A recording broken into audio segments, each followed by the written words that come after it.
Hello everybody and welcome to the Batcolyte. Go ahead and tap the screen, share the live. We are just getting started. Yes, I do have my blueberry coffee. I hope that you've got yours. And if you've got a belief in a god or gods, a higher power, or anything like that, and you are capable of questioning that belief, make sure that you request up. You might wait a few minutes, but I will try to get to everybody that does, one at a time. Also, we are at 4,000 likes already. Really appreciate you guys tapping the screen. Of course, the more we tap, the more we share, the more likely we get out to the FYP, and I'll have more to say about that in a moment.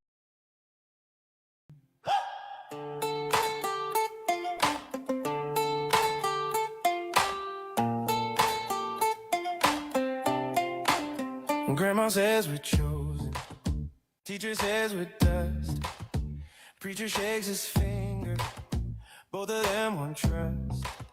Candles we're chosen, both of them want trust. Candles on the altar, charts up on the wall. Everybody's certain like they got God on call. I question everything, every halo, every ring, every story, polished clean about where we're from, where we're going, when we're gone. Sing along, but sing it wrong. If you're sure, then say something's off. So I question everything. Uncle swears by karma, friend swears it's just math. One hand holds a Bible, one hand holds a grab. Mother lights the incense, father checks his phone. Each has sacred language, each afraid to stand alone. I question everything, every blessing, every sting, every promise carved in ink about where we're from, where we're going when we're gone. If your map is iron strong, show me where the doubts belong, 'cause I question everything. Is it cycle? Cause I question box. Is it stories in the dark? Is it cycles? Is it sleep? Is it nothing wide and deep? If your answer never shakes, what if that's your biggest fate? If your faith can never bend, how will anything transcend? I question everything, every crown and every king, every final word they bring about where we're from, where we're going when we're gone. Love you still, but I'm along with the crooked, curious tongue. Yeah, I question everything.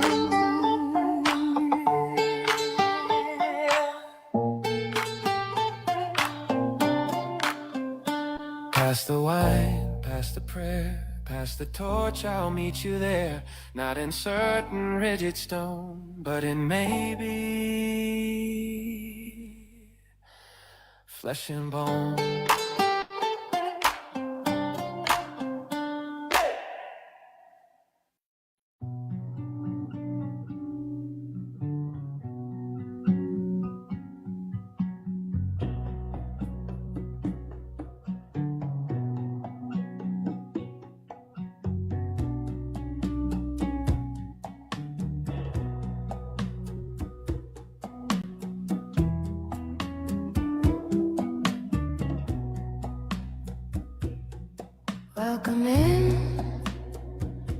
question your beliefs. Do you have a belief in a God? A higher power? Or anything like that?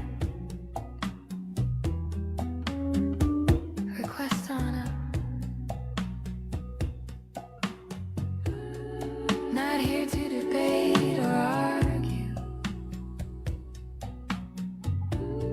or even burgle your God.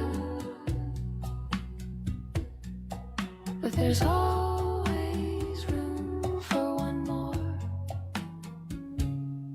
in the shed.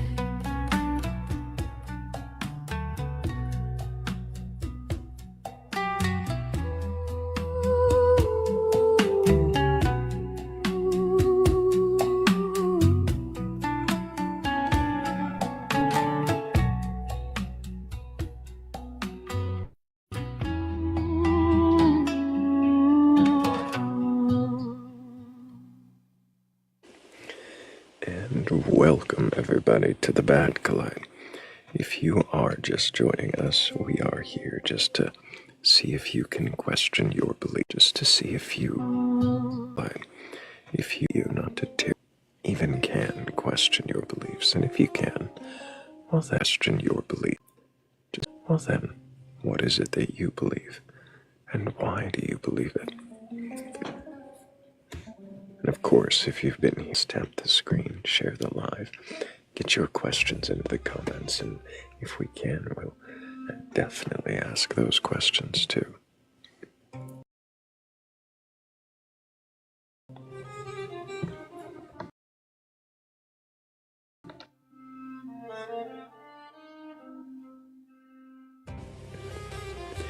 I have had 2 requests, both of them ghosts.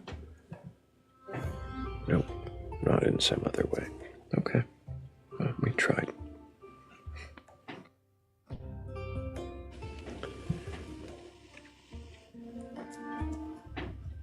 Some other way.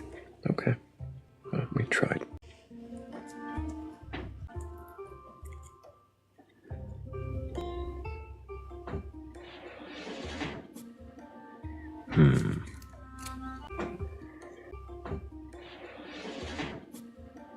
And of course, Michael V, thank you, of course, for that segue.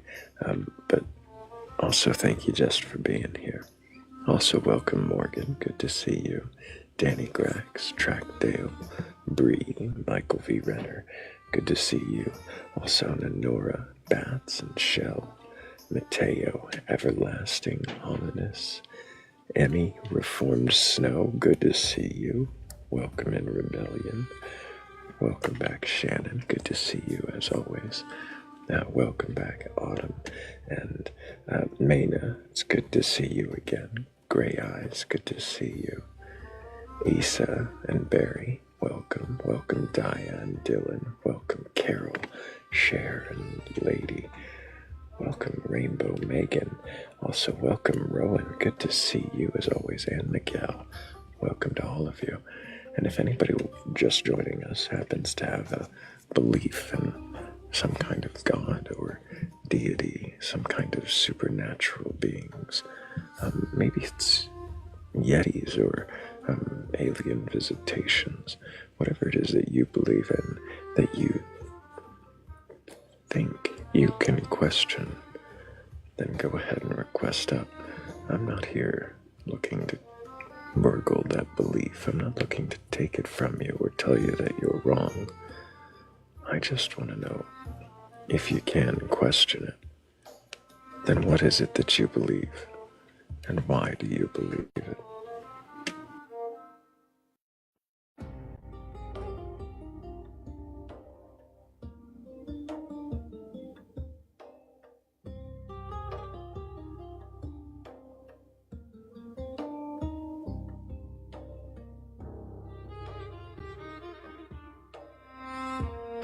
We're up to 4 ghosts through the queue. All of them is incorporeal as the last deity that I was introduced to.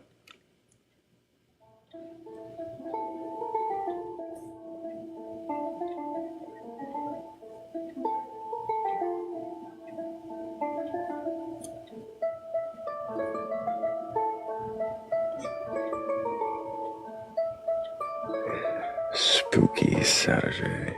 Should we go for spooky? I do have another. I have a music track I played yesterday. It was kind of fun. I liked it. Yeah, I've got just the thing for spooky Saturday.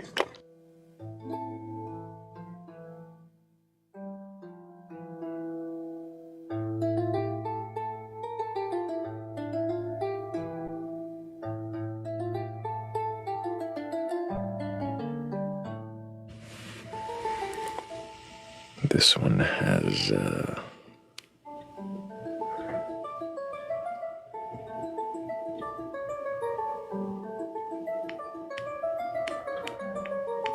if I can get it in the list. Yeah, this one has a very, very different flavor. I like it.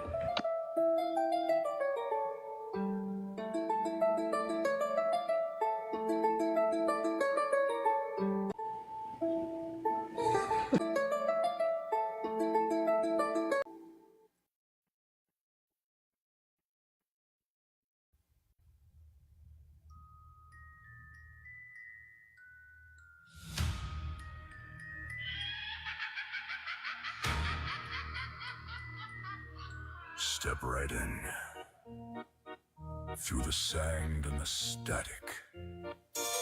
One skull, one mic, one question that rattles the attic. Thrayle's lantern, bones bright as a star. If you're sure of your answers, you're already too far.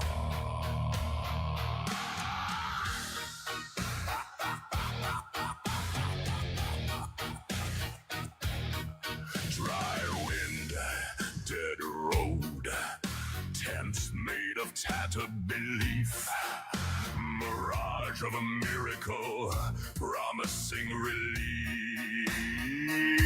Skeleton showmen, grins from the dune, calling for heaven, a haunting tune. Under the wings of light, we're calling out the sky. Is it God? Is it dust? Is it comfort? Is it trust? Every story, every sigh, hold it up, let it fly. We question the question, try under the wings of white. Carnival candles flicker in the phone line hum. Tell me what you worship, tell me why it comes. Is it fear of the ending, or a friend in the storm? Is it something that saved you, or just a ritual? Under the wings of wine, we're calling out the sky. Is it God? Is it dust? Is it comfort? Is it trust? Every story, every sigh, hold it up, let it fly. We question the question, try under the wings of wine.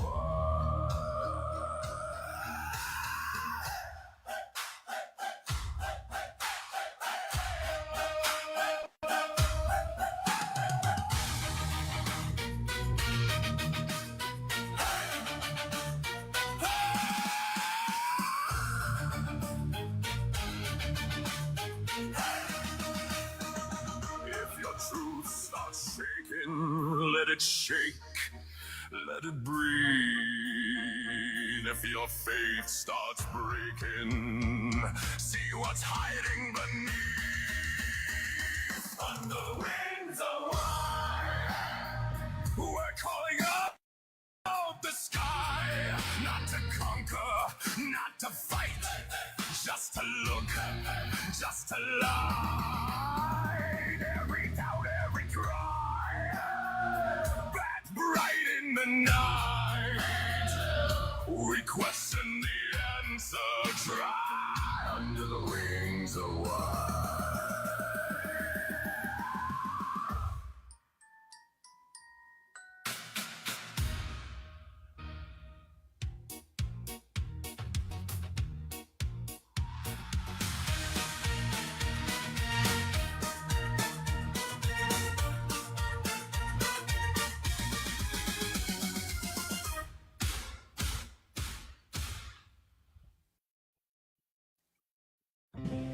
Hell yeah. And here we are, under the wings of why, seeing if you can question your beliefs. And before I bring up a guest, let me just really quickly make sure that I thank everybody for helping with that last gift goal. Thank you guys so much. I know there was a dancing and duality, a Chupacabro Joe, also Track Dale, and well, it looks like that was who it was. Thank you guys so much. Really appreciate all of you helping with that goal.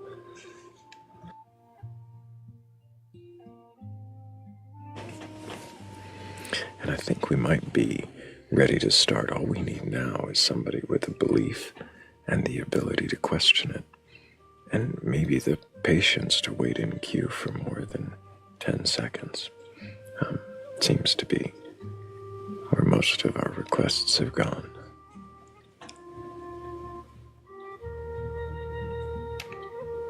I was accepting a request as I was saying that.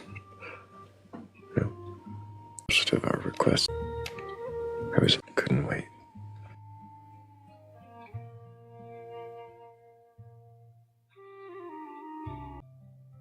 Couldn't wait.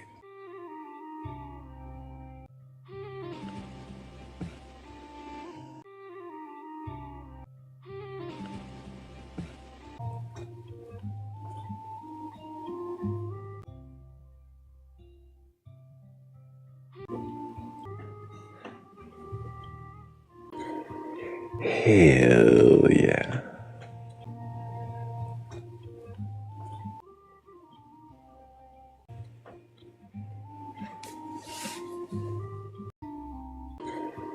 Hell yeah. Oh, thank you, Jade. Appreciate you.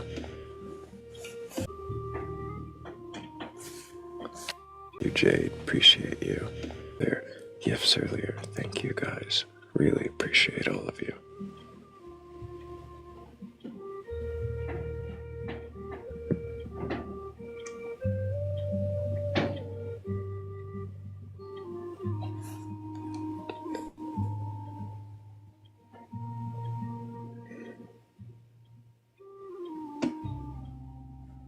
Thank you so much, Jade. Appreciate you. And I appreciate all of you being here, by the way. Thank you guys so much, really, truly, for being here. Well, more on time than me, it seems. Ready to tap, ready to share, ready to get us out to the FYP, ready for these conversations to really start. I know the audio's been working over on YouTube. I meant to have the video working. We should be coming up over there soon. And also, anybody here on TikTok, if you've got a belief in a god or gods or anything like that, and you're curious enough to question your beliefs, well then go ahead and request up. I'm not here trying to tear any beliefs down. I'm not trying to pick you apart and burgle your gods. I really am just here to see if you can question your beliefs. And only then, if you can, then I want to know what it is you believe and why you believe it. And maybe we can dig into what those questions really are.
welcome in to everybody who is just joining us. I see a few faces, well, names that weren't here earlier. So welcome, of course, to Storm, to Phoenix, to Freebird.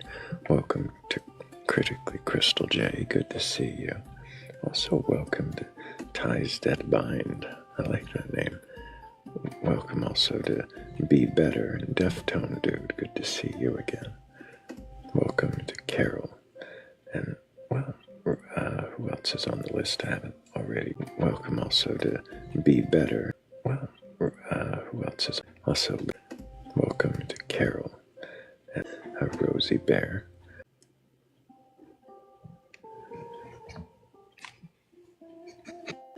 Rosie Bear.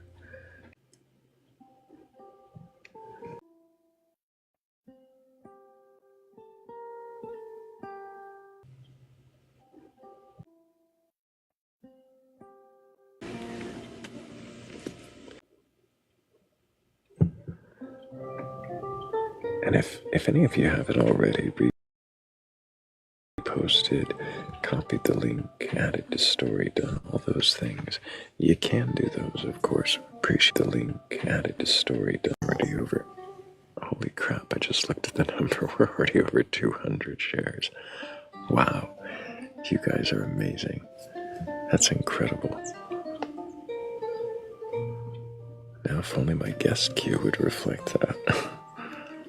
We just need a few, I don't know, curious and courageous believers who are capable of questioning their beliefs. It's not a difficult thing. It's not a contentious thing. I'm not here trying to prove your God wrong or dismantle your faith. If we do any dismantling, I think most of that will be you. And more than anything, I'll just be asking you what those pieces are and what they do and why you carry them around with you anyways.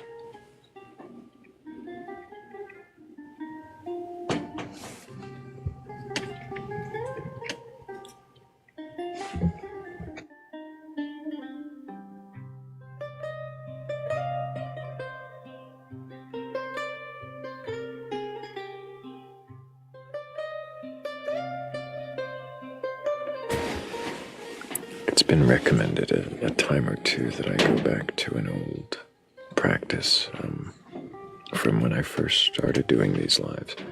I've recommended a time or two of reading a poem at the beginning, like an invocation and practice from a wonderation,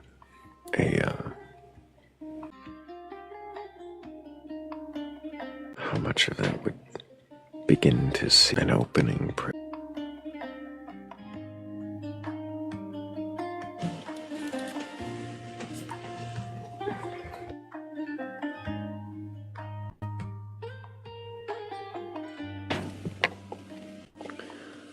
Oh, there's always apocalypse mode belief. Storm was just about to ask me to read a bedtime story. I see. I mean, I've got a book of Edgar Allan Poe short stories nearby, or we could do,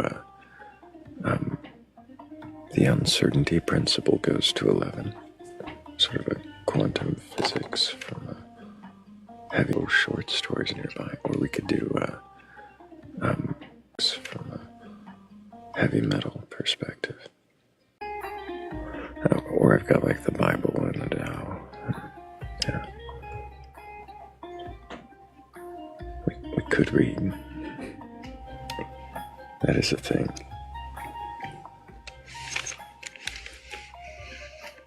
I have a feeling some of the audience would be here for that.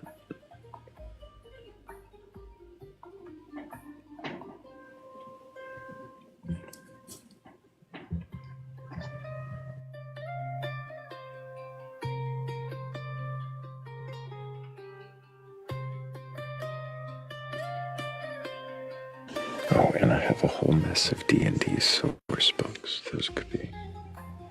Yeah, that's always interesting.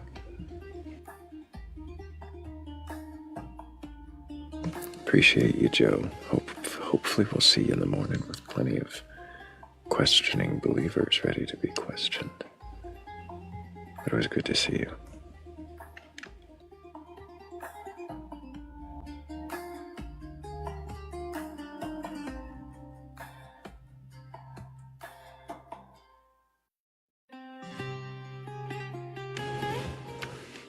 Storm says Song of Solomon. I don't know, that one has a very interesting take on what is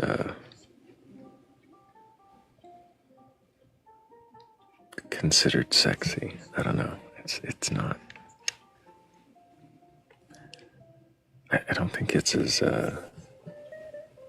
erotic as people think it is.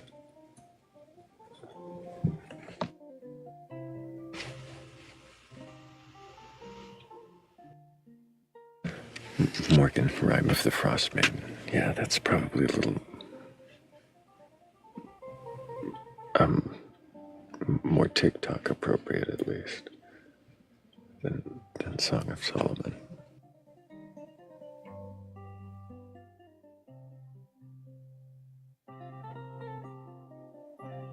It's the gazelles, I think, that kind of throws me. What is the point that he's making with the gazelles?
Welcome in to everybody who is just joining us. Of course, we are still just getting started. I've been live for less than an hour now.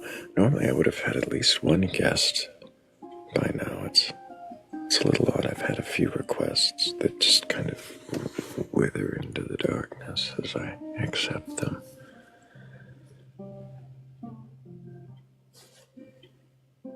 But it's a Saturday night. Maybe they're all being good, unsinning Christians, wholesomely living out their life until that late night hour when a question gnaws at them. They find themselves in a TikTok live that gives them the opportunity to question their beliefs, and then they'll request up, or not, or it'll just be us sitting here all night, waiting and wondering if the rapture had truly come and claimed them. Those seem both pretty much like hyperbolic scenarios. Who knows? Maybe it's somewhere in between.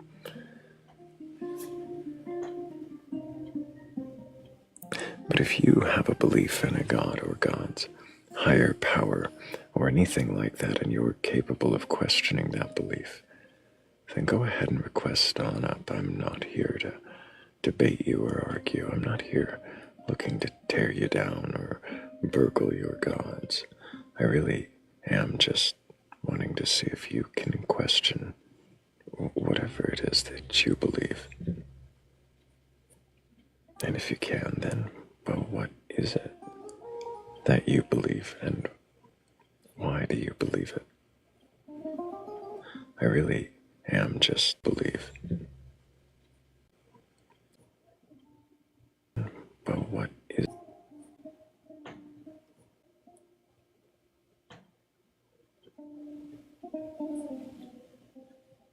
Why do you believe it?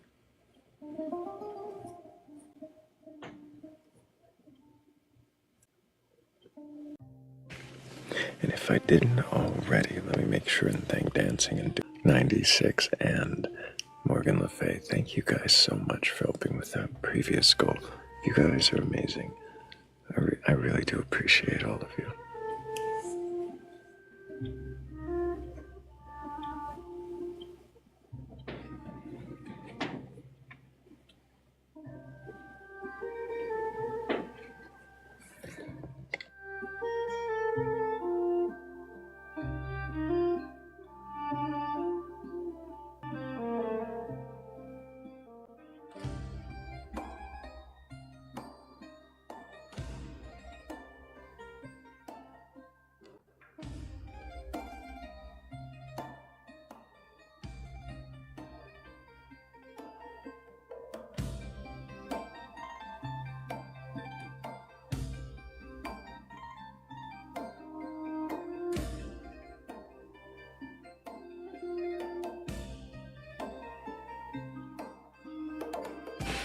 Holy crap, Jade. Thank you so much.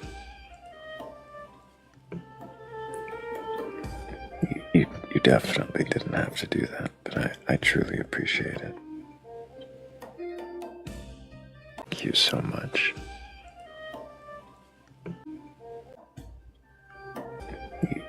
You definitely didn't have to do that, but I truly appreciate it.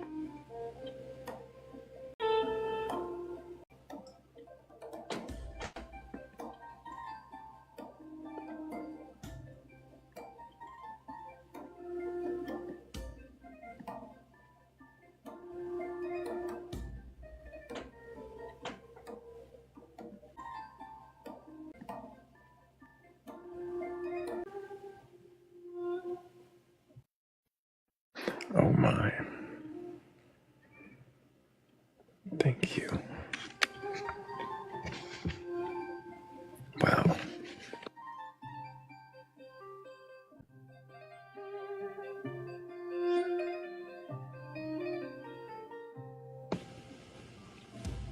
Thank you so much, Jade. Really made my night. You really didn't have to do all that. And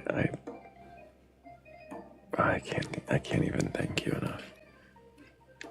I can't even thank you enough.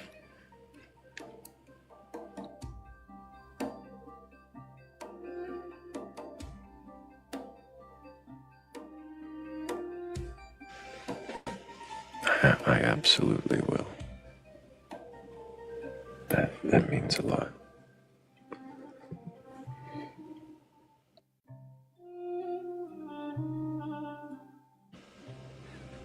Now we just need her to come question their beliefs, and I don't know, maybe we can entice them up with something like this.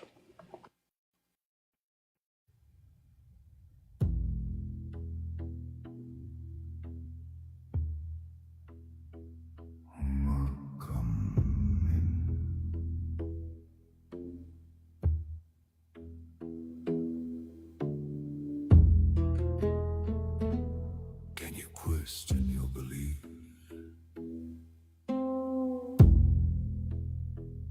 Do you have a belief in a God? A higher power? Or anything like that?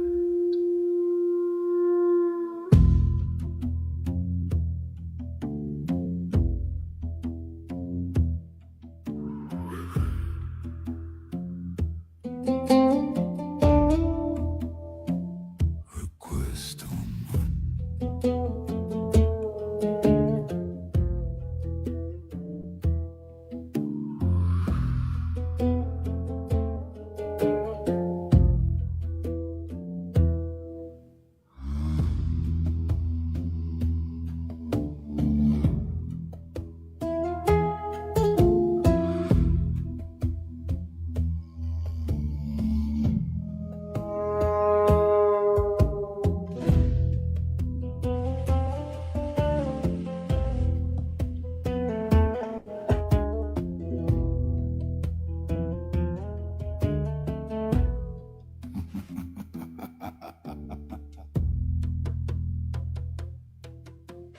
If you think for a moment I don't sing along with these.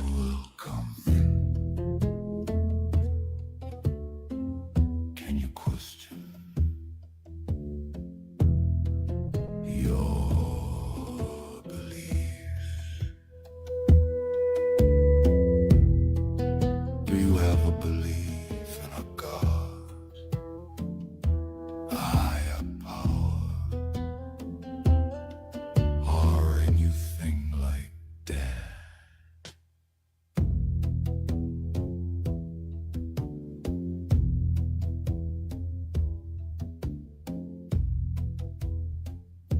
Request on.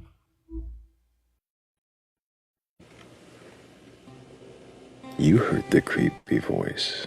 If you have any kind of belief in a god or gods or a higher power, anything like that, whether it's, some kind of lion man deity or a ancient Nordic god, maybe you believe in visiting extraterrestrials as some sort of entity, or maybe you just believe the universe is all God. Whatever it is you believe in as your higher power, your creator, your God. If you can question that belief, then go ahead and request up. I'm not here to debate you. I'm not here to tell you that you're wrong, or have you prove to me that your man, bear, pig deity exists. I just want to know, really, can you even question that belief? And if you can, well then what is it that you believe, and why do you believe it? What kinds of questions do you ask? What challenges does your belief face? How do you overcome those, or do you?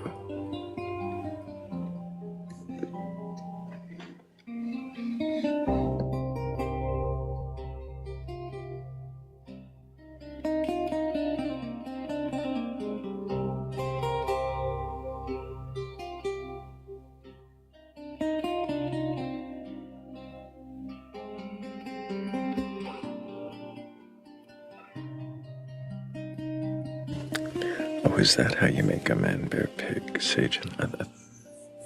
Or is that how you make a son of a man, bear, pig?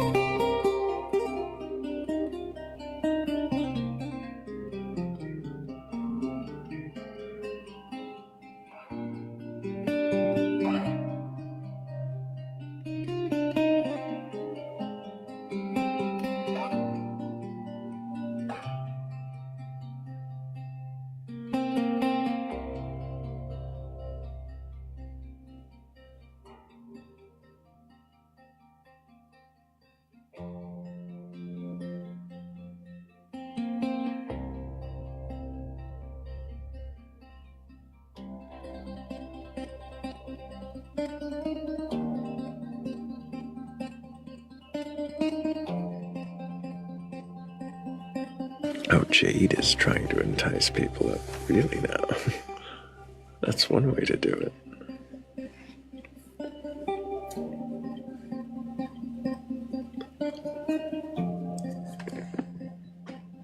I wonder if I just haven't shared out the live enough. Maybe that's all.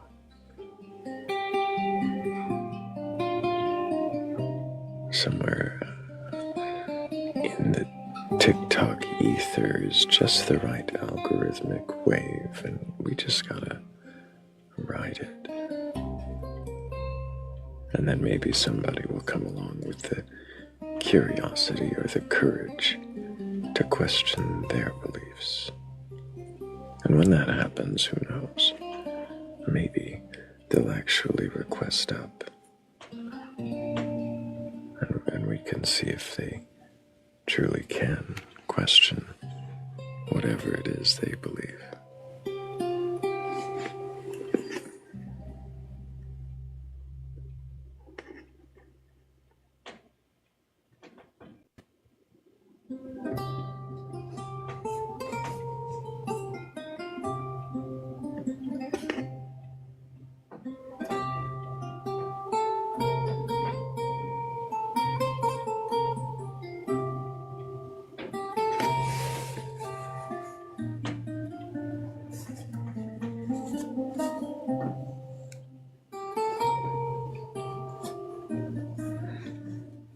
Yeah, Smoke My Taco, we're just getting started and we haven't even had a guest come up and be lively yet, so we've listened to some music and I've basically just shown my extreme gratitude to all of you for being here, because you guys are amazing.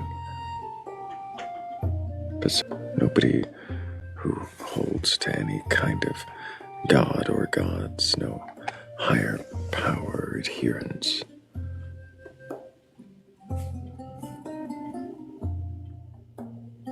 But eventually, I'm sure that will change. Someone with a belief and the curiosity or the courage to question that belief might stumble across this live and actually, I guess, have all of their deterministic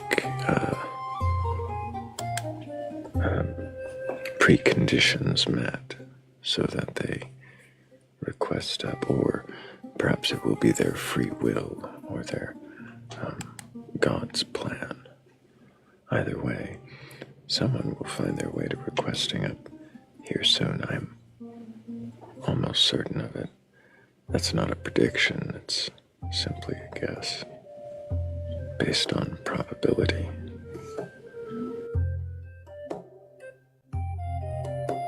And a little bit of hope.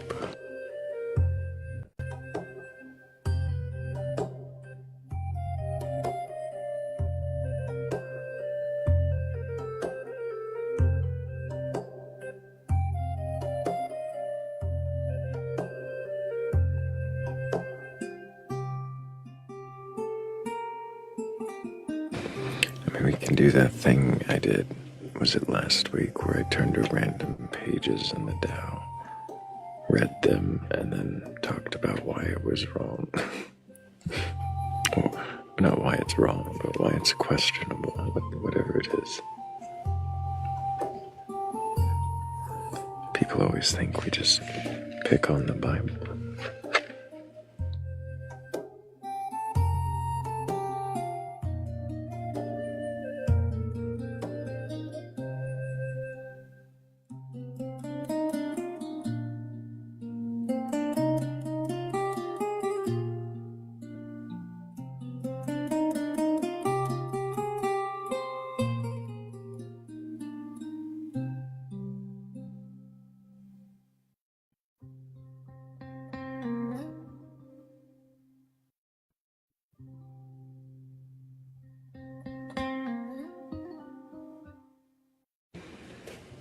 Everlasting says the Tao is over 50,000. 50,000 what?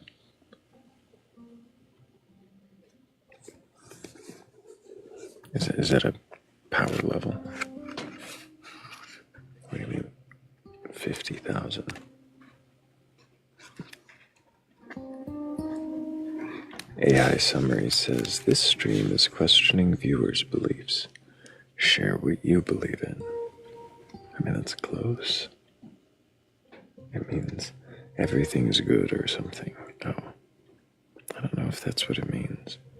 I mean, I've read the Tao, and every time I read it, I find something else to go, maybe not.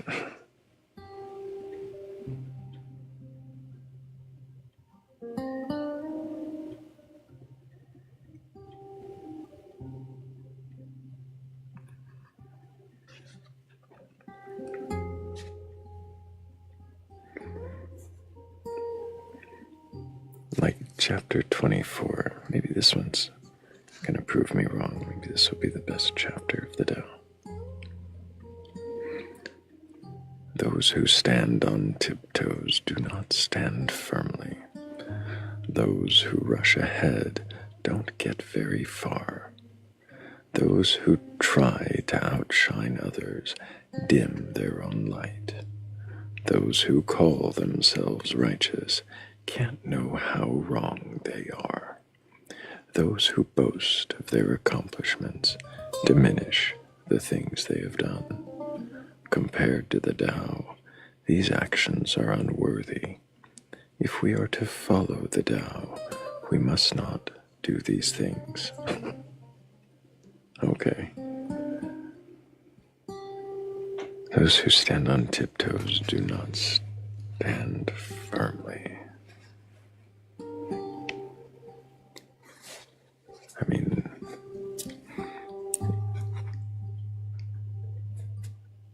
it's one of those truisms that's kind of just,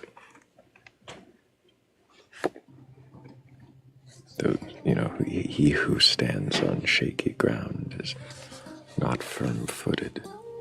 It's kind of an obvious thing to say.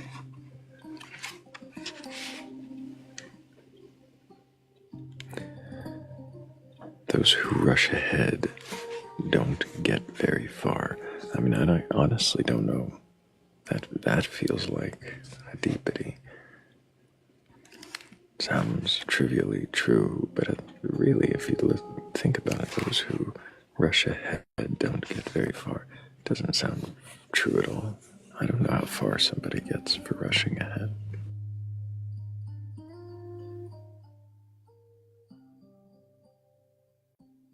Maybe they will get the farthest. Maybe they rushed just the right time. Elvis did say only fools rush in, that's true. I don't know if those were his words. Pretty sure that song was written by someone else.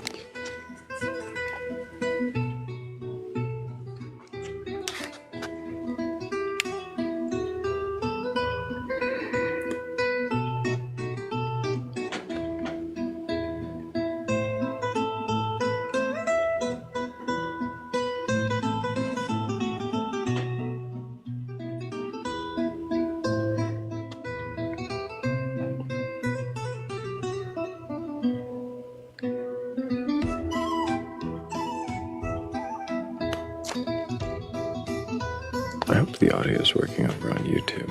Looks like it is.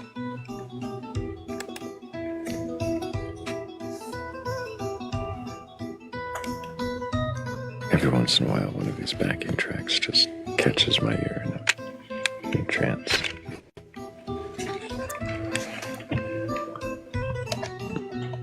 Oops.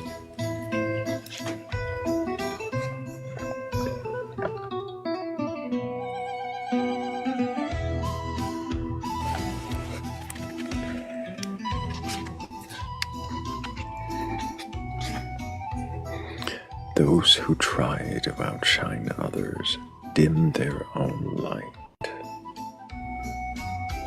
It's just telling you not to stand up, not be bold, not attempt to detract from others.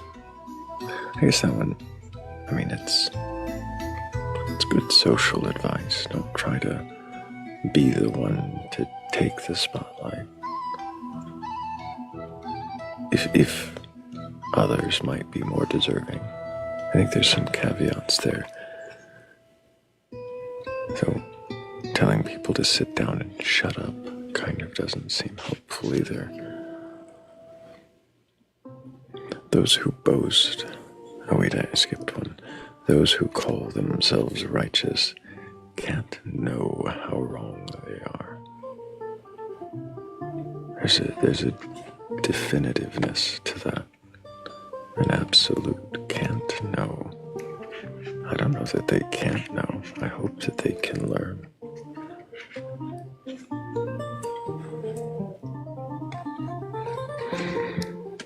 Anyways,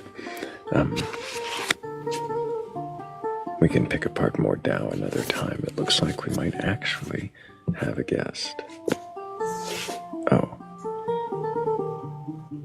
Oh, wait. No, because I accepted them up. Maybe that's what it is. We can have guests in queue, but oh wait, no. Look at that, we did. Oh shit, dude, I'm up here. You did make it after all, Uncle Matt. Look at that. Can I get your age for TikTok TOS? Yeah, 37. Do you have a belief in a god or gods higher power? Look, you have Go to church, Orthodox Christian. Orthodox Christian. What does that mean? Just a bit Orthodox Christian. It's like English Orthodox. That's where I go, the church. Sure, what does Orthodox mean to you? I guess it's the sect. It means they do, to me, it means they're more strict. They don't allow, like, really any kind of deviation. Church is like, we get up and we worship. You have to stand and worship and stuff. I'm supposed to pray every day. And repentance, really any worship. You say you're supposed to pray every day. You say that kind of like you don't. Is that something? I mean, I'm working on it. Yeah. Gotcha. Pray every day. Have you read your Bible from beginning to end? Nope. Why not? But just haven't. Is it important to you if the Bible is true or not? So I think it's true, but the question, is it important to me? Doesn't matter to me at all. Just haven't at all. It doesn't matter to you if the Bible's true or not. Like, if you came up, like, what do you mean? Because, like, a lot of it is, like, verified historically. So, like, Jesus existed, he was crucified, right? You say that, but what do you mean it's verified? It's, like, historically verified. It's, like, in thousands of stories. It's not just in the Bible.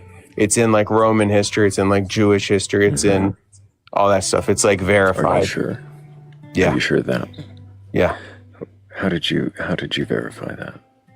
It's in like a common fact, sort of like how Napoleon existed, Jesus existed. He's not like Santa Claus. Right. You say it's a common fact. I don't know that that's a common fact. How did you determine that it was? Like, I can go teacup and I can search it up on Grok, or if you know something about it, you can share. But I'm sharing what I know. It's a common fact. You say you're sharing that you know it's a common that it was. Sharing what I know. Fact, if I'm searching. But is there any reason that you can think of that you, like specific reason that you are going to stop you or shame you for you can think Jesus to have been a real person, to have been crucified? Yeah, because it's historically documented. Where is that? Wait, how much do you know about this? What I know doesn't really make too much of a difference to the way. No, it does, because it sounds like you don't know what you're talking about at this point. That's fascinating, Uncle. Did you read the prompt before you came up? It's not like a. It's not where you just ask people questions without. Like, what do you want me to go cite something or something? Like, what's going on? It'd be awesome if you could. I'd be curious. Yeah, okay, I'll get teacup. I'll be right back there, buddy. Okay, Uncle. I'm noting a tone of condescension here. I think he thinks this is a debate or something.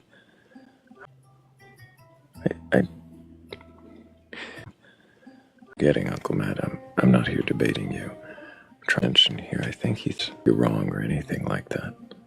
Just seeing if you can question what it is you believe and how you do that. Okay, sounds fun. Hold on, I have let me pull this. Hold on. Sure. Let me, I just screenshotted this, and I think this will, hold on. You screenshotted what? The thing. To turn your Let me, I just screenshotted this, and camera on. Yeah, I can't. I'm right. Right. What is it? I won't be able to hear you. Yeah. Yeah, like now I can't hear you if you talk. So Jesus Christ is like primarily verified. I don't know. It's a bunch of historical theologian giggle wash, like, jibber jabber. I can't. Okay. I screenshot it. Do you pull it up on the screen or something? No, I'm not quite sure what it is you're planning to pull up on the screen. Can you like summarize what you saw? Combination of textual sources in scholarly summaries. Pull up on the screen. Can you like summarize what you saw? It's a combination of large swath of information. It's verified Jesus Christ is real and he was crucified. You say it's a large swath of information. Yeah, right. I mean, I have like a whole book on it. Can I ask what the how it was you framed. How is Jesus search. Christ historically verified?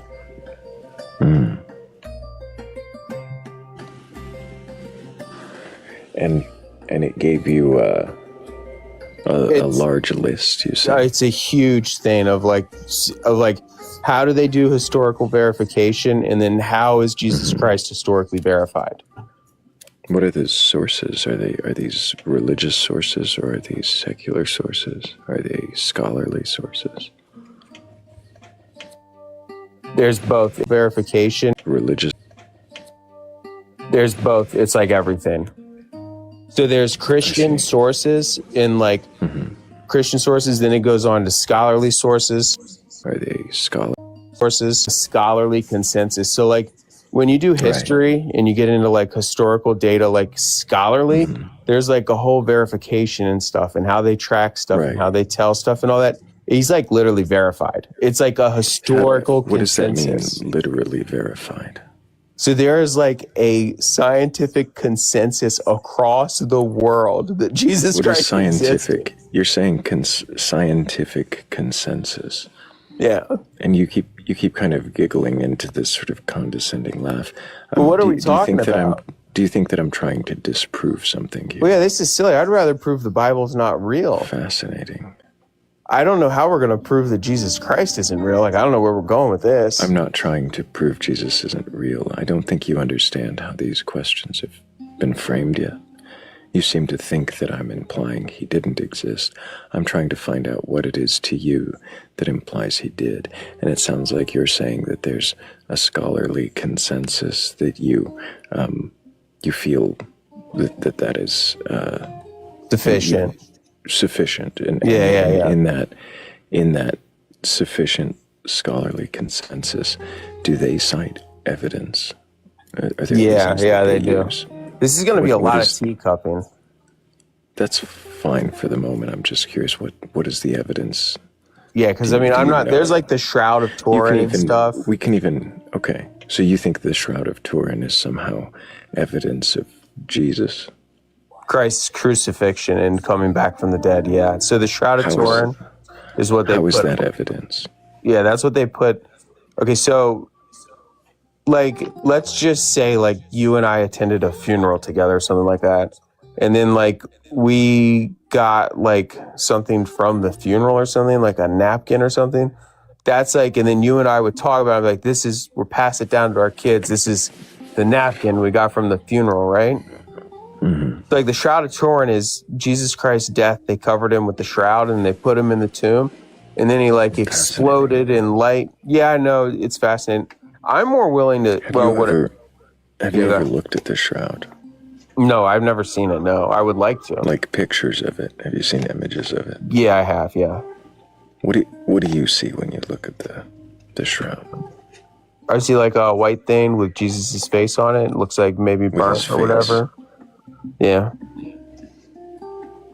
His face on it, like, does it look like a face? Like, just the shroud is his whole body, right? And then no, to me, so like when I looked up the shroud, it's been a while, but to me it's like a vague like image, but people really lead into it and think that you can tell exactly what Christ looked like from that shroud, you know? But it's his whole body in it, I think, if I recall correctly.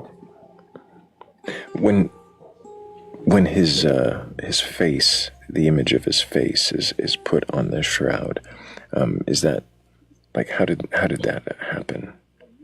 They said it's from like not immaculate conception. His face, how did that happen? I mean, I was willing, like I said, I don't really know that much about it. Have you ever researched this at all? Yeah. I researched it extensively like years ago.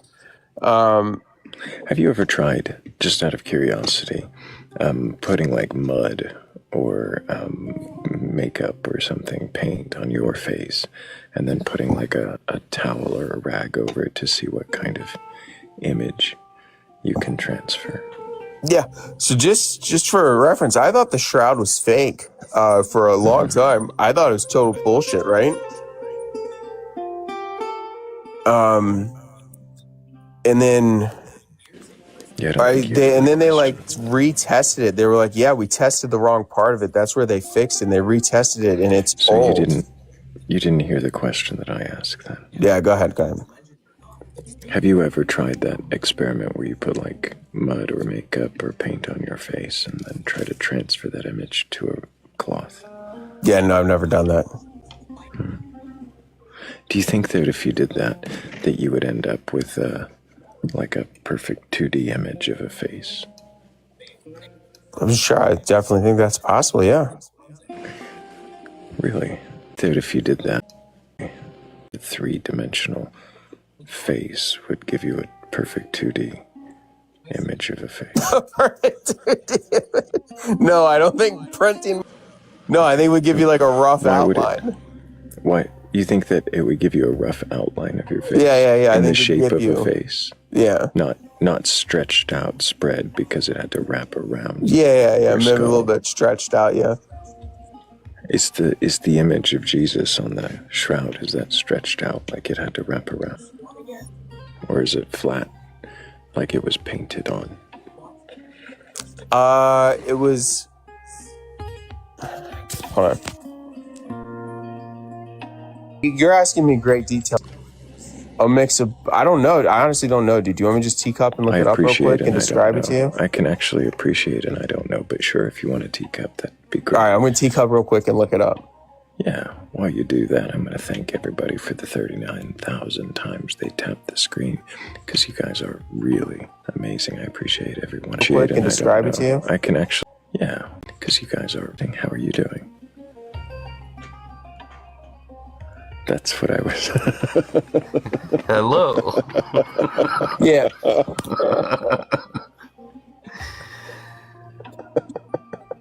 So, Uncle, this is what's being described to you right now. Yeah. I went and looked it up. It's a good image. It looks like it was painted on.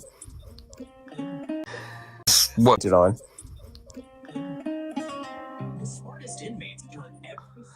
Okay, so you agree that the shroud is artwork? No, I mean, I don't agree. So I haven't seen the shroud personally. I haven't like analyzed it. I remember the last time I looked it up, I was like, oh, that's a crazy story. I didn't believe it. Then they retested it and the carbon dating did fit and it was like a big problem. I mean, so like we're talking about like, but it's like supernatural stuff, right? So this is like sticking faces in. It's like a big magic shit. So like his face was bent. Why would it be burnt on? It's a burnt on from his like when he came back to life or something, dude. That's what the story is. Is it possible that it was baked on by an artist? Yeah, absolutely. Would it surprise you if I told you that there was a letter written by a French bishop to the Pope Clement? Is it possible that it would surprise Bishop that would it surprise Bishop to that said that it was actually created by a one-armed French artist? Would that shock me? No. This was in the 13th century. Yeah, you said, would that surprise me? No, but I think the carbon dating places it. So when they did the carbon dating originally, they tested the edges and they said the edges had been redone. It had been touched up at some point and they tested like a center fiber or something like that. And it came back, it was old as all hell. But if you're sitting there telling me, look, I understand what you're saying. I just want to recap what you're saying. It's possible that that's totally fake and made by someone else. And it's just passed as a scam, sort of like you're sitting there telling me, look, I understand what you're saying. I just want to recap what you're saying. It's just passed as it's fake. Or it could just be artwork. Yeah. Would it shock me? No, we see stuff like that happen all the time, right? Yeah. Would it shock me? No. Are you familiar with what kind of weave the shroud is made of? No, I'm not. Happen all the time, right? The shroud is chevron weave, and the loom that's required to make that fabric didn't exist until the 11th century. Yeah. So the technology just to make that cloth that they have earlier, I don't know. Yeah. First century. Yeah, my whole faith does not. I already said earlier. I don't know, but what you're telling me makes First century. change if into it. But what you're telling me makes it sound like for sure it's fake, right? It's what it sounds like to Well, me. the Catholic Church held it as an authentic relic until 1988 when they did all the testing on it. And the carbon dating that they did on it wasn't just from one source. They sent it to several laboratories, 3 different laboratories, and they all came back with nearly identical results. Right. The Catholic Church then changed their position on it. They stopped, venerating it as it came back with. Then change authentic relic, and now when you hear like the Vatican speak on it, or any Vatican official, you'll hear them use language like, well, it's become a symbol of people's hope in the story of Jesus, and they've changed their language quite a bit since the 80s, and it's remained that way ever since. They've never re-authenticated it based on of people's hope in the 80s, and it's remained that way ever since. And if you yeah, but if asking before that about the things that evidence Jesus' resurrection to you, Shroud of Turin. For that about, you were saying that it was Jesus' resurrection, a scholarly consensus. Well, not the resurrection. Oh, I apologize. It was Contentious. A scholarly consensus. Yeah. Right? I mean, that's because, like, the Shroud of, for example, the Shroud of, how we got there, the Shroud of Turin is used as an example of his resurrection, but like you guys are saying, it sounds pretty fake. The Shroud of Turin has reasons to question, at least I would say that. I'm not here to tell you things are wrong. Yeah. But do you think that the scholarly consensus of Jesus existing is based on better or worse evidence than something like the Shroud of Turin? Oh, I think the existence of Jesus is way better evidence than the Shroud of Turin, yeah. Because would you be surprised to hear that it's, only barely better? For instance,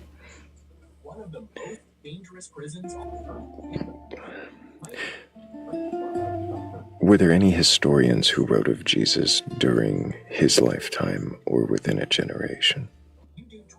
Well, you're going to say the books were written way after he existed, right? Like No, he asked historians. Did historians write about Jesus during his time? Mm-hmm. After he existed, right? Just during his time? I'm going to go, you saying that is sort of a leading question, right? It is fairly leading. You're basically telling, again, so this is a leading question, right? It is fair. I understand how you can infer that. Yeah, so I'm not intending to, but I can hear it. Yeah, I'm going to go ahead and go with no, is my guess. That would be a good guess. Okay. When do you think the earliest sources outside sources outside of the Bible reference Jesus? I think it's going to be 200 years. I think I've heard this conversation before. 230 years. You're actually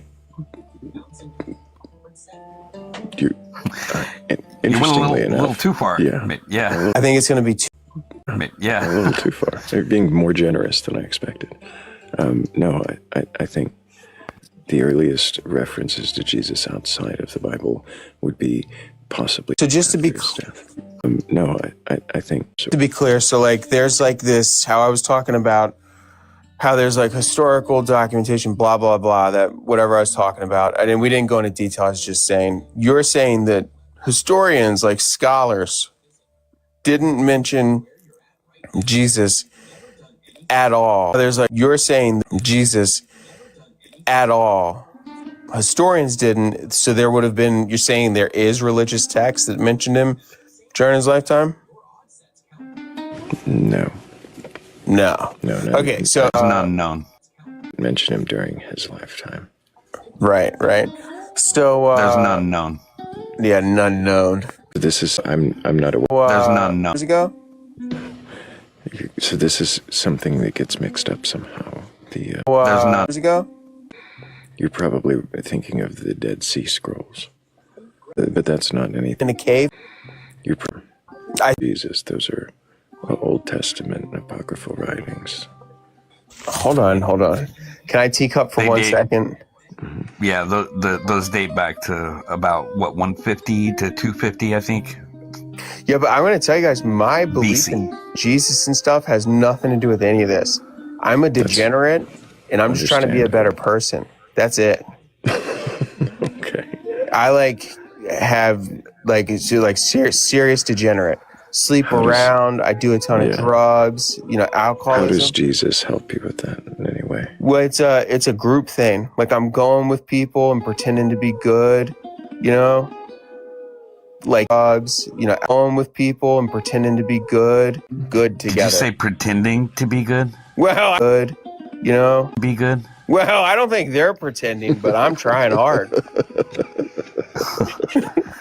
Like a community story, or even like the Shroud Tour or anything like that. I'm just there trying to be good. Well, I don't think they're pretending. I'm not like anything like that. I'm just there trying to, fit in with people. And Jesus helps you not make these mistakes because you're in a social setting where everybody is pretending it. I'm not. Listen, I think that's really honest in a lot of ways. Like I know we're kind of tongue in cheeking it over here, but I would ask, can you achieve the same goals without without the investment in this story that you're not really invested in? I'm pretty invested. I go and I stand. I'm getting ready, a couple hours. I'm going to be going and stand in church for an hour and a half. Could I do it? Yeah. No, I just think this is like my path to the light, And then also, let's pretend I die or whatever. If they're right, I hedge my bets. If they're right. The wage? But if any of the other ones are right, then... I mean, what the other ones are pretty accepting too. If the Hindus are right... Sure. Hold on. If the Hindus are right, then I just get reincarnated, or I move on to ascension, right? If any of the... too. Move on to ascension, right? What does it mean to believe something? I don't know. Practice it, follow it, Do you think being convinced of its truth is part of belief?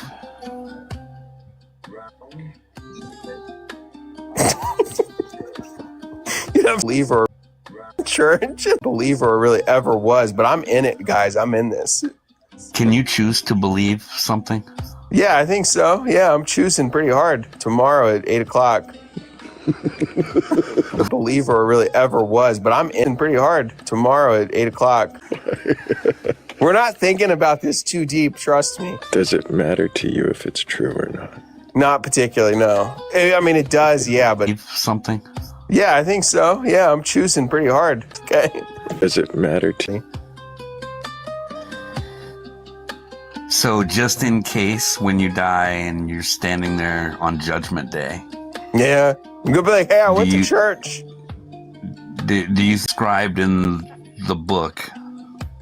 Do you think that God is going to be tricked by your pretending to be belief, going through the motions? I'm all in, dude. I'm all in. It doesn't matter. See, so my religion is, it's like, yeah, sure. I think I'm doing a good job, yeah.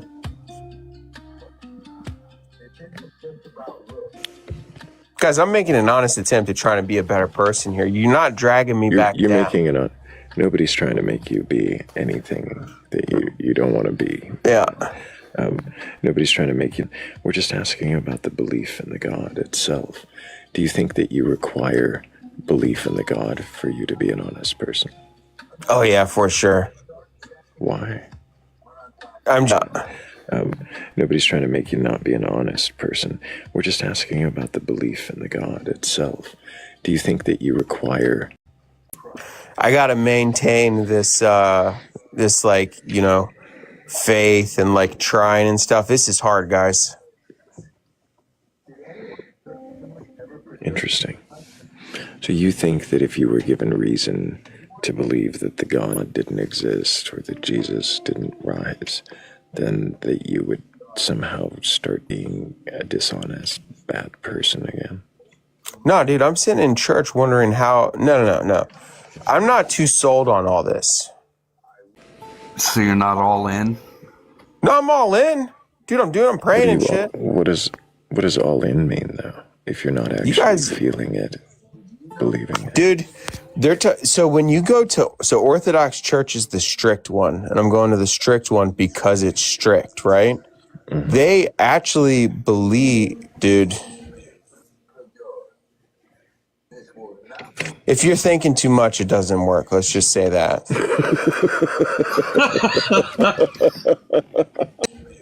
Just say that. Like, I'm sitting there, and it feels a little bit like Truman Show-ish, or like, you know, like I can't believe we're all here doing the same thing, but we are, and now we're good people, and it's working. Do you think it really makes you good people, or does it just like the belief is an illusion here, the show of it all? Is it possible that it makes you good here, the person is just as much an illusion for the show of it all? Of appearances, that was an illusion. People are just there, like, keeping up appearances. Is that what you mean? Then in what way is it working? I don't know about them, dude. It's working for me. Those people who are like there with their nice suits and shit showing off, they can shove it. I don't care about them. How is it working for you? For me, it's going really good. I'm like not yelling at people on the road. Haven't gotten in any fights. I'm sleeping around way less. We're improving. Like, it's going good.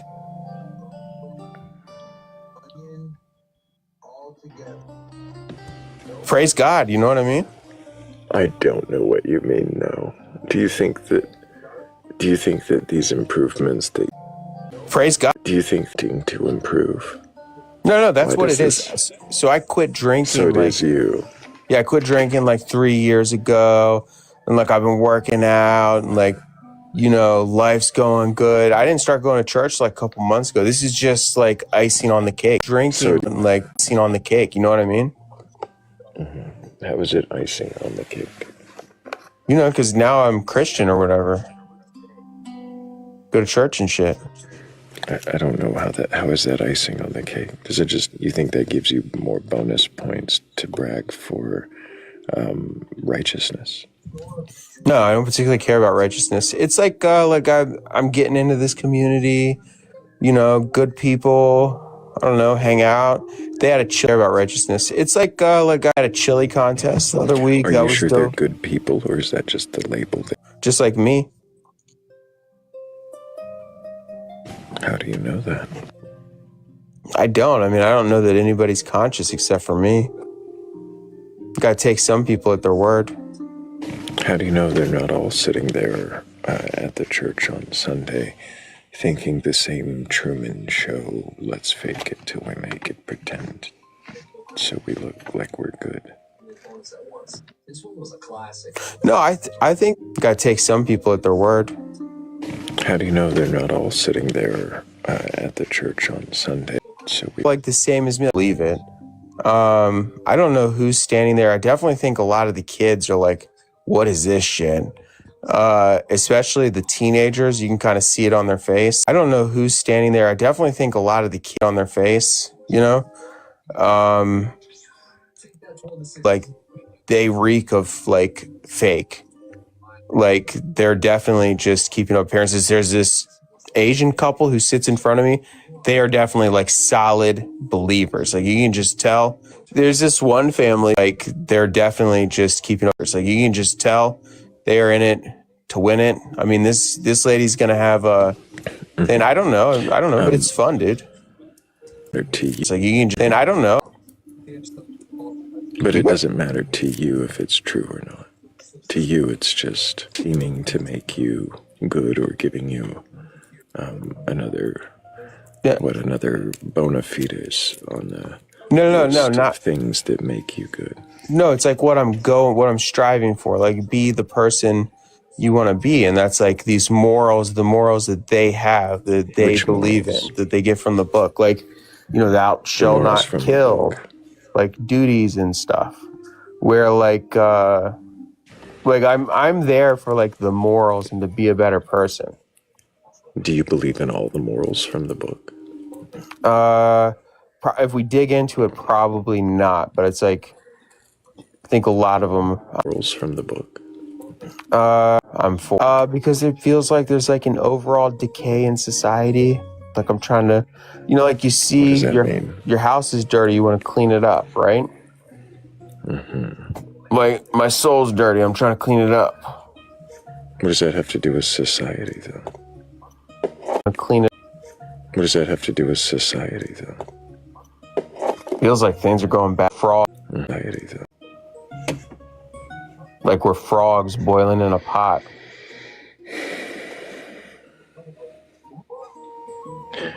Not at all. You said not at all. Not at all. You haven't read any of it? No. I might have opened up Genesis and started it and gotten through the first half of the page. And I read too. I read a lot. You said opened up Genesis and started it and gotten through the first half of the page. And I read too. I don't read the Bible. Yeah, no. And I asked if it mattered if it was true or not. You said no. I mean, so if we came out with like, you're asking like that's a super like just with like there's a really long answer, but I should probably think it out before I even say it. Are there things like Jesus? But like Jesus, you said that sort of scholars somehow verified that he existed and was crucified. Yeah. Get out before I even say it, Are there things like Jesus? You said that was the thing. Were there things?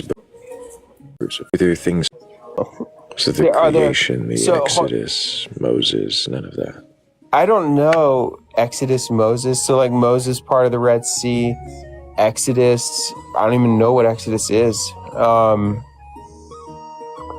Genesis is when the book was made. And I guess to my Orthodox belief, I guess I'm supposed to say 100%.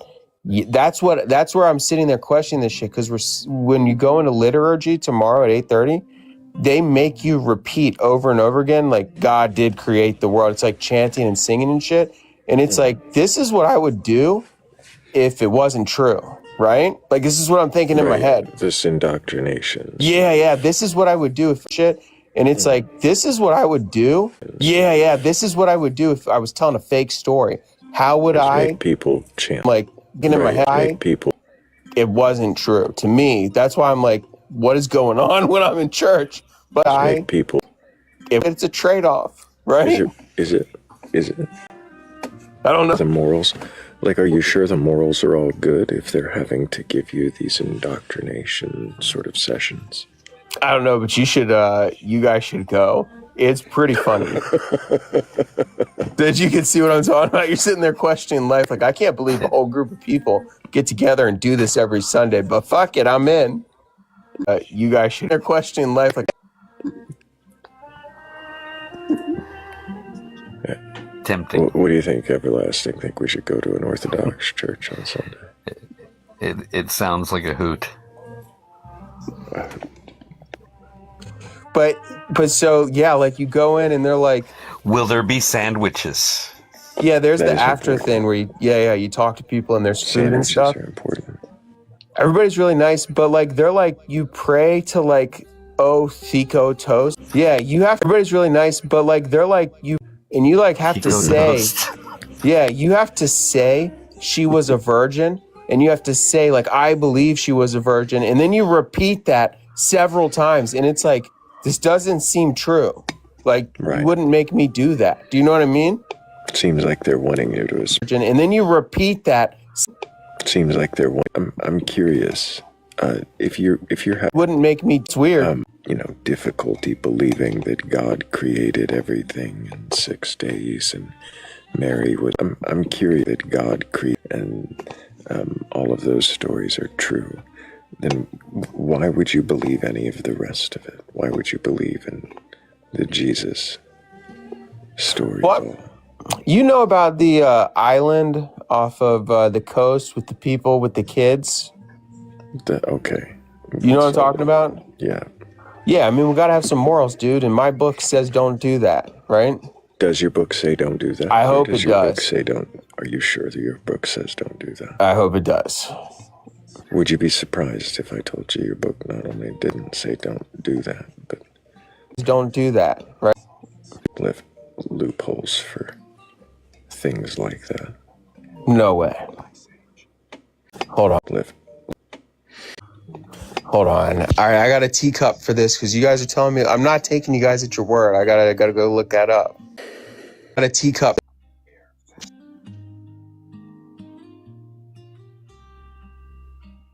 21. Go look that up.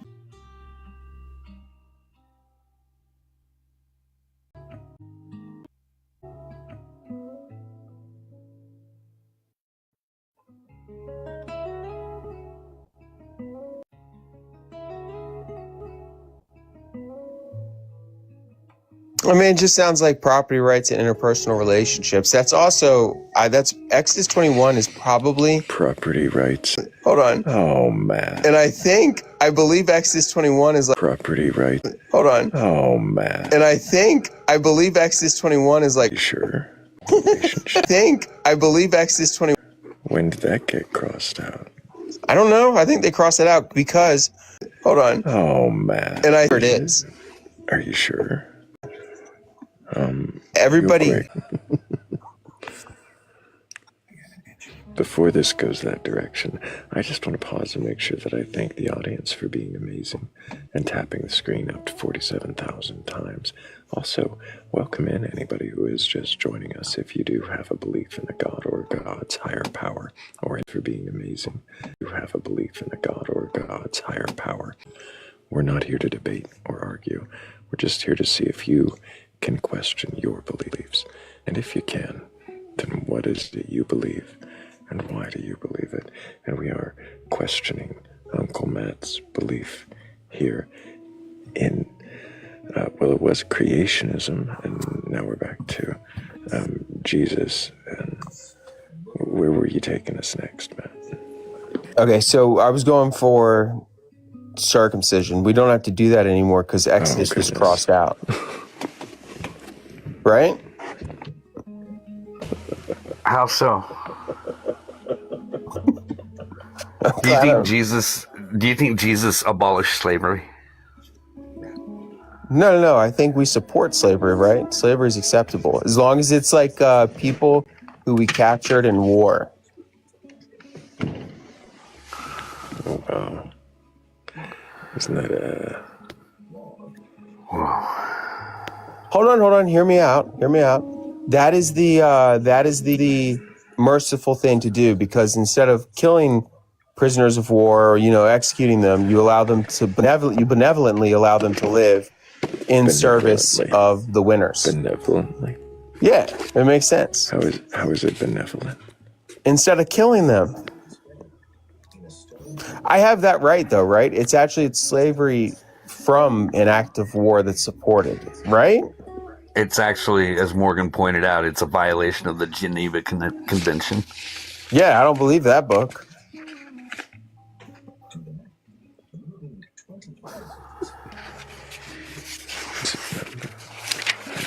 Right. One of these. Leviticus. Why are you giggling? What is that about? Your chat's hilarious.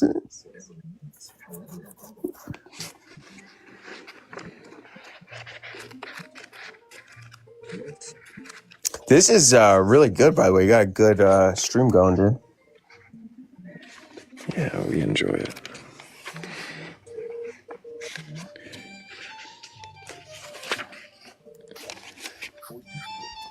the? My brain is freezing up on which chapter it is.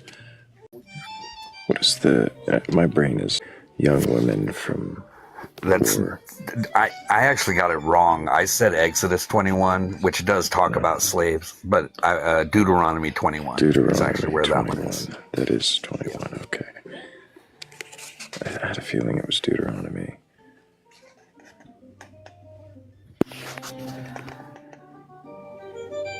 It gets tough to keep track of all the biblical slavery. And seest among the captives, that's the one, a beautiful woman, and hast a desire unto her, that thou wouldest have her to thy wife, then thou shalt bring her home to thine house, and she shall have her shave her head, and pare her nails, and she shall put the raiment of her captivity from off her, and shall remain in thine house, and bewail her father and mother a full month. And after that thou shalt go in unto her, and be her husband, and she shall be thy wife. And it shall be, if thou have no delight in her, then thou shalt let her go whither she will, but thou shalt not sell her at all for money. Thou shalt not make merchandise of her, because thou hast humbled her. Yeah, I mean, this sounds like a good deal to me. What's the good deal for who? So I go to You war get to and I take come back with a woman? Right, and she just has to mourn her parents who you slaughtered for a month, and then you get to do whatever you want to her, like marry her and go in unto her, as it says. But then, if you decide that she's not, up to par, then you can set her free, but you can't sell her anymore because you did the whole going in unto her. I mean, this sounds like a good deal. I risked my life. So, for what I'm guessing is like the Bible, all's fair in love and war.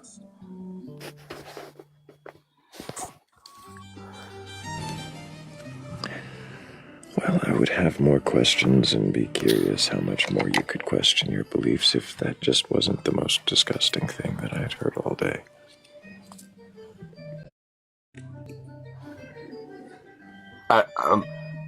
I'll be honest, I didn't think he was going to make it past a minute with you up here when I was listening. He was off to a rough start.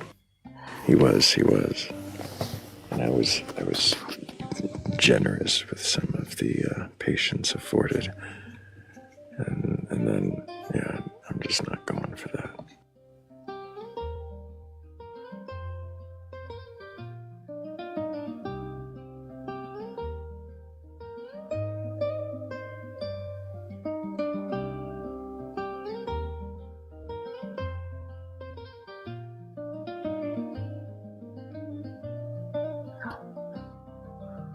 Yeah, we went from a jovial, maybe this guy's just kind of playing Christian in a sort of Benny kind of way. We've had a lot of Bennies over the last few days, the Benny character from The Mummy, where they just kind of,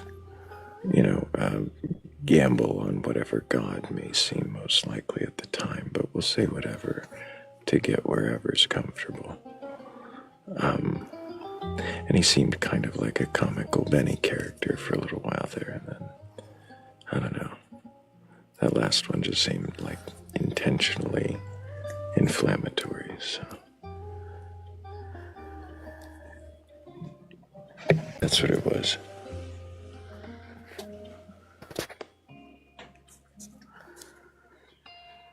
Yeah, I had higher hopes for the ending of that. I see a Tiny Science in the comments down there. If anybody ain't following Tiny, then what the hell are you doing with your life? Someone was edgy, Tiny, not edging. No edging on the panel.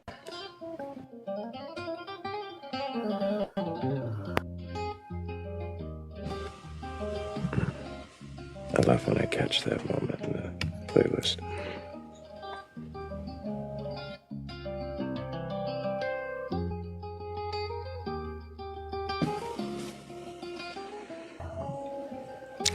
Hello, Jablabs Glabson. Can I get your age for TikTok TOS? 31. And do you have a belief in a god or God's higher power or anything like that? I do believe in a God. And which god do you believe in? I'm not sure, but I think it's the Christian God. You're not sure, but you think it's the Christian God? Why do you think that? Because in my own personal belief, it's love. And I don't think the Christian God is so much love all the time. I see. So when you say you think it's the Christian God, you mean you think but doubt. Yes. And you doubt because the Christian God doesn't seem to be love all the time. No. But you feel like God should be. Yes. Is that? I find from past experience, from family, that I find God in the experiences that I've had. I find good in the goodness I've been received. Are you saying good is God? I believe so. I think that God is love. Is that kind of your... Well, let me ask this. Why do you equate God to love? Because I think it's hard to do for so many people. I think it is something that is innate within us, but still a thing that is hard to acquire and thing that is what everyone is reaching for. What's the thing that's hard to acquire? Love. The love is... What is love? I think love is 100%, compassion. It is understanding. It is without judgment. It is there. Compassion, understanding, absent judgment. Yeah. Compassion and understanding, absent judgment.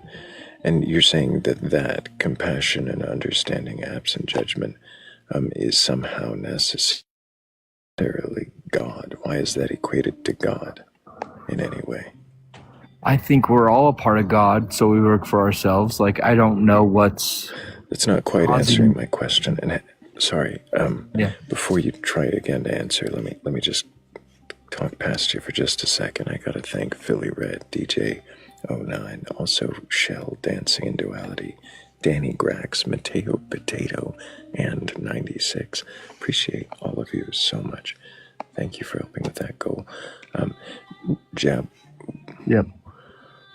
Why are you equating this idea of love and what you call love to God? What does that have to do with God? I think because I don't know where I come from, and so I have to think that I come from love. Why?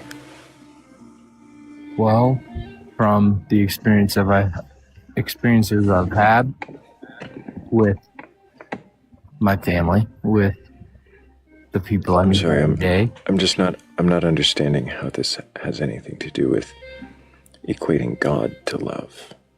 Well, You said you believe you have to come from love, so you mean your parents loved each other or you came from a loving environment. exactly. I'm not sure what that has to do with God must be love. I think that we are all a part of God, and so the love that we come from or equate or try to be is godly. The love that we equate or come from or try to be is godly. Why? Why is it godly? What is God? Well, God is love, I think. Right, but you're deciding that. So what is it that is God that makes God love? What is the thing that is making you use the word God in place of the word love? Let me think on that. That's fair enough. I appreciate taking a moment to stop and think.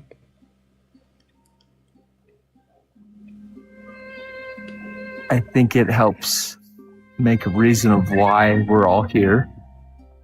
And we're all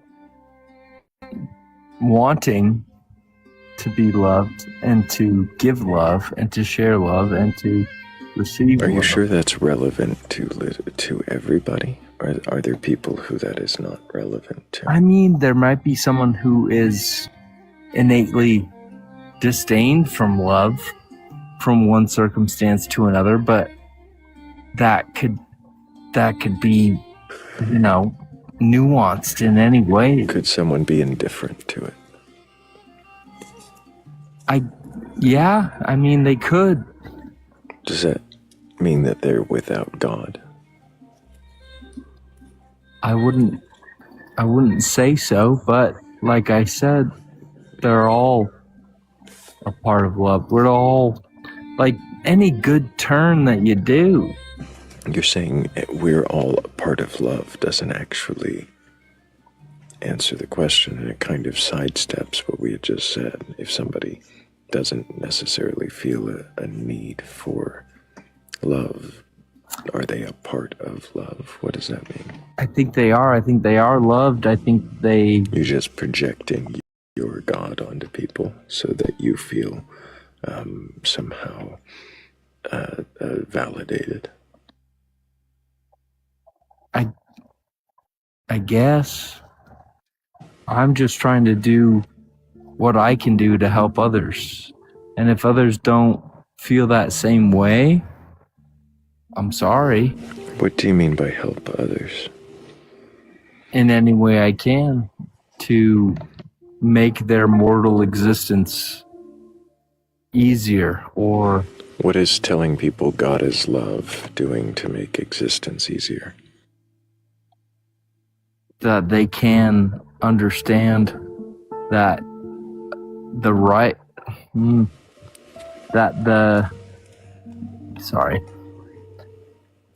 that helping others is easier than hurting others. What does that have to do with helping and hurting others? What does equating God and love have to do with helping and hurting?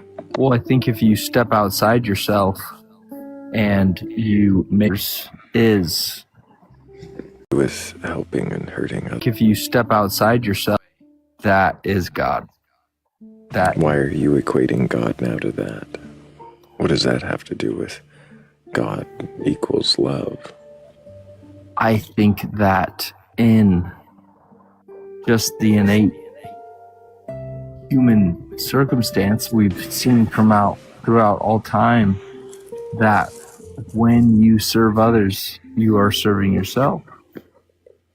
When you serve others, you are serving yourself. Are you absolutely sure of that, or is that just not a platitude to sort of encourage service?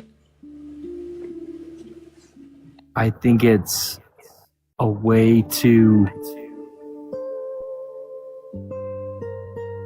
be a better person. In what way?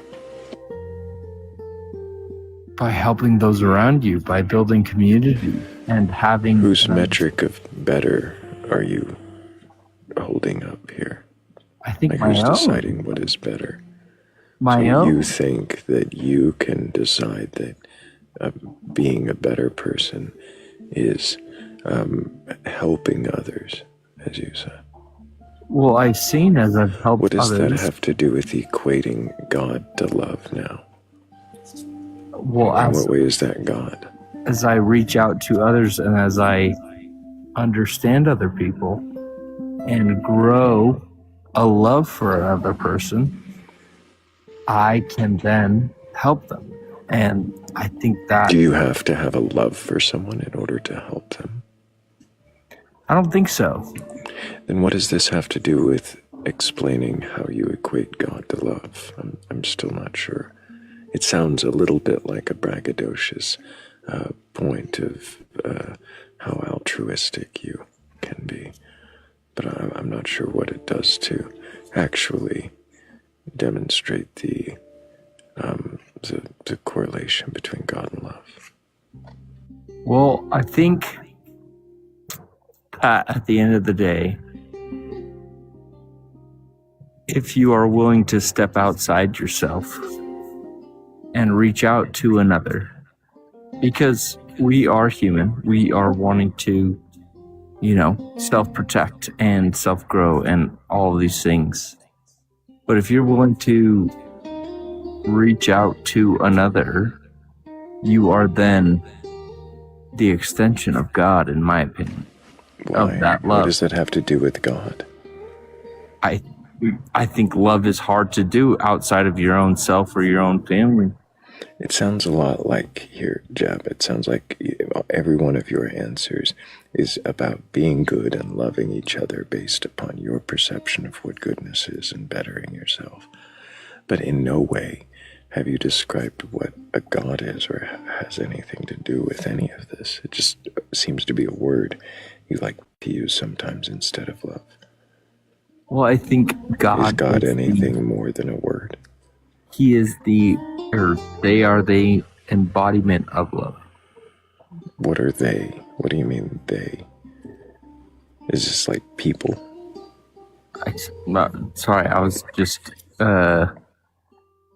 describing God as an it or an they, them, or whatever you want to say. When you say embodiment, what body? I don't know. I like to think of God as whatever you want to say. A man on the street. So God is a man on the street. Does the man on the street answer prayers? Is it responsible in any way for the creation of existence or the state of things? I believe that they could be. Do you think that's what God has to do with?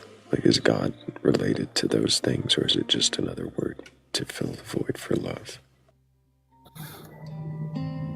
Maybe it is. Maybe it isn't. Okay. Everlasting, do you have any questions for this guest? Are you informed about this God from the Bible at all? Well, I know that Yahweh was from the Council of 12 and that he and Baal fought each other and then Yahweh decided to take Israel into his hands and did all those things. Okay. Based on what you've been informed from the book, has this God hurt more people than it's helped? I believe that it's helped more people than it's hurt.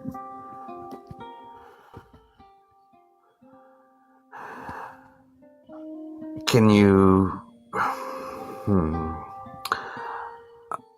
How can you quantify that in some way? I don't think anybody can quantify that. Like, I don't think there's any way to be able to calculate that because obviously we've lived for what?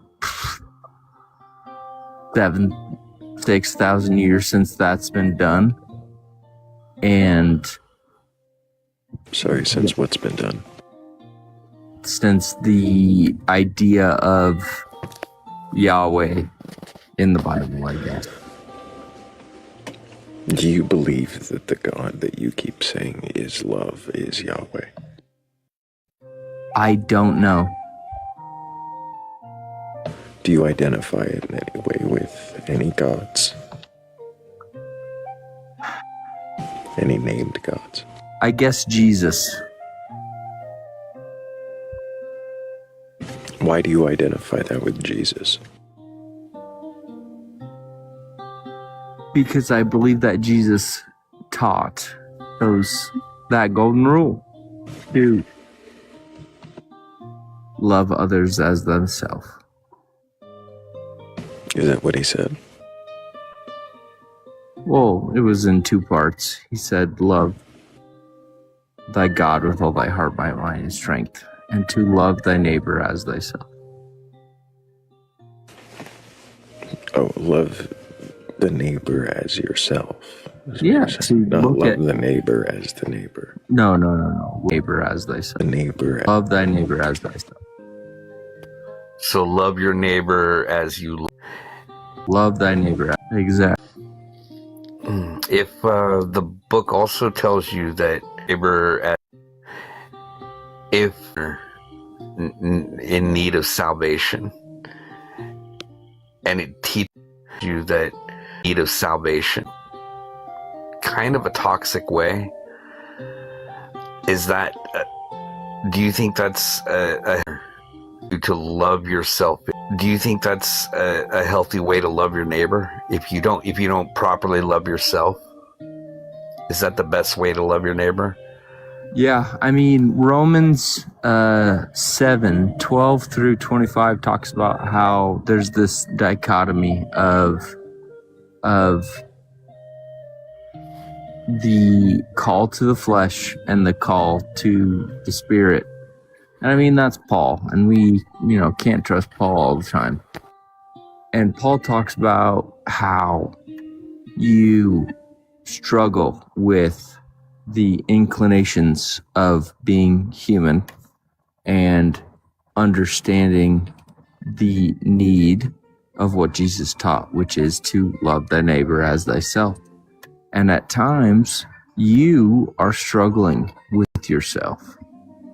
But that doesn't mean that you dictate or understand, or not understand, dictate or decree what you can Was the do. question even being asked? Was that comfortable to bend backwards to twist yourself into a answer that was barely comprehensible to the question?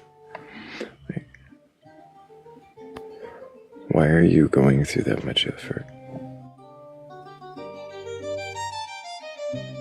I'm just trying to explain how I feel. Let me ask this. So I want to kind of reframe the question a little bit in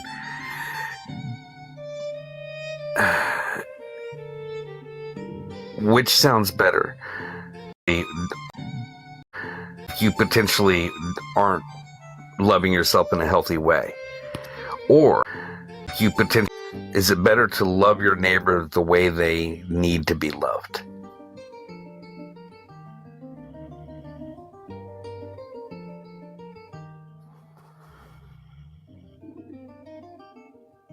Would be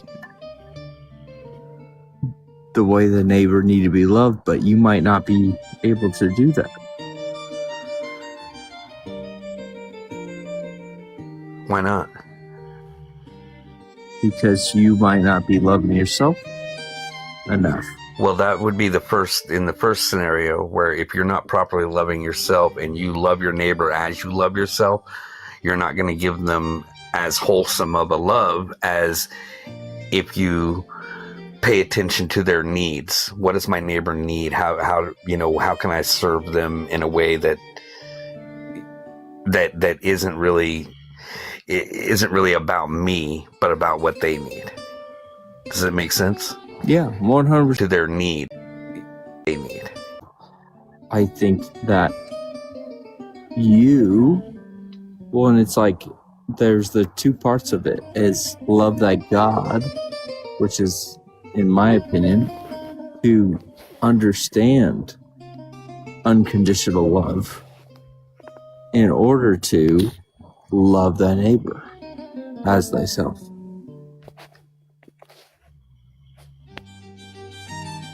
Unconditional as thy.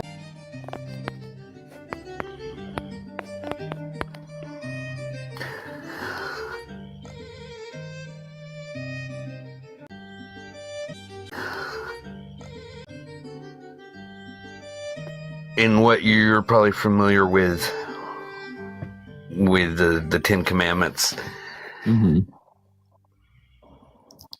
there's not much in that structure of those commandments that really talks about, giving a direct command to love your neighbor. Mm-hmm. But that is written about in the law, but it's just not really contained within the 10 commandments. But the first 4 commandments are about worshiping God, not putting any other gods before my face, worship me on this day, like it's very God centric. Okay. And I'm just wondering, why do you think this God needs such adoration and worship? I don't think he does. I think that What's the first 4 commandments, though? to love thy God with all thy heart, mind, and strength, to not place any other gods before me, to not make any false idols. And Like there's nothing in there about loving your neighbor. There's nothing in there about really even how to treat one another outside of these very pedestrian, don't schmurder, don't bear false witness, don't covet your neighbor's Wife. property. Yeah. It does say wife, but the wife is listed alongside property. Yeah. In that commandment. I'm talking about the new law, which was Jesus. Does he say to ignore the old law? I think he says the old law is done away with. Does he say that? Where? Oh God, I gotta look it up. He says I gotta look. He does indeed. A few times.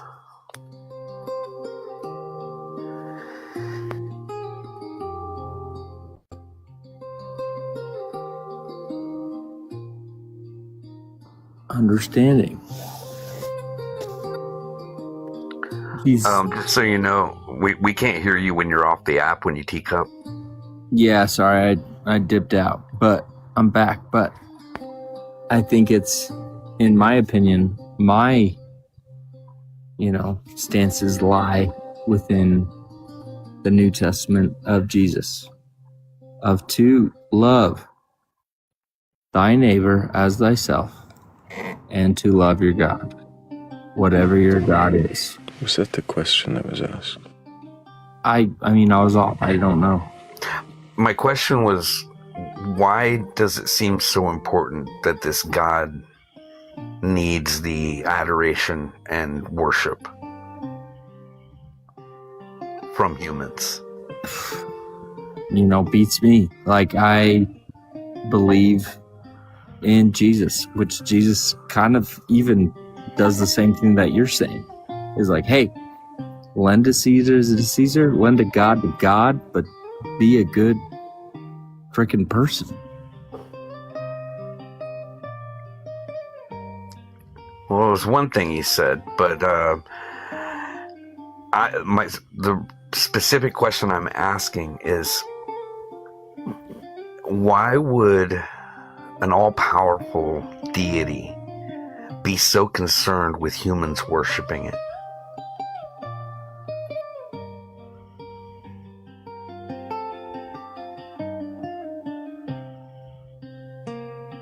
My personal opinion, I believe that there was that Council of 12, and Yahweh and Baal got into a tizzy, and Yahweh took his piece against the other piece of property of the world, of this earth, and tried to, teach them, I guess.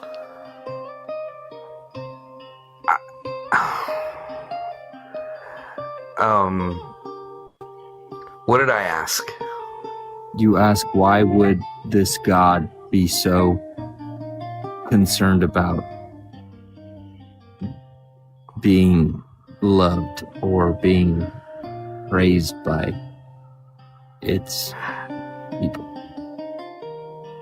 And then you answered with, you started off with, I don't know, and that is Could have been a great answer. Yeah, you could have stopped right there, but then why the That's Council just my of 12 assumption. business? That's just my assumption. That's just... What does that have to do with what this God needs to be, worshipped? I think maybe it's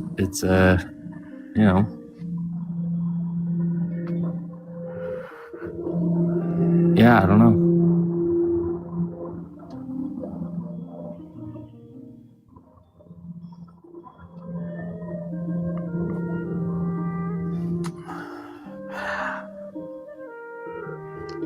Do you at all recognize?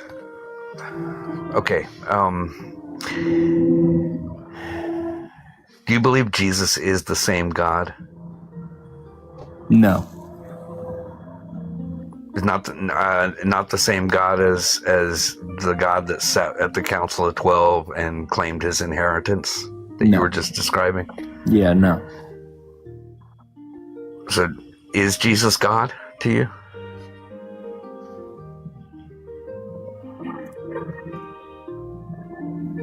I'm trying to make it that way, yes.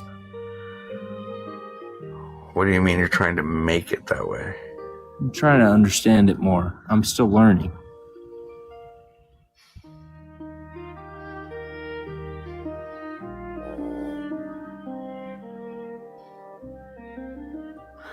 Well, I hope you keep asking questions, right, Thrayle?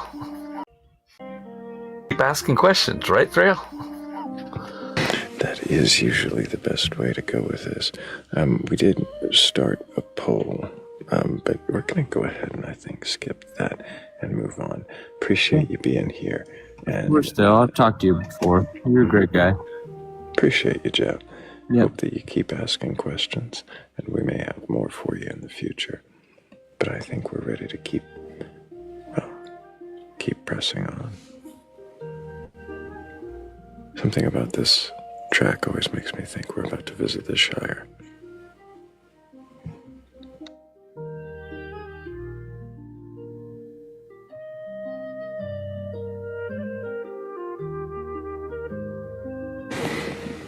I see a few names in queue. I don't know if you all meant to be there, but if you did, and you've got a belief in a god or God's higher power or anything like that, go ahead and throw a 1 in the chat if you're in queue waiting to come up, then, or anything like that.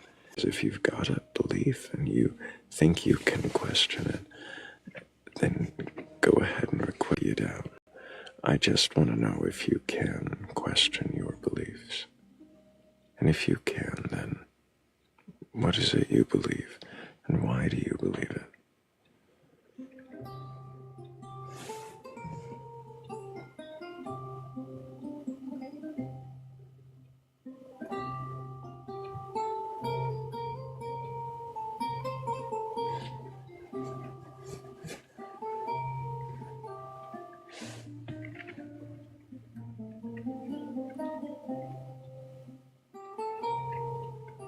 I guess everybody in queue was just tapping the screen really hard.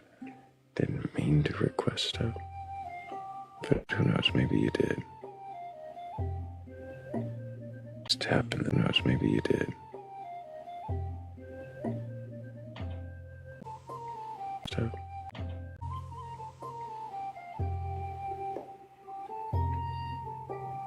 I didn't think so. Julie. She's havoc. I don't know. If anyone is, they're certainly welcome to request up and question their beliefs. If anyone in a whatever version of that God they believe.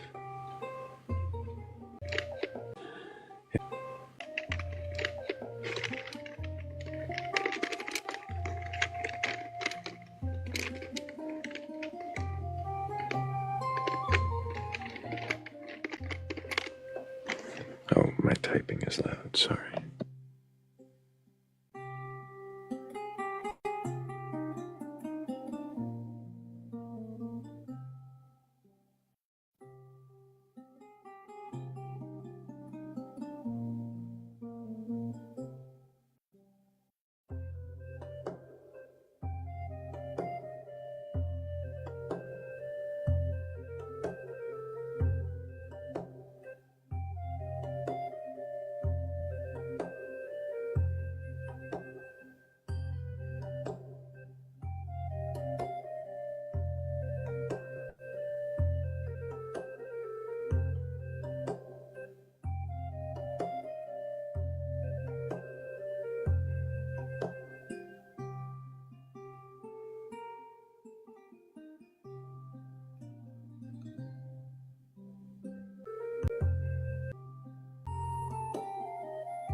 Not a believer.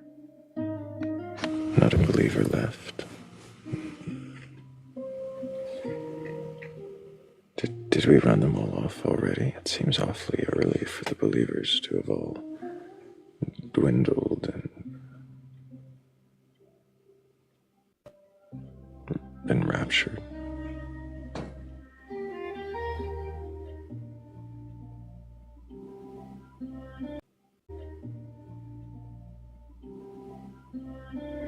Yeah, Chaplab, it's entirely your fault. Yeah, I don't blame you. We sometimes hit a lull, especially when there's no believer up here. We had somebody in queue when I set you down, and I thought, surely we'd keep going and have believers to question. I see one more person in queue, but I bet you didn't mean to be there, did you, Jade? I can set you down. What? You didn't mean to. Hello. Hello, Jade. No, I wanted to talk to the people that were already up there, love. Oh, but they yeah. have disappeared. They're gone. And I don't know what else to say other than the fact that you helped bring me to the light that I already knew was there. And if anybody has anything to question, please do. You know, nobody wants to make you believe in anything else than what you believe in. But if you're questioning, and everybody questions what they believe in all the time, they just don't want to admit it sometimes because they feel like they're failing the family that made them believe in what they believed in. Please question. It doesn't hurt a damn thing. Anywho, since the people I wanted to question some stuff to are not here, I guess I'll just back down. Thank you, Jade, so much. I appreciate you. Absolutely, Thrayle. You have a good evening. You You have a too. good too, Avaleth. Oh, and I cut her off mid-sentence. That's a full, true initiation right there. Appreciate you, Jade, so much. W's for Jade. I'm curious, have you ever questioned Paul, who's down in the comments? Oh, yes. Yes, Paul is a delight to question, actually. Yeah. No, I've questioned Paul several times.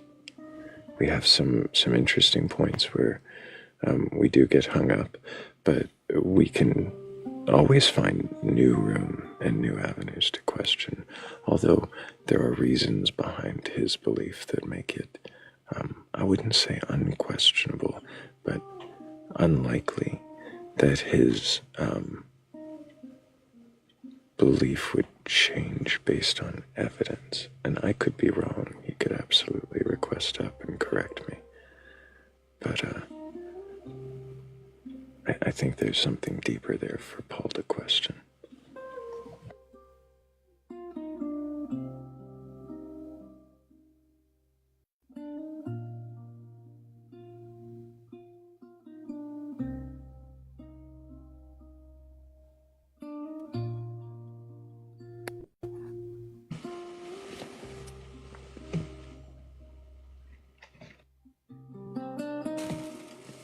I don't blame you, Paul. It's a lot. It can take a lot out of somebody, and we go on.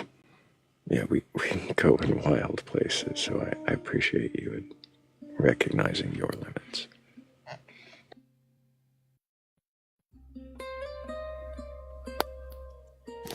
The big question that's been on my mind today, well, it's this is an ongoing question for me, but it's been kind of weighing heavier on me today, is the notion that I hear from a lot of believers that we choose our beliefs.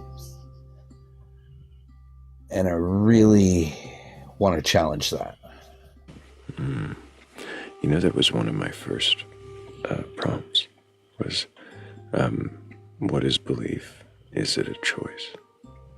And the responses from theists were overwhelming. It was a choice, something they had all chosen to do. I say all, overwhelming majority.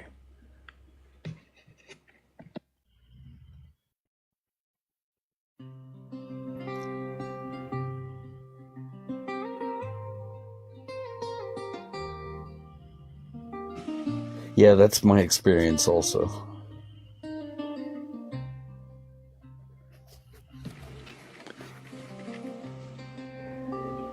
I haven't heard you give everlasting shit for his snoring dog.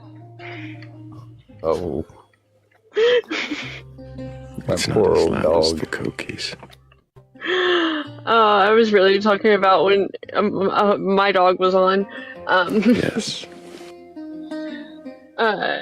I think the snoring dog is endearing, everlasting.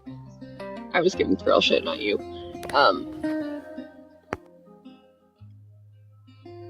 I think that this is really interesting. The idea of choosing beliefs is interesting, right? Because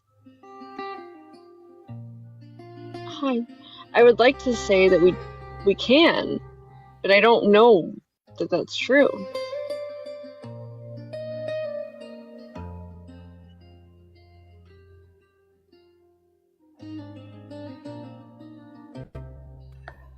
But I have a vested interest in the idea that we can. So there's also a bias. What I think, well, I should be asking, do you think that it's beliefs that we choose or actions that we choose based on beliefs that we didn't choose?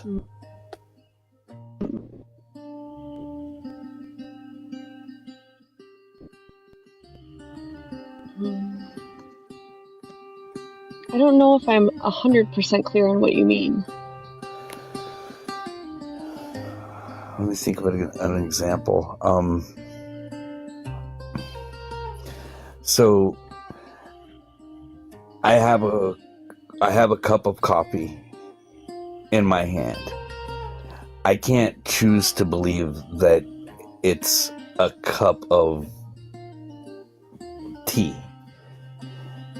because I know, I'm convinced that it's a cup of coffee, but I can choose whether or not I'm going to drink out of that cup.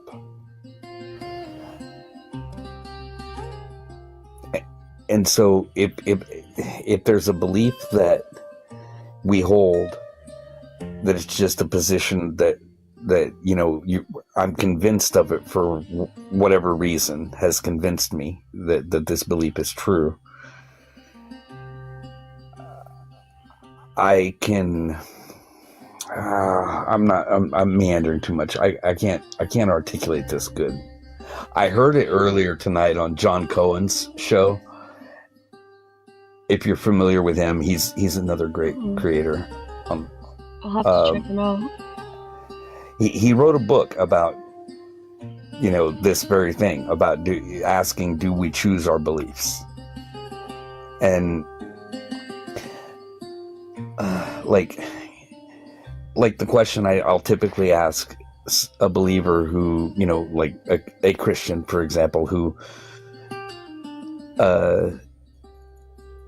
thinks that we choose our belief. They think I'm choosing not to believe in Christianity for whatever reason.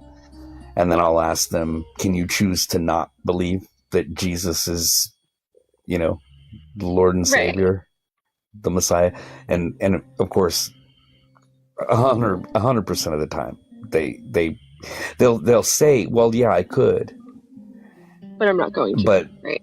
Yeah, exactly. 100% of the time, that's the answer I get, and which is understandable. I'm not trying to trick them into not believing. I'm trying to illustrate the point that, like, you're either convinced of it or you're not, and I don't think we choose that. I think that comes from, if anything, you might choose what you're exposed to. Your actions can not be reflective of what you believe, but you don't choose ultimately whether or not you believe it. Right. And I think that might be where the lines get blurred. Is the actual act of these beliefs, as opposed to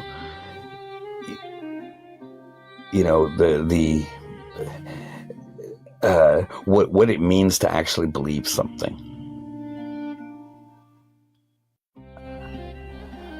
I think, like, where it's interesting for me is whether or not it matters if your beliefs are true, right?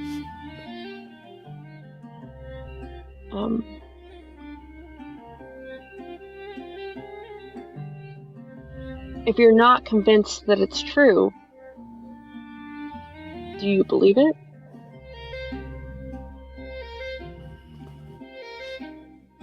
If it doesn't matter to you if it's true or not, and you're not convinced it's true, is that do you get what I'm saying? I feel like I'm being terribly unclear, but maybe you.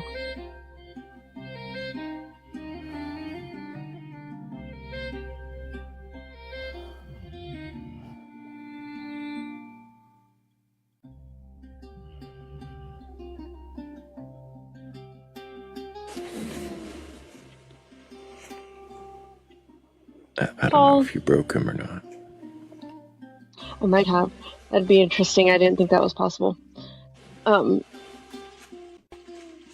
Next time I'm here and you're here at the same time, I want to talk about that. Oh, Paul? Not tonight. Boundaries. Boundaries, yeah. Yeah. Oh, yeah. Paul would be great to question about that. But we do. Well, no. What he said something in the comments that I wanted. Yeah, I saw. What's up? Hello, Elite. Can I get your age for TikTok TOS? I'm 30. And do you have a belief in a god or God's higher power or anything like that? Yeah, I've been here before. You've been here before? Yeah. Which God do you believe in? Jesus. And when you say Jesus, are you saying that you believe the biblical stories are true? Yeah. All of them, or just the ones about Jesus? I mean, it starts with Jesus. Does it? With Jesus. Yeah. Well, where does it start with Jesus? In the beginning, the Word. In the beginning, what starts with Jesus? In the beginning, the Word. The Gospel of John. Which book is that? Oh, John. Yeah, at the beginning. Is that the beginning? It literally says in the beginning, the word. Is that the beginning of Jesus. the story? It's the beginning of everything. Right? Creation. Why do you believe that? Why do I believe that? What do you mean? Why do I believe that? Why do you believe it says the beginning, right? You said it's the beginning of everything. Why do you believe it's the beginning of everything? Because I feel like that's what we're supposed to understand is that is how everything began. It began with him. That's a Christian. Why do you believe it? I believe it because, why do I believe it? I believe it because, well, it's not about like beginning or, yeah, it's a beginning of faith. How about that? Like, it's a beginning of believing, and it just begins with a person, and that's how I see it. You know, like Why does it begin like, with a person?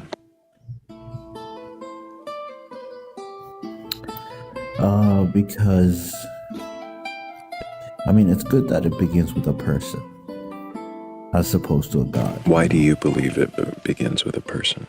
Because it brings it down to reality. Like, if it's like a god. I'm sorry, let's back up. You seem to be answering the why it would begin that way when I'm asking why you believe it's that way. Because it brings it down to earth, right? If it said it began with God, my brain would go, what is God? I don't think it begins with the person or with God, right? It begins with the word in the beginning. It did say the word. I don't know why you keep saying the person. Well, like the whole context there is it's Jesus Christ, I think. Is that the context? Yeah, it ends with saying like it's Jesus, right? You're saying it ends with saying it's Jesus. Is this the beginning of the story, or is this just John's retelling of that? Retelling of what? He's the beginning of this story. Does Genesis matter to you at all, or is it just John? I think John matters more than more than Genesis. Then that's what I'm saying in a way. Why? Because let's say it begins with God, right? Like, let's say in that scenario. Why would we say that? Like, let's say, like, I'm just like going through my head. But why would we say that? Because, you know, your causal like connection is just God has to create, right? Why is that your causal connection? I don't know, like when people ask like where everything came from, and they just, you know, they just say God. It's like, is that where you think everything came from? It's an easy description. Why do you believe that? Do you just believe it because it's easy, or do you believe it because it's true? I mean, I believe it's true, but I believe the reason I believe it's true is because of faith, not because I have figured out how he created it or whatever. Like, that's not how. It's just a faith thing. But like, to go back to like why I go to John as a beginning is just because if it was a God causing things to be created, right?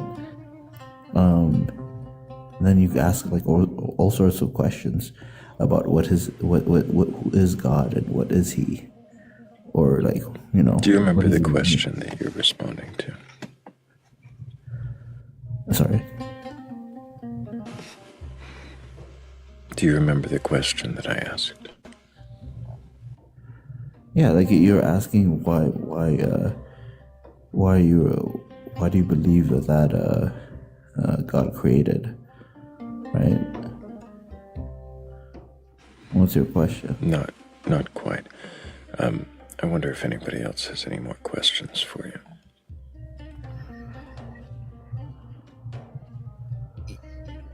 Go ahead, Kat. I do. Sorry, I'm like. I think everybody's asleep. I don't know if you can hear me flipping the pages in this Bible right now. We can hear you. Yeah. Okay. Yeah. Well, good. You know why there was a delay then. In the beginning, the Word was God, and the Word was with. In the beginning was the Word, and the Word was with God, and the Word was God. He was in the beginning with God. All things were made through him, and without him, nothing that was made. In him was life, light, and the life was the light of men. And the light shines in the darkness, and the darkness did not comprehend it. I don't know where Jesus is there. You said it ends with Jesus. Verse 14. Let's play down. Oh, I see. And the Word became flesh. Okay. And the Word became flesh. But how is that the big? Right, that's like way down though. Like that's not the how it started.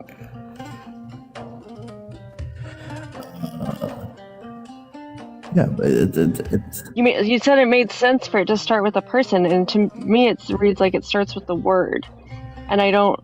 And you started off with that, And the and then Word you got later away from becomes that, and I flesh. don't. Yeah, and I don't know. I just don't know what you were trying to say there. Really, is what it is. Why do you believe that a God created things? what I believe God created. He created things so that we can enjoy life. No. He created life Why do you believe it? Because he wanted us to enjoy life, his essence, which is life. Not why. He's asking, why do you believe that God created anything? Why is it your Why do you belief? think that? Not why do you think he did it? Not what motive did he have? But what reason do you have to believe? Because I see life. I see life and I enjoy life, and I say like God created this. That's why I believe that. Yeah, that's what I'm asking. Why do you say that God created it, Bart? But because he wants us to enjoy life. Right? How did you determine that? Because his essence, I mean, we enjoy life. Because we enjoy life, then he wanted us to do it. Are you saying if somebody does anything, any action somebody does is because God wanted them to do it? If it is life in its essence, yes. If it's life in its essence, how did you determine if it's life in its essence? You know, we could talk about like I don't want to make it like a morality thing, but What is essence? what is essence? I don't have I mean, the way I think about essence is that we're not actually like just talking about,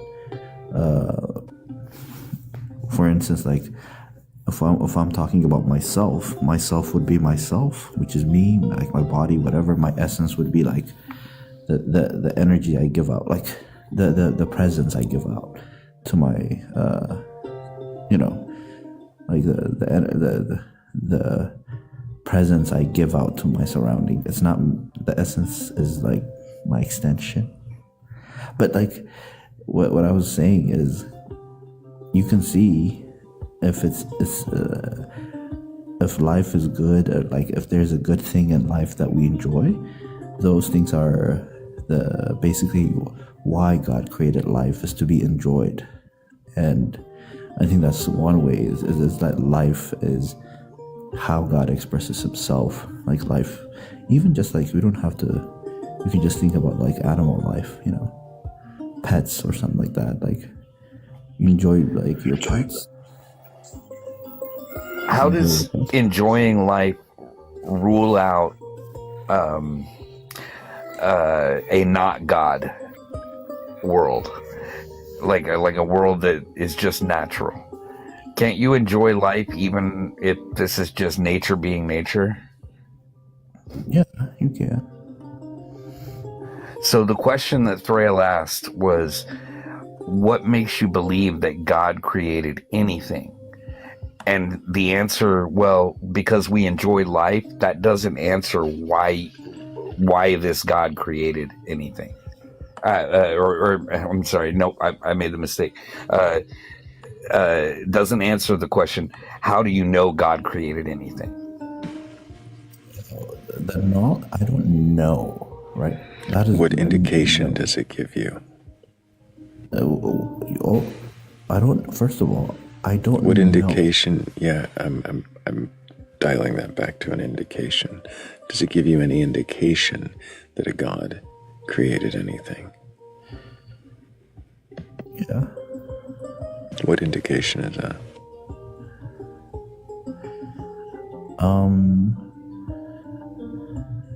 Because everything that we see, if it's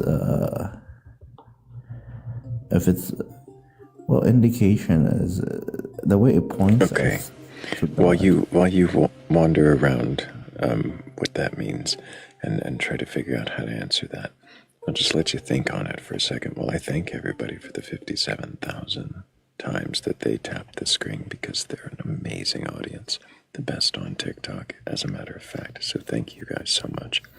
And also remind everybody there is a poll in the upper left-hand corner of the screen with more than two minutes left on it.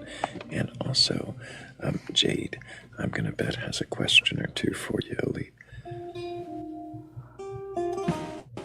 Hello, Jade.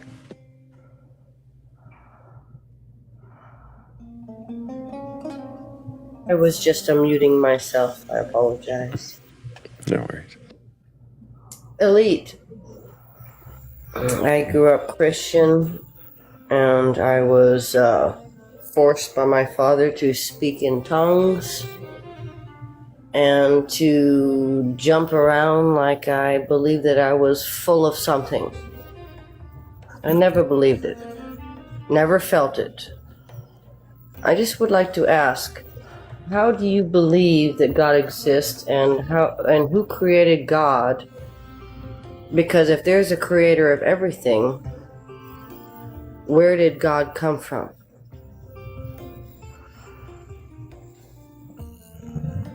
The way I think about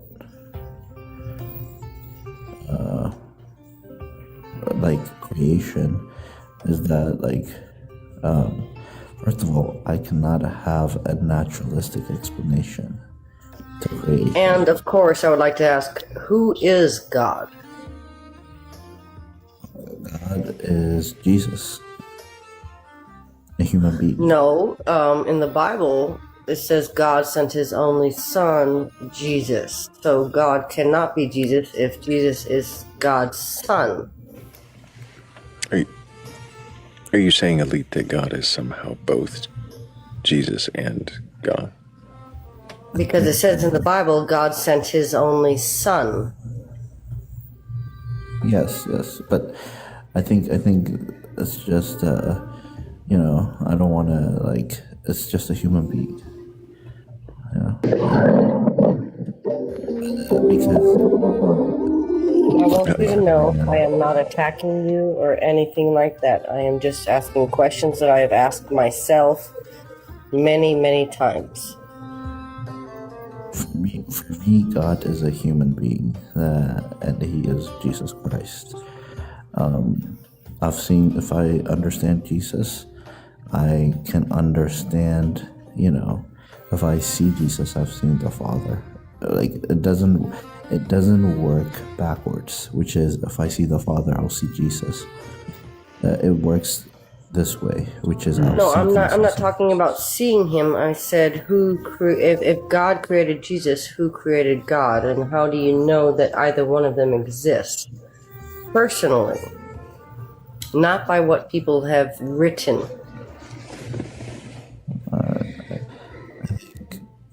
if you want to get to Because what made me question the Bible was Adam and Eve. That's the first thing in my mind that made me question everything. Because if Adam and Eve were created, and they were the first humans created by God, and there was no one else there, all they knew how to do was recreate human beings. They did not know how to write. So who was there to write about Adam and Eve that existed? So to understand or to experience Jesus, you, even if you don't believe in him, if you just live out what he was teaching, I see. Please, So that's all he's going to do is preach. Yes, please explain how Adam and Eve existed if they did not know how to write their own existence. They just knew how to procreate. Who knew that they existed to write about them? Please explain that first. Obviously nobody was there to write about it. So then, why would you believe any of it? Well, it's somebody else wrote it afterwards. You would have to assume that somebody has, I don't know, like a private information. I might have more questions for you another time, Elite. But it seems that you're kind of not really, I mean, this question here maybe, but otherwise not really interested in questioning your own beliefs. I see that, I'm sure that Jade probably could come up with a dozen more questions for you, but we did run a poll, and it does look like the audience would like us to move on, so I think we are going to do that. But I appreciate you, Elite, for coming up and respectfully attempting to answer some of the questions that were posed to you.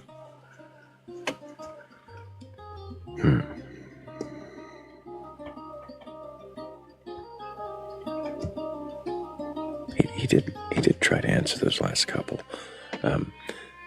Though I would really like to know why he evaded I think a very good question you asked, Jade, which was, where did God come from and how does he know either God or Jesus existed? But thank you. And I'll set you back down again. Of course, appreciate you, Jade. And how did Adam and Eve write about themselves?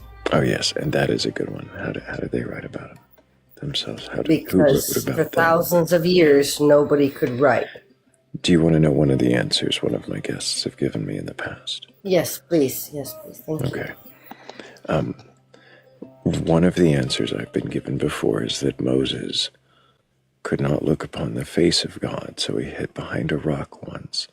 And then, as God passed by, he looked upon God's backside, which acted as a crystal ball, and showed him the creation story. And this is not... No. Yeah, somebody and said the that to you? backside represent... This was the other night, right? Yeah. The crystal ball backside of God. How this is the first time I'm hearing about this? The backside represents the past. Yeah, but you couldn't look on the face of God, otherwise you'd see the future. But Moses could look on the backside. Where did he draw this conclusion from? Look at the corgi. Oh, that was cute. That was clever. That was really good. Well timed. Where did he draw that conclusion? Thank you very much. Thank you, I wish I Jade. could sound like Elvis, but I can't. Thank you very much. Oh.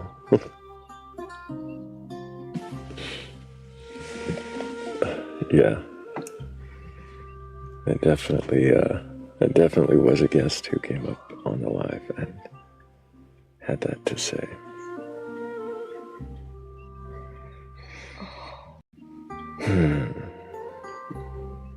Thank you for the corgi, Jade.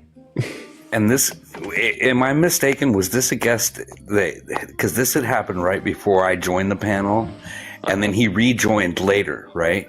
Yeah, he came back later. He came back up. We talked more about the crystal ball Jesus. backside. I'll try to remember him if he comes back.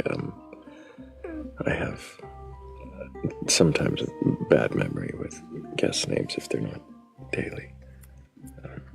I might remember him if I seen him. I can't think of it now off the top of my head, though. If he comes back, I might remember him. But yeah, it was definitely an interesting conversation. And the crystal ball backside of God was something I won't soon forget. Hello, Paul. Speaking of memorable guests, hello, Paul. Good to see you again. Hope everyone's well. Oh, I'm doing well. Hope you are well.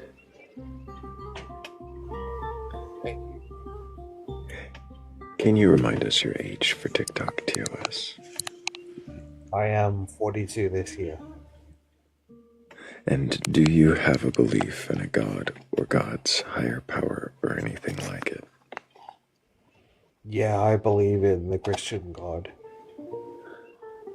And when you say you believe in the Christian God,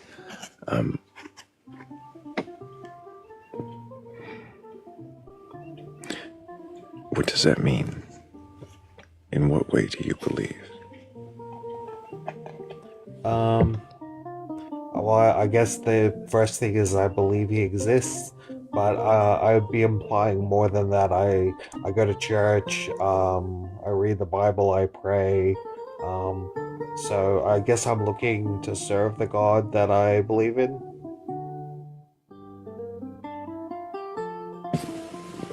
You're looking to serve Thrayle. the God you believe in. Yes. I'm itching, I'm sorry.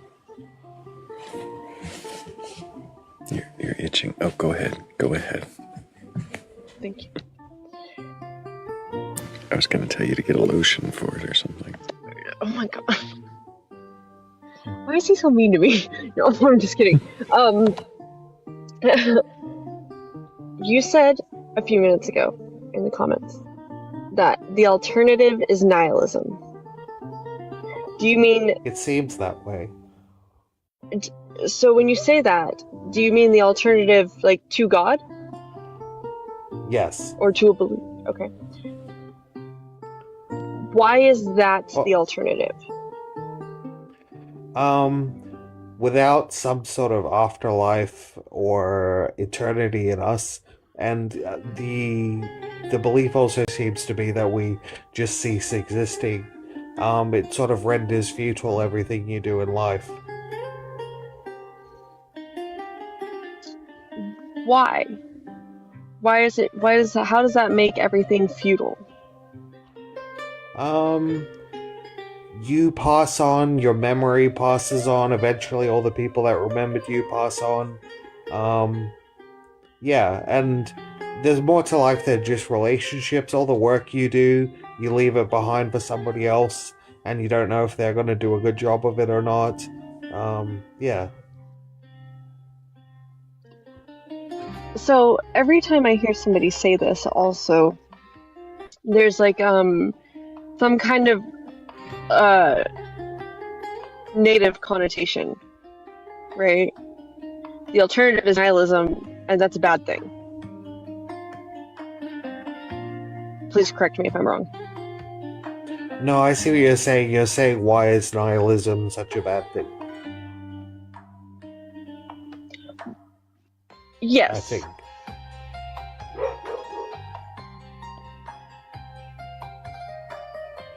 Okay. Yes, that is one of the things, yeah. Do you want me to respond to that? Start by what is nihilism to you?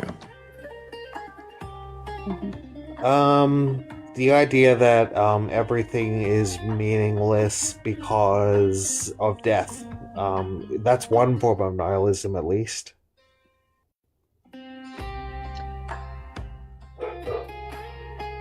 Is the meaning that are we able to give our lives meaning, like ourselves? Like, can we give our own lives meaning?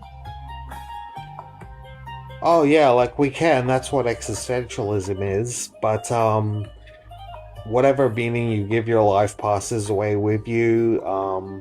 It's just gone, buried, never coming back. And also, if everyone gives themselves different meanings, um, some people might have beliefs or ways of life that infringe upon your life. So if you just leave it as being like everybody's belief is valid, that could be a cruel world.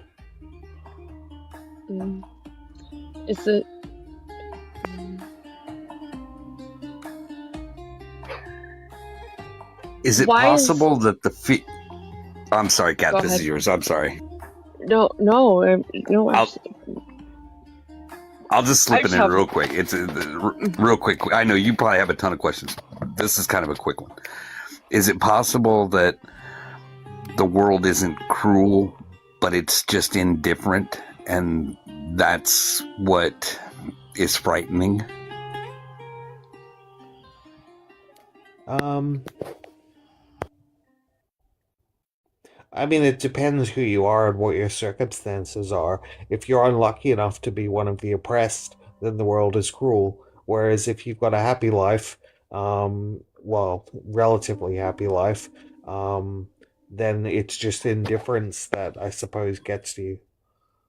I wasn't. Let me rephrase it a little bit. I wasn't really referring to like the world as in like the collective of humanity or the way we treat each other, but like the universe. Oh, okay. Um, I have to think about that. I mean, I think it's hard to divorce the world from the world itself because I could be wrong, but I think the universe is just uninhabited except for us. Willing to believe I'm wrong on that one. And so I suppose you don't mean that though. You don't mean the physical universe. You mean like meaning. I mean the. I think I do mean the universe, the physical universe. In like, okay, for instance, you just pointed out that we seem to be the only life that exists, as far as we could tell. Even though we might be able to speculate that mathematically the chances are it's a big universe. There's probably life out there. We just don't know about it. However, it seems to be largely hostile towards life. And so if life has occurred in a place where the conditions were proper, and here we are, we seem to be living in it could either be seen as a cruel universe, but that would imply intention. But if it's an indifferent universe, that would make you fear like the idea of nihilism more than a cruel intention to the universe that's hostile towards life. Does that make sense? Yeah, I know I'm not supposed to ask questions, but I'm just curious with you, and I'm not going to ask you a tough one. Go ahead. Have you read Paul. Ecclesiastes? Yeah. Yes. That to me sums up what I'm talking about, where I say that the world is meaningless with no afterlife. Like, he pretty much lays it all down.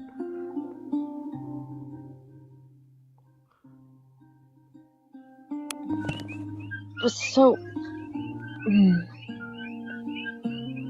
does it?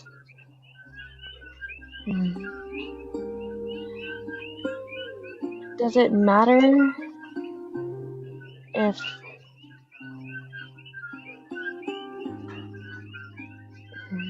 I mean, you sound like you're comfortable with not existing? Extremely. What's Yeah. wrong with the way Ecclesiastes lays it down? So everything gets tiresome after a while. Everything you work on, you have to leave it behind, and you don't know what's going to happen to it. People don't, regardless of people's moral character, some people end up kings, some people end up in poverty, and it just seems to be unjust how it all works out. Doesn't seem like the most real, most earnest, most honest book. What's wrong with that view, though?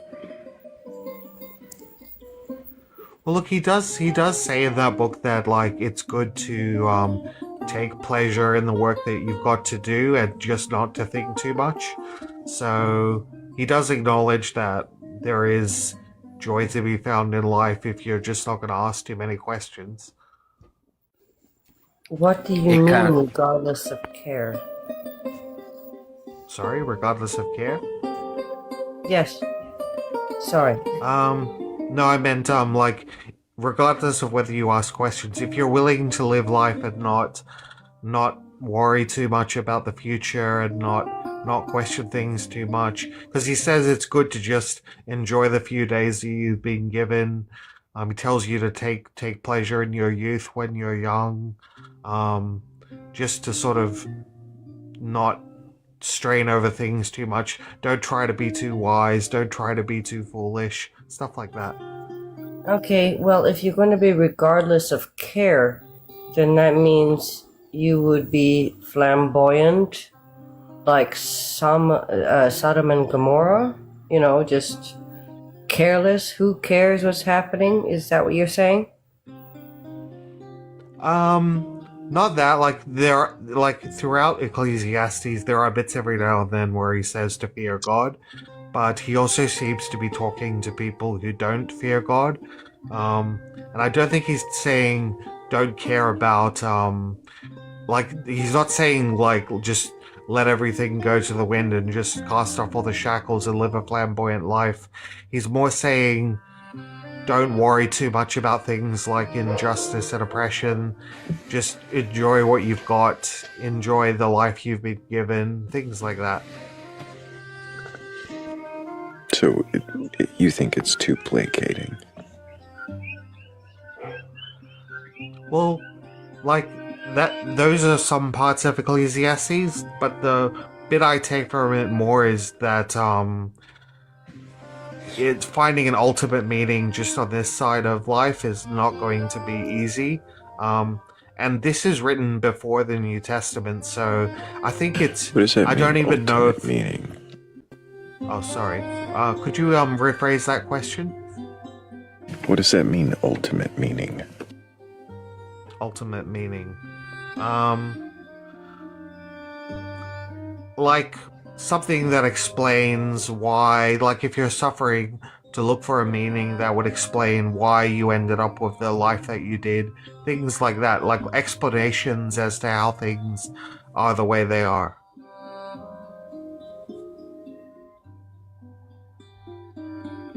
Why can't things just be the way they are because they're that way? Well, if your life isn't too bad, I guess that'll be okay. But if you're constantly questioning, if you want to know, like, you know, like there's wars going on in the world, people are dying, maybe a friend of yours has cancer, you may ask those sort of questions when those sort of things happen. But, you know, if you're occupied with life, if you're keeping busy, you're enjoying your social relations with people, you may never ask those questions, or you won't feel like you have to. Yeah. But, you know, like, there are things in Ecclesiastes, like he talks about wisdom. I'm sure you believe in wisdom and foolishness. Doesn't it talk about the futility of wisdom? It does, yes. If I recall. Yeah. There are bits where it talks about the futility of wisdom. There's other bits where he says the wise man has eyes in his head, whereas the fool walks around in darkness. So there's good and bad for it. There have been wars going on since the beginning of time, since the Neanderthals. How do you Yes. explain that? Well, I mean, if I was to give an explanation about why wars happen, I would have to say, and I know it's not a popular response, but like, we're sinful, and it's sin that causes wars, like envy, anger. You didn't question or argue at all when Jade's question included Neanderthals. You don't have a problem with the existence of Neanderthals, do you? No, like there's a part of the Old Testament that talks about. Were they before yes? or after Adam? Well, there's a part in the Old Testament that talks about the sons of God coming down to have relations with the daughters of men. Maybe that's Neanderthals. I don't know, but I'm not bothered by Neanderthals. No.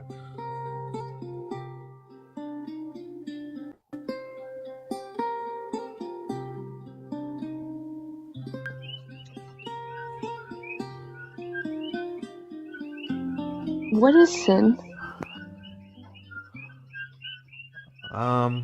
I mean, do you want examples of sin, or do you want sort of a theological answer? What does the word? What does the Hebrew word for sin mean? I think it means missing the mark. It does indeed. I think I've asked you this. Why is missing the mark a bad thing? Well, I know I would probably say the consequences of missing the mark. People get hurt when people do the wrong thing.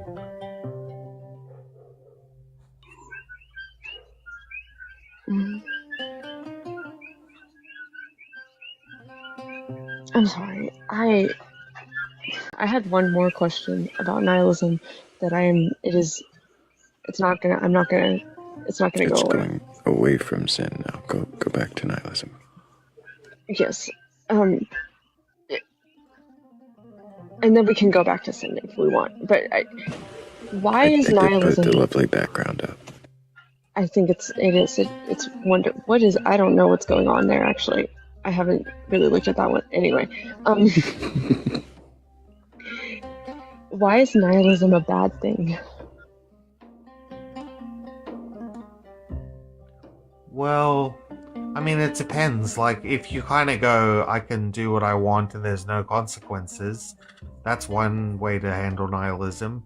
But I guess if you're trying to do difficult things for the sake of others, you might question why bother? Have you ever heard the expression that you actually die twice? Once when you die physically, and then you die a second time the last time somebody mentions your name. That's a good one. No, I haven't heard that. But yeah, I see what you're saying. Okay. Why do you think that nihilism means you can do whatever you want with no consequences? Well, it's the harsh truth. It's like, if there's no judgment to face, and if you are not even going to be troubled by regrets, or like if there's just no mental consequences, if you're willing to not be bothered by your conscience, no judgment for what you've done, you might not want to live that way. But there are certainly people who might go, I can do what I want. Like, yeah. Well, I mean, I can do what I want, right? But I'm guessing you've created a meaning for your life that is a bit more generous than. No, I'm a nihilist. Yeah, but so you're not an existentialist? No. Oh, sorry. No, you're fine. No, I don't think that there is any meaning, and I don't feel the need, like, to impose a meaning. I don't think that's necessary. But I also don't think that's a bad thing.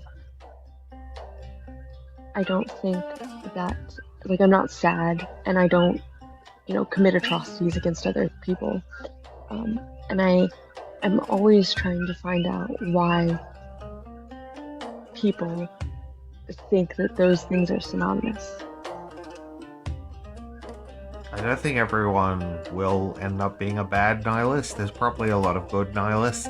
When I think of my parents are really good people, but they don't believe in the afterlife, and I don't know why they're so good to us, but yeah, like, there are plenty of good people who don't believe in the afterlife.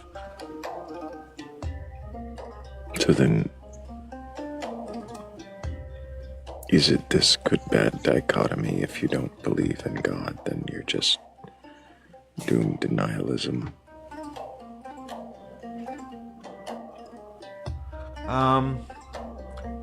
I mean, I think you are doomed to nihilism, but I think people have a good nature that often causes them not really to live it out.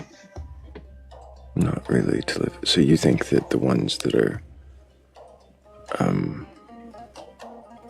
not living in existential dread are just not living out nihilism? Yeah, probably. That's probably what I believe. Is it likely just because you haven't reconciled existential dread with nihilism? That if you could, perhaps you might see it differently? Yeah. Like, I haven't always been a believer, but I think even the times where I wasn't living as a believer, I probably had in the back of my mind the idea that I was going to get judged, and I was just sort of thinking, so be it. And then I think after about 4 years of living that way, I was like, no, I can't live like this, and I went back to church. So even as seemingly non-believer, you were still fearing the judgment. Yeah, I think that's true. So I guess I was never truly free. Have you considered that perhaps somebody who doesn't hold a belief in an afterlife places more value on this life? And if you were able to understand that, understand how somebody can value this life if they believe this is all we have, how that would escape nihilism. Thrayle has said something similar, and I guess it would motivate. Let me say it this way: wouldn't that motivate you to create your own meaning in this life? Do you think once you get older and your body starts to decay and you draw closer to death, do you think you'll still be thinking that way? There's a bit in Ecclesiastes where it says he has put eternity in the hearts of men, and I think I personally, and I'm willing to be wrong on this, but I think a lot of people do want to keep living. Nobody wants to go. I know I sound young, but I'm actually ancient. So, look, I'm old too. I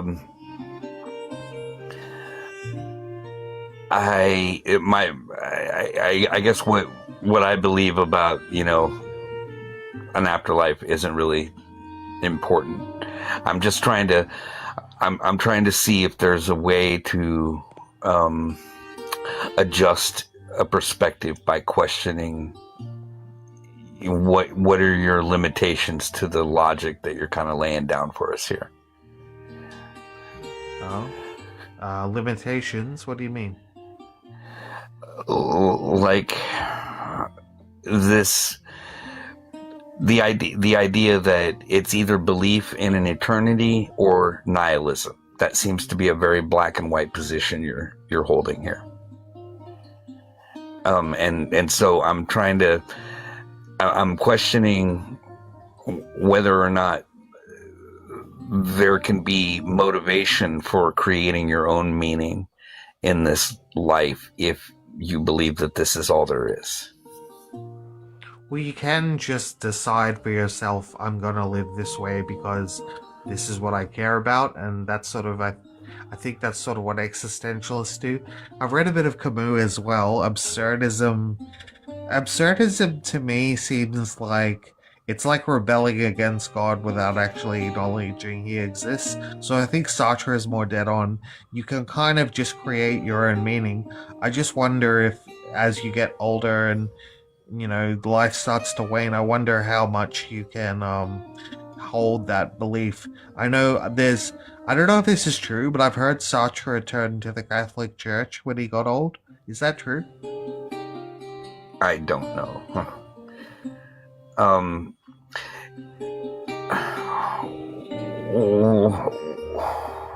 what did you just say? You said something that there was a key word that I wanted to ask you what it meant.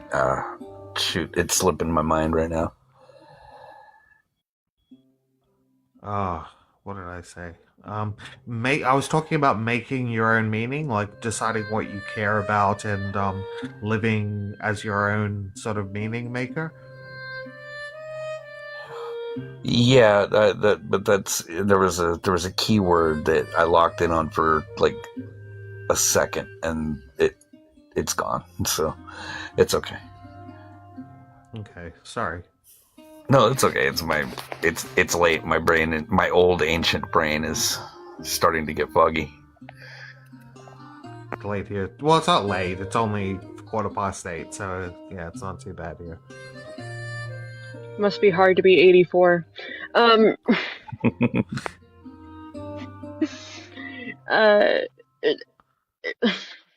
You have no idea. These old guys up here, jeez. Shit. Now I lost my train of thought. This is how we derail.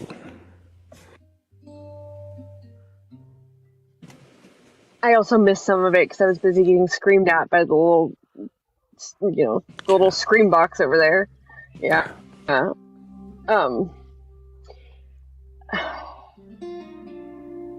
So, I think I was saying that I don't need to create it. So, it doesn't have to have like an inherent meaning or an overarching meaning, or even like it doesn't really mean, none of it really means anything except for that, I have emotions about the things in my life, right?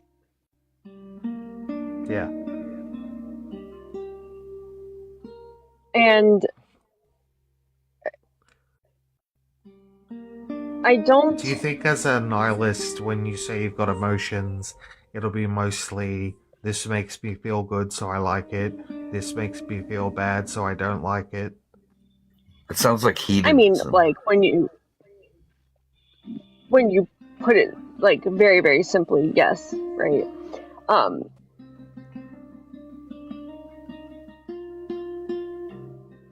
But generally, the things that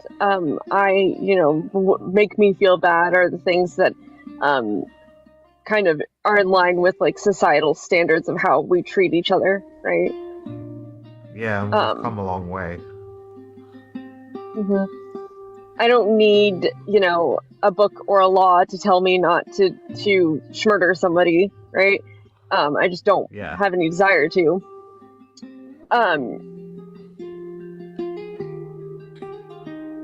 The way I see it, and it doesn't matter, but it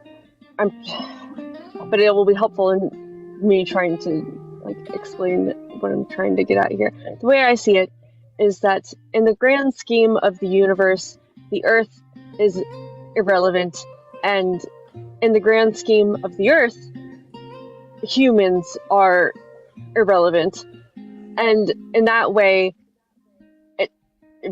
like if we look at that grand scale, then it doesn't matter, right? But that's okay, and I don't need to have an afterlife or anything to make it matter. I'm trying, Thrayle. And I don't know why this is viewed as a negative thing. Or like why... Well, do you really believe that though? That like Yes. we're just irrelevant? Like surely you look at the people around you and you go, we're the only relevant thing in the universe right now. I don't know that. But yes, I do truly believe that. And so and I don't see any, like, I don't have any feelings about that one way or another, right? Like, it's not positive, it's not negative. I don't understand why nihilism is this big, like, it feels like a dark cloud that's, like, you know, just, like, off in the distance, about to rain on people when they talk about it. And I want to know why. Well, I mean, like, I'm not so different. I probably am drawn to Christianity because I like living, I like life, and I think other people like it too. And I do want it to keep going. And so, you know, that's just like hedonism, isn't it? I think good things should continue. So I don't know if I've got a deeper answer to give you. I mean, that's a fine answer. That's, you know. That is a fine answer, but do you really believe that it will continue? Yeah, I'm sure. I just can't see the injustice of the world not being dealt with, and like we were talking about Why not? Ecclesiastes, why not? Because why not? I guess I feel like people who commit injustices, I think they know deep down though what they're doing is wrong, or they choose to brush over it and not think about it. I think people's conscience comes from somewhere.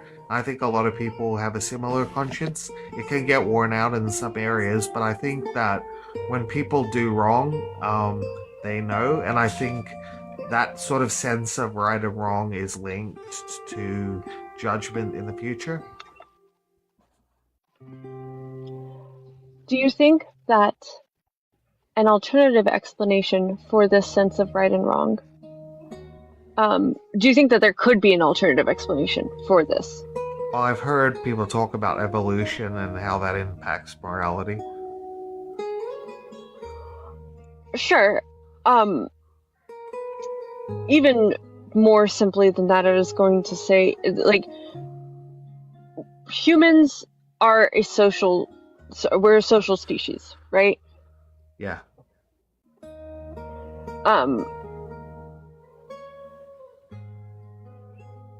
So it does make sense that we would be more inclined towards pro-social behaviors. Yeah.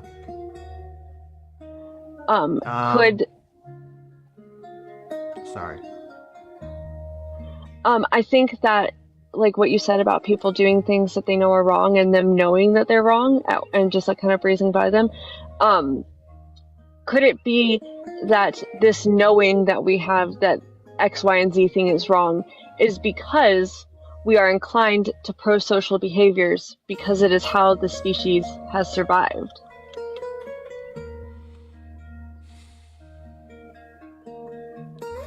Yeah, it's a complicated world we live in now, though. People can do wrong when they think they're doing right, and that's where it takes a little bit more. You need some better equipment to delve through and figure out what is wrong and what is right. Like, I mean, in Australia, we've got a lot of protests about people supporting Palestine, but on the other side, you've got people saying, like, I don't know either way. I don't pretend to know the right answer to that, but I mean, I don't know who's right in that, because I mean, you had one side strike first and then the other one. So sometimes you might think you're doing the right thing when you're wrong. So that makes it even more complicated. Sorry, I don't know if I answered your question. I think you did right at the beginning there, that yes, it could be an explanation for that, knowing of right and wrong. Um,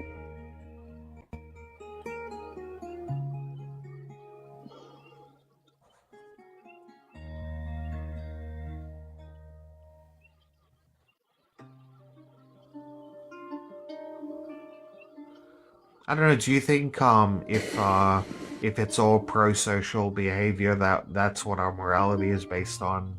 Oh crap! I had a question. I've forgotten it. Do you think that would be good enough to guide us to make the right decision every time? Absolutely not. I don't think that we make the right decisions all the time. But I don't think that that's an issue either. I think I also don't know that morality and pro-social behavior are like that closely tied. Although Thrayle did want to stretch his fancy new background. Oh, I've had this one for a while. I just never pull it out. Oh, well, I'm glad you had a chance. I mean, this old thing. What is happening? What do you mean, what's happening? What is going on there? Why are there tentacles? I have no idea.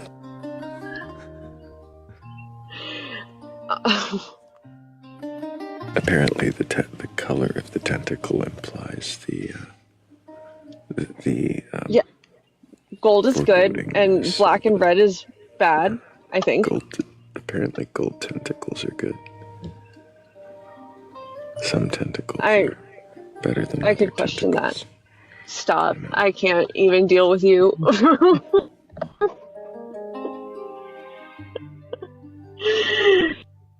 Oh,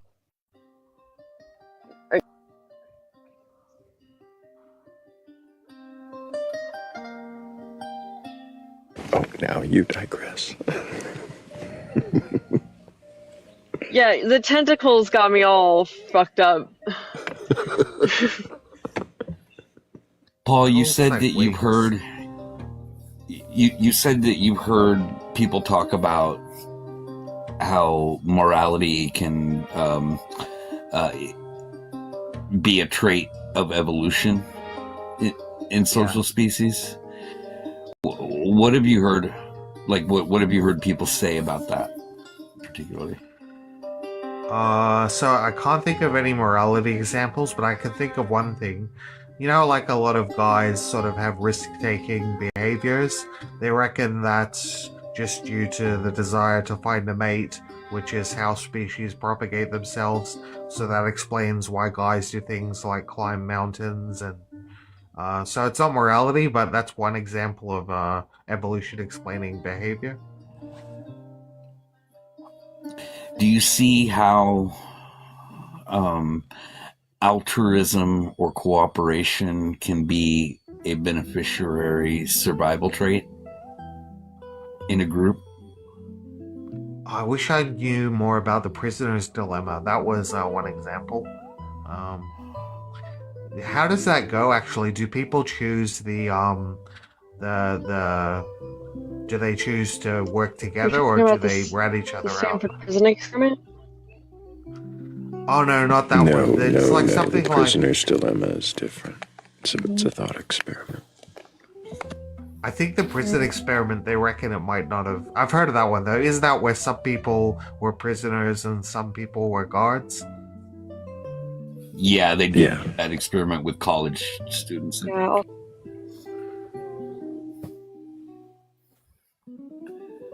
Sorry, I got us off track.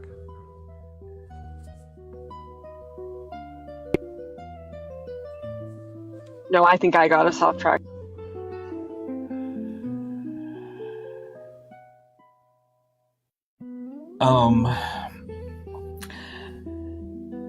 In the question I was asking, though, in terms of a species survival, and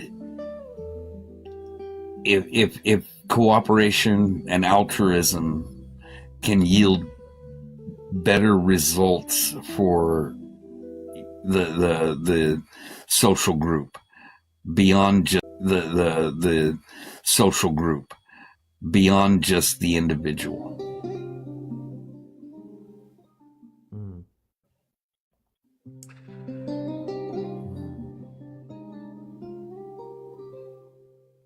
Well, I mean, wouldn't we just have to look at the animal world? Like, how do monkeys treat each other most of their time in the hot spring?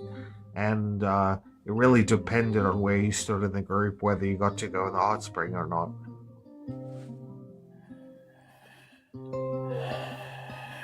We see examples of altruism and ethics practiced in all kinds of social species. Even ants will do triage, and that doesn't necessarily mean that they're, doing surgery, like intricate medical procedures. It just means that they're taking care of their own, and they seem to be doing so based on instinct. Because we wouldn't necessarily look at an individual ant as having the same cognitive skills that a primate would, or especially a human. But we do see small examples in social species where, this seems to be an inherited trait. I think we see other bad examples, though. I know chimpanzees, when they attack other chimpanzees, they might kill and eat the young of the other tribe.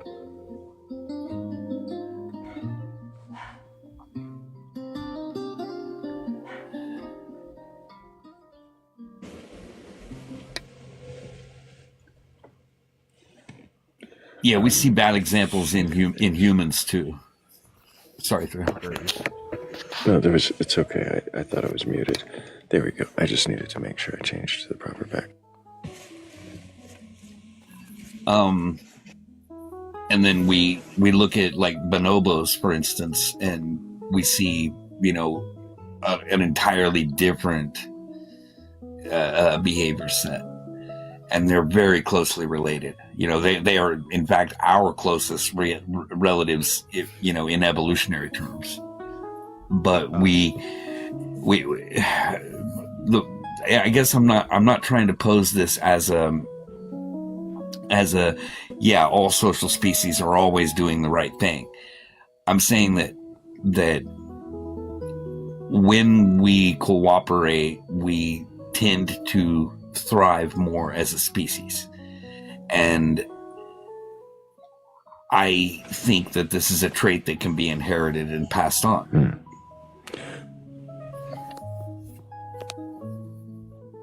I do see really quickly we'll bring up somebody who's wanting to add to this particular topic, but before they do, they're new to the panel, and I've got to ask Topher for your age for TikTok TOS. 39. Do you have a belief in a god or God's higher power or anything like that? I'm actually an anti-theist. Fascinating. I actually want to question you about that. But before we do, you wanted to add something really quickly to what was being discussed. Yes, I'll talk fast, okay? Because I don't want to hog up time. What Ever was saying, I can't see his full name, but Ever, he already said one point I liked. He brought up the bonobo apes. So when I was getting my bachelor's, I did a research paper on global peace, if we could ever acquire global peace, and part of that was thinking about the bonobos. They don't fight each other, and they don't fight other apes. They're our closest relatives, and they don't do any of that. So I thought that was intriguing, and I think that as humans, he's right. Like, when a big thing happens, we come together. It's natural. I think it's very much about empathy and sympathy, but I do wish we were closer to the bonobo apes in that regard, because I don't think we can acquire global peace. In fact, in our human history, the only time we've ever had pretty much absolute peace was in populations of 300 or less. If there's like 300 or less, about that, there's not even a civil war. Everyone's living together very peacefully. It's when there's like 3,000 people or so, you might get civil war, but you can maintain relative peace in populations even 3,000 and under. So, but yeah, once it goes, now we're at 8 billion, right, or over 8 billion. So I don't know. I was hoping the internet would bring us to that. I was hoping the internet would bring us to peace, but yeah, there's hoping. Yeah, I was kind of hoping you had a question to throw towards Paul in regards to what they were talking about. I kind of or just towards jumped on. everlasting. But I appreciate you. What was your question? Oh, the topic is questioning beliefs. So, anyways, Topher, well, I appreciate you coming up and adding your point to it. I think we're going to keep going forward, though. And, No problem. Yep, maybe when you're caught up, and if you want to question your anti-theism, I'd be curious another time. But I do want to make sure that... Sorry, what was that? I just said me too when you said question anti-theism. Right. Paul, I appreciate you coming up. I don't know if anybody else on the panel has more questions for you, but I do want to keep us moving forward. Fine. And I see, well, of course, this happens whenever I tend to drop one person from the panel, then people start falling out of the queue. I thought I had a believer in queue, but I only have a crows. Hello, crows. 5 times. 5 times I just tried to unmute my mic so I could caw at you, and now I've unmuted my mic and now I'm shouting at you. I'm sorry.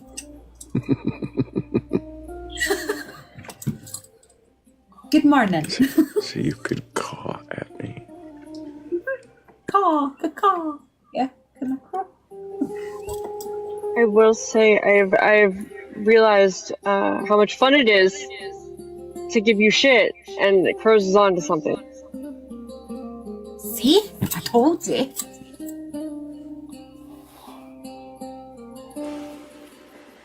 It's our love language over here. I'm giving you shit because I like you. So. Yeah. Did you have... I also go for it, Kat. mentioned earlier that you give me shit. You just do it much more subtly. I have no idea what you're talking about.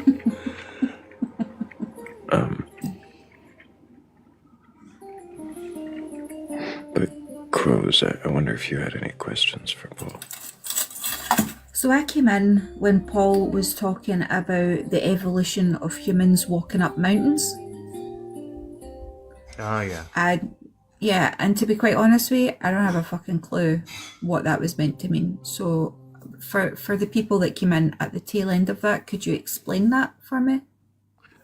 We were just looking at, does evolution explain morality? But I kind of made it more general, and I said, how does evolution explain human behavior? And I was sort of saying I can see how it does. People say that guys indulge in risk-taking behavior because they want to mate. I don't know. I was just trying to understand something I'm not that familiar with. Yeah, like you were tying it into like some kind of like evolutionary psychology. Describing behavior. Sorry. Well, I mean, it's a fascinating, speculative hole to go down when we start talking about evolutionary psychology. We can like speculate why we behave in certain ways or why our bodies react certain ways and try to tie it into evolutionary, explanations. The hypnic jerk is a good example of that. If anybody's ever like when you're drifting off to sleep and suddenly your body, jolts like you're falling, you have a sensation of falling. And I thought you were talking about some hypnotist that you thought was a jerk. A jerk, yeah. That's what it's called, the hypnic jerk. It's like your body just reacts because your mind thinks that it's falling out of a tree. That's the speculation. Is that it's the leftover. It's not a goat-kneed poet that stole your... I'm sorry, a goat-kneed poet that stole your parking spot. The hypnic jerk. I thought it was, you're making really bad jokes. It's very distracting. That was good. He's a hipster jerk. I thought it meant that that your body thought that it was unalivened. I suppose falling out a tree could lead to certain unalivement, so yeah. Those Well, are that's fucking the terrible idea jokes. is that it's a. See what I'm saying? The goatee poet that stole your parking spot is the joke. I think that's hilarious. It doesn't matter how many times you say it, it's still a bad joke. I think it's funny, and that's what matters to me. You make jokes so that you can laugh at them and everybody else in the room can look at you like you're stupid. I suppose that's funny. Sometimes. I do that too, don't worry about it, it's fine. You're good. Your jokes are still bad though. But the idea, I think, what Paul brought up with that the whole mountain climbing thing is in comparison to we were talking about how empathy, morality, altruism is an evolved trait. What's altruism? It's to act in a selfless way. Is there a true to benefit somebody else's well-being. Is altruism actually real, or is it a concept? I mean, it's a concept that is demonstrated through actions, I would say. But is it real? I guess when was it evolved? I mean, in old societies like the Egyptians used slave labor to build their pyramids. Is it a more recent evolved thing, or did they use slave labor? Well, I guess I don't know for sure, but I know the Egyptians used slaves.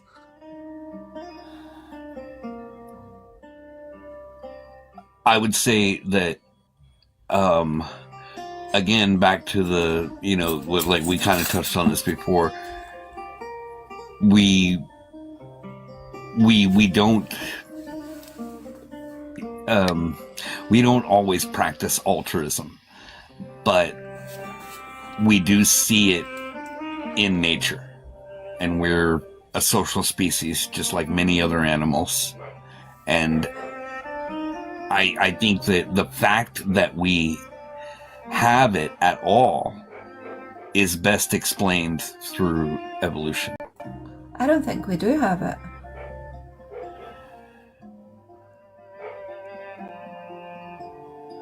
Sorry, I'm just spitballing. I don't think we have it because the species of human is far too selfish intrinsically to be able to do an actual selfless act without having some sort of self-gain.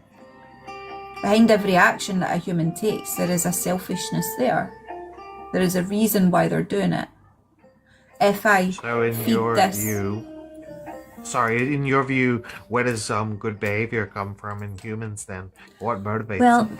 my darling, I have been on this panel for 6 months asking that same bloody question, because I'm telling you right now, good and bad and the idea of it is subjective. What would it tell you when we find a fossil of an early Homo species that we can see from the bone? There was the thigh bone that was broken and then healed, and they're part of a social group. They wouldn't have been able to hunt for themselves or even gather for themselves. They would have been severely laid up. Yet we saw that it was healed and that they went on to, to live a normal life, and then they eventually unalived from other natural causes. But the forensics show us that when we see like this ancient, this is going back like many hundreds of thousands of years, somebody had to take care of them, right? Mm-hmm. There was people in their group that cared for them, fed them, made sure they had water. Yeah? What's your point? Sorry, Well- the reason that I'm not being argumentative and I'm not being deliberately dismissive. I know it sounds like I am, right? What would that tell you? That's my question is, what would that tell you? So I spend a lot of time in the National Museum of Scotland, right? A lot of time. And I spend a lot of time in there because there's a particular exhibit in there. It's the first of Scotland, right? And it has bones of different ages, like from young to old. So it has in many different stages and phases with many different forms of evidence in terms of slashes, gashes, etc., right? I look at their tools, I look at their culture, I look at their society, I look at the way that they were as a people as best as what I can through this modern day human lens, right? And what I've deduced and what historians and other people have deduced, give me a minute and I'll fucking get to you, Thrayle, okay? Is that every person in that society had a function and had a role. It wasn't that they weren't important. They absolutely were. There was human feelings there, but they had a function and a role. And if they were a person that provided, like, say for instance, they were one of the people that went out to hunt the bigger animals, the more dangerous animals that carried that knowledge and that wisdom and that skill set, they were a valuable member of that society. So in order for the society to ensure its survival, they had to ensure the survival of the member that was injured, right? Obviously, human feelings come into that, like they love them, they care for them deeply, but also these people provided a purpose. So why would we not, in order to ensure our survival, why would we not take care of the person that was providing that skill set? Exactly. So it's a selfish need. It's not altruism, it's selfishness. I hear what you're saying, but I hear you. But that's what the evolutionary benefit is to cooperation. It is selfish, essentially. It is for not selfish to the individual, but selfish to the species. Oh, Thrayle, So you're just saying the same thing I said. Sorry. I know, Thrayle, you wanted to put me down. You can do that anytime. I'm okay with that. It's okay, Paul. I did want to thank you for answering the questions that you did, for going on the journey, of course, as always. And I hope that you keep asking questions. I wonder if you had any questions for me before I do let you go. Gosh, questions for you. I had never even allowed myself to think of any. Give me a minute.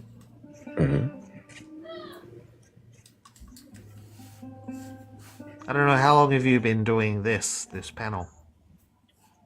A little more than a year and a half. And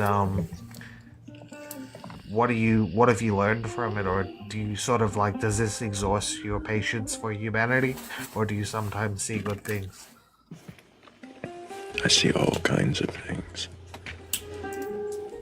All different flavors of humanity. That's different all I wanted ideas, to ask, just beliefs. that. Yeah.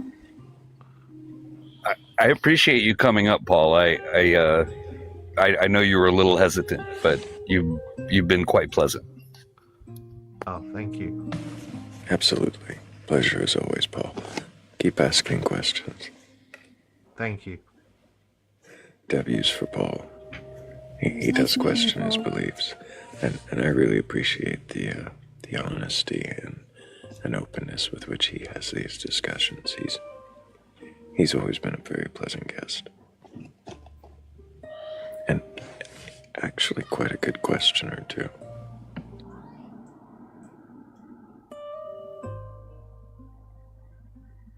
I have a question if the questioner's up still. It's up for the moment. We're going to bring up a new guest in just a moment. I do see someone in queue, and if you're patient, we will bring you up here in just a moment. So I asked you this last month, but it's your monthly ask. So have you yet met somebody that's made you question your belief in terms of considering to convert? In terms of considering to convert. Yeah, from atheist to, I don't know, god of clowns or bacon or I don't know, something. I have not yet been compelled towards any gods. Guys, we're just not trying hard enough. I mean, he's got a whole shed full of them. Orphaned gods, no less. Orphaned gods.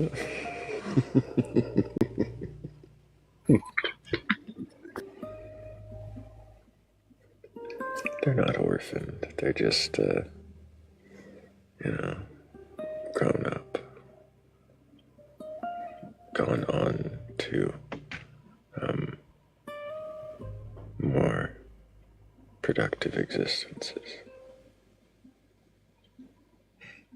Sounds neglectful.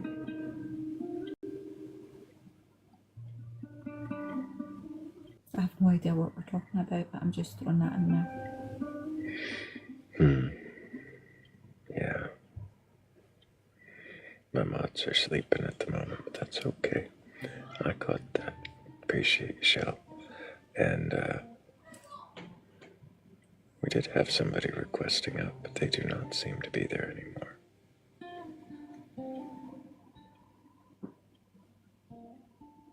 That means I get to fill your white space with more nonsense. What was that? Was it very quiet? Sorry, I says it means I get to fill your white space with more nonsense.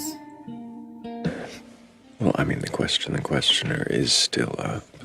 If you or Jade is still on panel, or Everlasting, if any of you have questions, this is your chance. I might keep it up for a little longer before I... Oh, I've got a personal question for you. Okay. Do you have nice eyebrows? Because at the moment, I do not.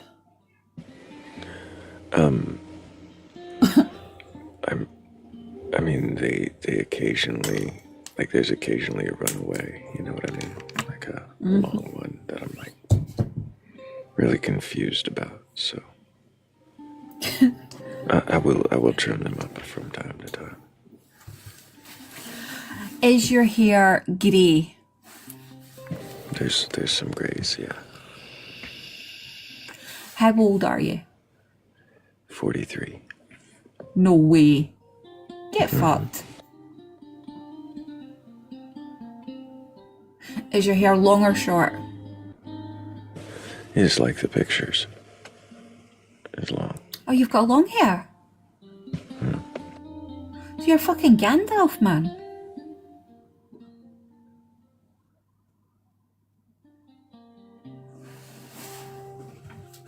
Are you a biker? No. I've one time put a motorcycle in a tree. Oh yeah, good question, dude. Do you have a beard?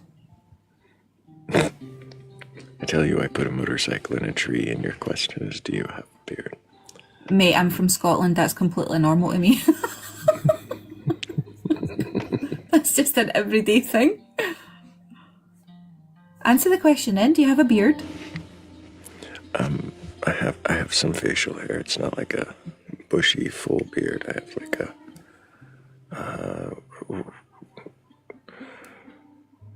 it's like a goatee. I have a mustache and Oh, you've got handlebars. kinda very trimmed. Right, chat. Come on, chat. What else can we ask him? So he's got long hair that's kinda grey, his name's Gandalf, and he's got a bit of a beard. And he's crashed his motorbike. It wasn't mine. Well, it is now in this scenario. No, it's definitely not mine. But I did put it in a tree.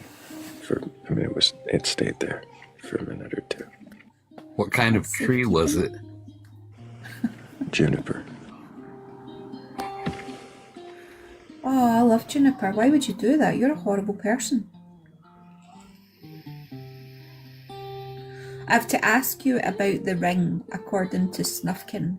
Oh, aye, because of the ring. All right, okay, I got it, Gandalf, got it. I was like, what ring is he talking about? Are you ever going to do a face reveal? Because I don't think I could deal with that. I have done face reveals in the Discord to a few people. There are a few people who've seen my face in the community. I used to do them more frequently. I have. Yeah, I don't think I could handle that. I've accidentally let my face slip on camera once on a live. I don't think anybody noticed. Why do you not sit with your face up here? Why do I what? I'm sorry, was my accent too strong for your delicate ears? I had another noise in the background here. Okay, why do you not sit with your face up here? Oh, because I find faces to be distracting in these conversations. If I find something humorous or distasteful or confusing, or if I just make a face, I don't need that to redirect the conversation. Yeah, you've got a loud face like what I do. It talks too much. But I do have another question. Nishu asked, Nishu, was your question, what colour of wizard are you? Grey. So you are a Gandalf.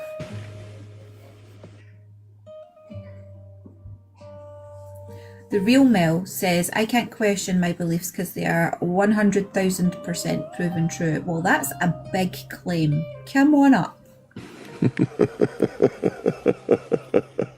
Prove it. You're welcome to request up. We do have one guest in queue, and I will get to you in just a moment. I'm fairly certain I have questioned Josh and you before. What do you want to question me about? Can you give me your age for TikTok TOS? I'm 34. Do you have a belief in a god or God's higher power or anything like that? Sometimes. But no, like if you're asking that question, no, I'm pretty anonymous. Do you mean agnostic? No, I mean anonymous. I don't think I'm agnostic. I don't really believe in anything. I believe in everything. You know, like the powers and the What do you mean by powers? I believe every reality is currently going on, and every reality is everything that we have and everything that all the other realities have. Did you mean to request up here, Josh? No, I didn't. Okay, I could kind of tell by some of your answers. I'm going to go ahead and set you down because I do have another in queue, but I appreciate you. Yes, sir. I think I know what you meant by anonymous now. W's for Josh.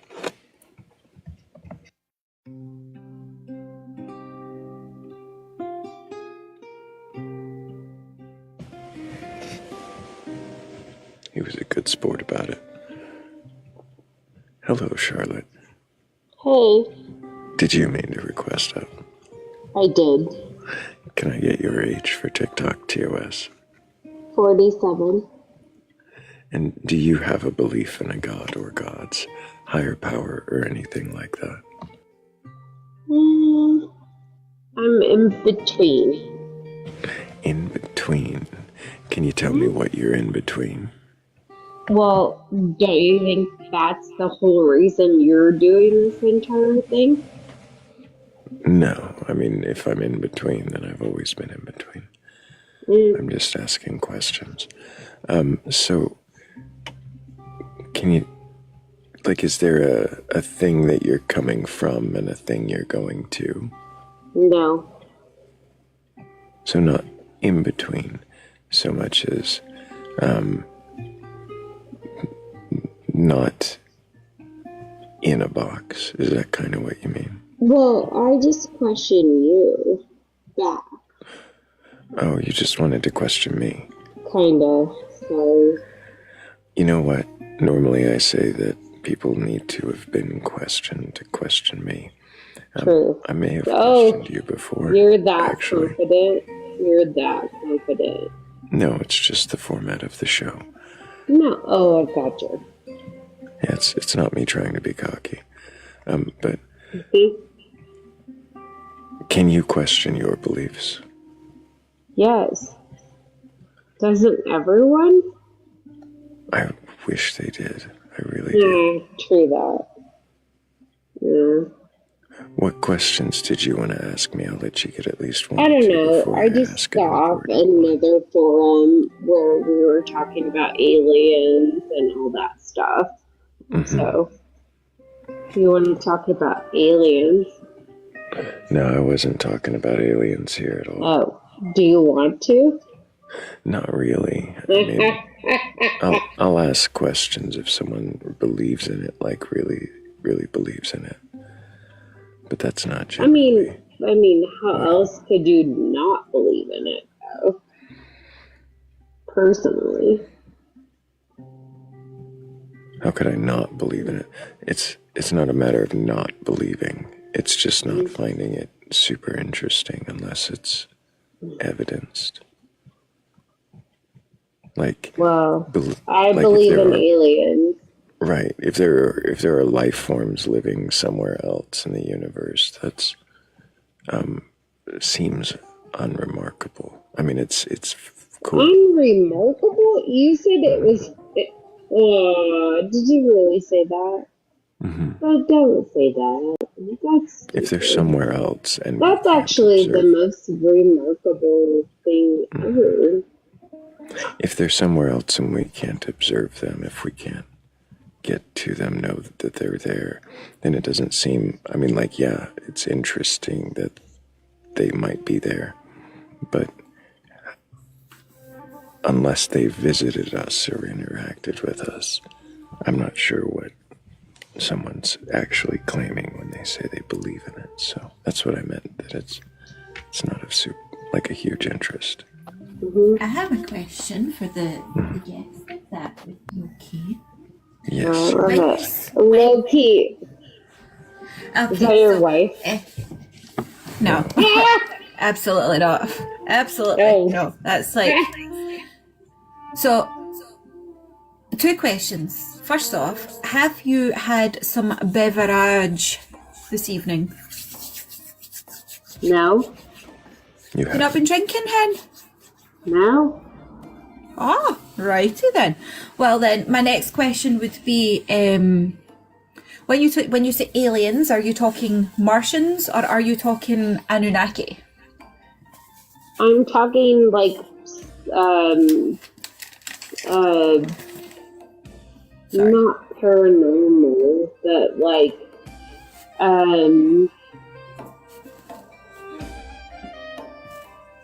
people on the existence on the outside of us as human beings, as we see it.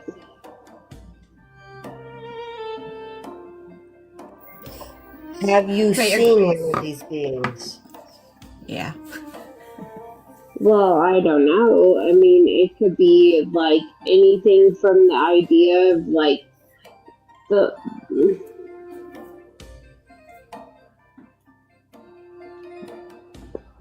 I'm sorry. You're literally sitting here saying that this is not a concept you've thought about. Nobody said anything like that.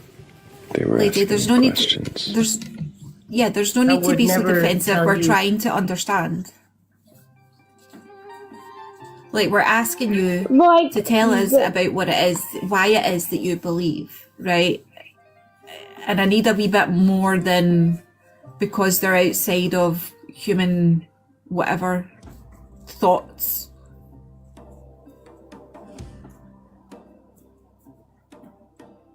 Do you believe it?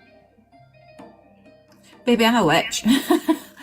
It doesn't matter, but I believe in all sorts of things that are just as mental as what other people would think aliens are, so it's okay. Do you know what I mean? Yeah. But I just want to try and understand, because maybe your aliens are my spirits. Do you know what I'm saying? So, like, give me something. Wait, I'm sorry. I know you're like. If you're going to start trying to imitate my accent, I'll take the nice gloves off and I'll put the not so nice ones on. I want to know what it is you're talking. Words. I'm talking words. No, what's your heritage? Here's what I think, Charlotte. I'm gonna go ahead and give you a nice Scottish goodbye for the time being. She's a dick. I don't like her. She might be drinking, and we'll just give her a chance to, like, you know, catch some water and a nap, and maybe come back another time, or maybe it's just, you know, where she's at right now. In which case, yeah, she'd be a dick. You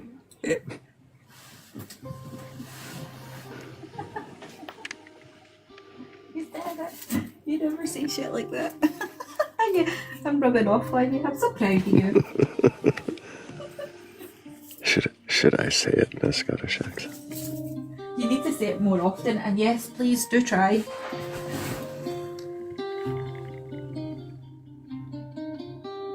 You want me to say it first? Nay, I'd rather not embarrass himself. It's so bad. You sound like Mel Gibson. It was really bad, right? I should work on it. I should really work on it. The only way to do it better is to, like, keep trying, right? You sound like the fucking bat. That's really bad. I should try harder. But instead of doing this for too long, what I think I'll do is say that if anybody's got a belief in a god or gods, a higher power or anything like that, and you think you can question that belief, then go ahead and request on up. We're not here to debate you or argue. I'm not here to tell you that your god doesn't exist. I'm just here to see if you can question your belief. And if you can, then what is it you believe? And why do you believe it? He sounds like your Faye Bertine. Hey Bertine, hey. You've got a Scottish accent, that is for sure, but it's nowhere I'm from. It's up north. It was all over Northeast. the place. Yeah. It was all over the place. That's definitely the Aberdeen. They are everywhere. That was funny. Well done, Thrayle. Well done. You have been put in practice. I appreciate it.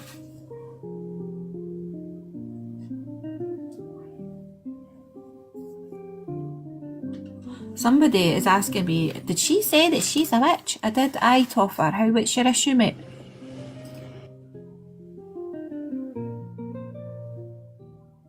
There do be some witchery going on.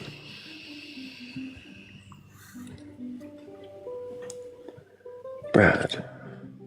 Hello. Changing your picture every day makes it a surprise to see you. Can you remind us your age for TikTok TOS? 32. Can you tell me, Brad, why you requested up today? Oh, just the down moment, the downtime. I don't know, I clicked. I can appreciate that. What do you think is, well, let's start with, do you have a belief in a god or gods, higher power, or anything like that?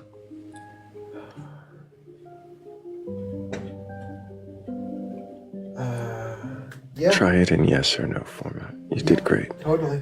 Okay, because usually we end up somewhere else. So yes, what is your belief? What god is it you believe? I guess maybe some sort of unknown orchestrator.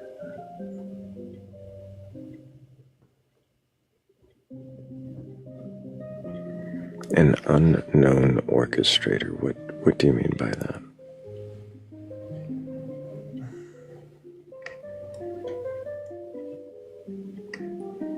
I don't really know. Something that is between the dance of hive and serpent. That's where we get kind of lost. Sorry, I could use other words. They're just the simple ones.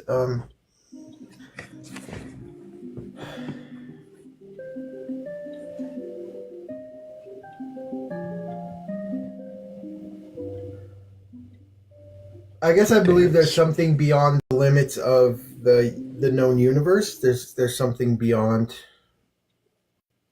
outside of human limits, perception. There's outside of human perception. And because you assume there is something outside of human perception, then that assumed thing is what you call God. Yeah, maybe delights in manifesting as an orb, in its downtime, and that's very human creative. human only when necessary. When dealing with human, it shows as human. I don't know. Why would it delight in anything? Why is delight even something it would experience or want? An orb reflects structure, gravity.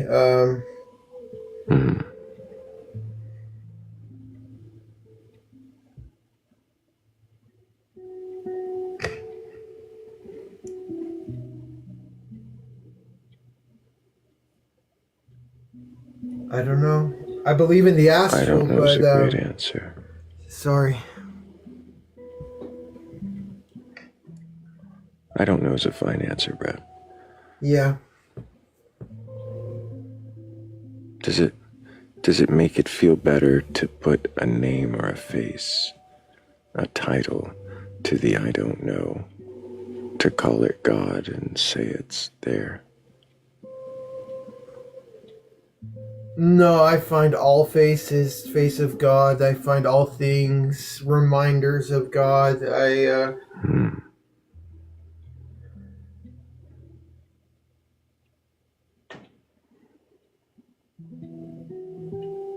You find all things reminders of God. Every schema is a game trail that leads back to Gethsemane. Yeah, that's kind of a prepared statement, but what is God? No, schemas are just my favorite word. I'm sorry, I talk about them a lot. What is God, though?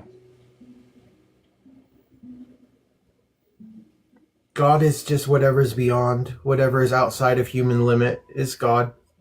What reminds you of God? You said everything reminds you of God. What reminds you of him? My japa beads from Krishna. The beads keep falling off, and I hope each bead falls off because, I'm busy walking in the beads. I don't notice them falling. What do you mean by the beads? I don't know, and I'm just being very curious. Detachment, observation of entropy, but a reversal. Excuse me? What was the last thing you just said? Reversal of what? Entropy of the soul. I'm going to let Thrayle take soul? Soul is just, I guess, active observation. Active observation. Does it matter to you if your beliefs are true or not, Brad? Oh, I don't claim to hold the total knowledge of anything. I just Do you claim to hold knowledge at all? Maybe I've made a few smart connections, but I don't know. Could any of it be mistaken? Oh, definitely.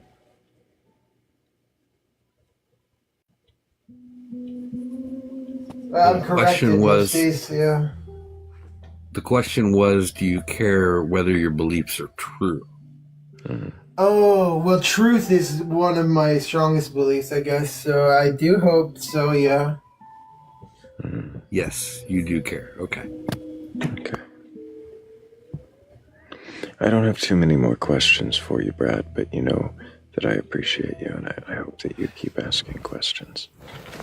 Thank you, Batman. Goodbye. Appreciate you.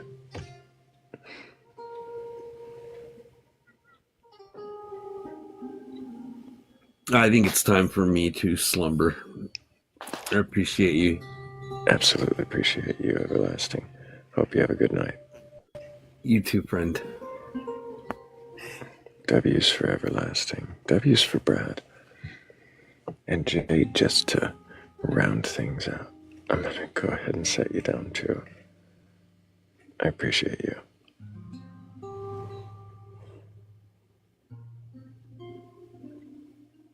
W's for Jade. Great questions tonight, everybody. Great. Really great. I appreciate all the honest conversations, all the really inquisitive believers who came up capable of questioning their beliefs.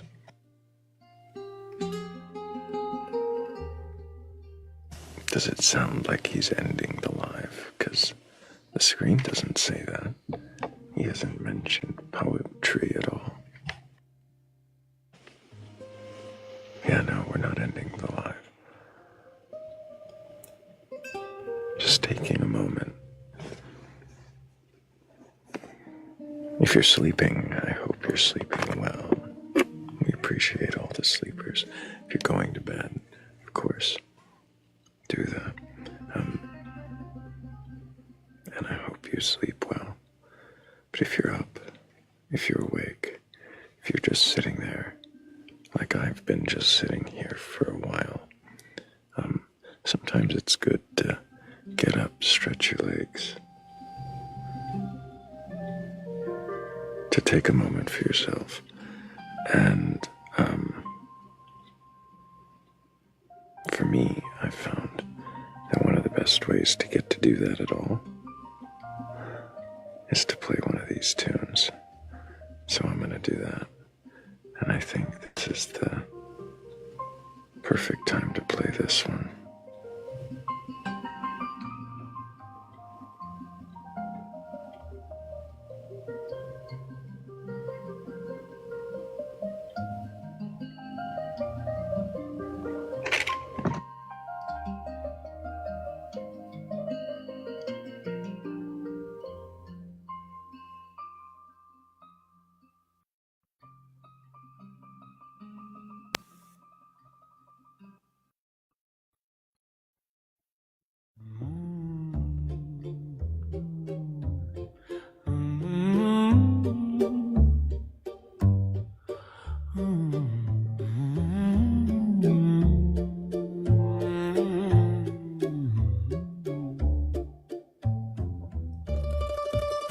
I sit where the night folds over thought, counting the cracks in the walls of belief.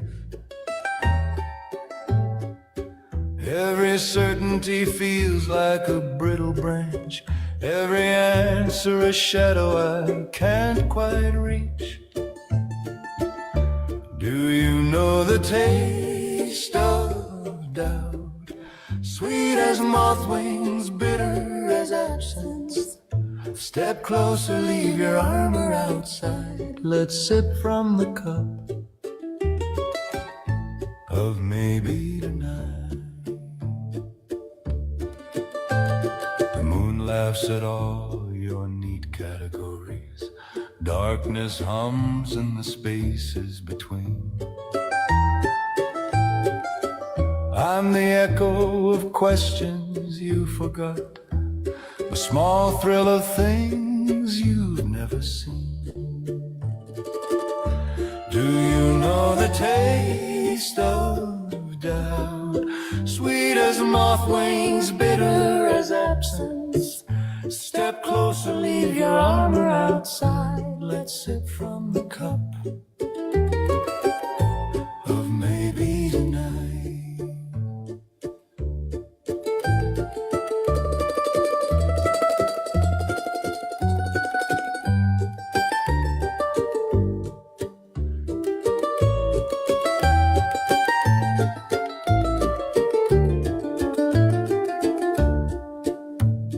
Nothing is final, nothing is true, just shadows and whispers, me and you. We dance in the quiet, under the stars, as the world sleeps, we heal our scars. Do you know the taste of doubt? Sweet as moth wings, bitter as absence. Step closer, leave your armor outside. Let's sip from the cup of maybe tonight. Maybe tonight. Oh, maybe tonight.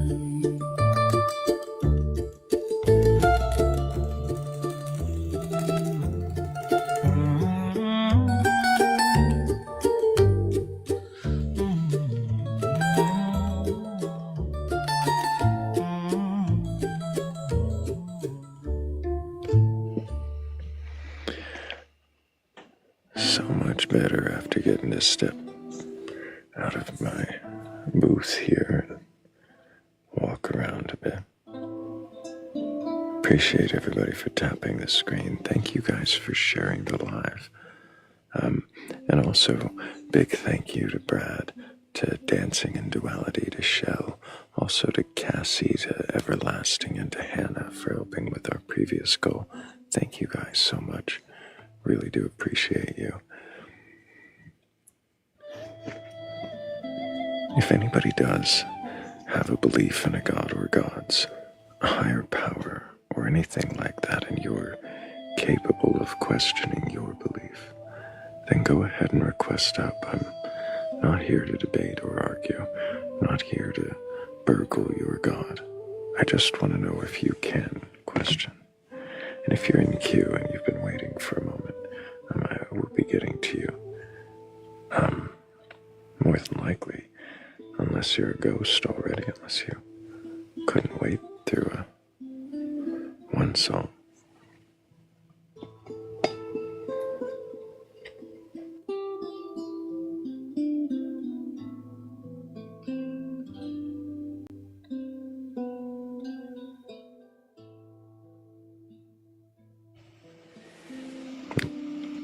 Let's see, Lunchbox found, 3 or 4 other people in queue ahead of them and has to make a show of leaving. It's not an airport.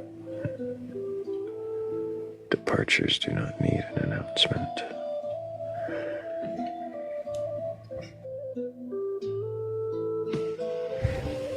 Hello, Raven. Can I get your age for TikTok TOS? Pardon me? Can I get your age? 57. Did you mean to request up?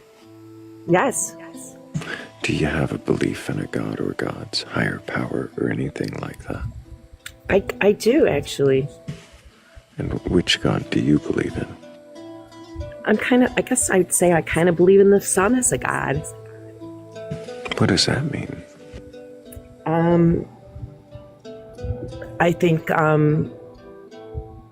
the sun is sort of a sentient creature that's misunderstood, and if it died, we die instantly. And it's the life giver. What does sentient creature mean? Sentient creature, like we are sentient creatures. We are feeling, emotional, alive, conscious. So we are feeling emotional, alive, and conscious. And what indicates to you that the sun is feeling emotional, alive, or conscious? Well, I kind of like communicate with it in my own way and kind of like talk to it and how do see you communicate with the sun? With my like telepathically, I talk to it. I'm like so happy to see it, and I kind of pray to it. I do my own little thing with it. You say you're happy to see it. Yes. Do you look directly at it? Well, no, because I don't want to go blind, but I like kind of bow to it. I oh boy, there it is. I'm so excited to see it. I like kind of talk to it in my own mind, and I just show reverence to it. And I noticed some odd things since I've been doing that. Like I'll be driving down the road and it's kind of a cloudy day and maybe there's no cars out or something. All of a sudden, out of the clouds, boom, gigantic sun beaming at me. And it happens quite a bit to the point where it's a little, it could potentially be the geography of where you live. Exactly. It's just how the weather is. Right. Where you are. Right. It could potentially, mostly, geography, just the randomness of it, but it happens quite a bit where I notice, it kind of like is glaring, like notices me to the point where I'm like, So you're saying that you speak to the sun and the sun speaks back by parting clouds. Yes. Do you think that the sun has the power to part clouds?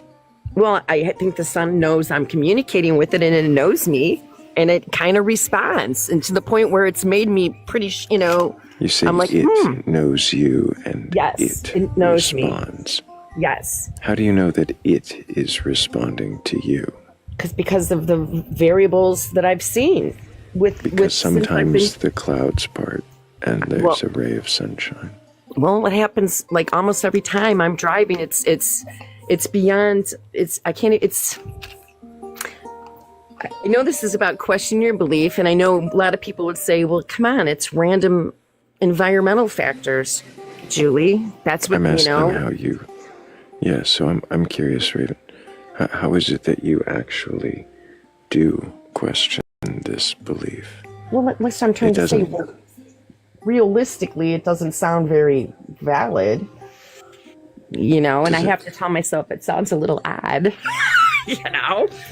So, but you're believing that you can communicate with the sun, that the sun somehow knows who you are specifically. Yes. That you are communicating with it, and it reciprocates by occasionally parting the clouds while you're driving. It's not occasionally, it's quite often.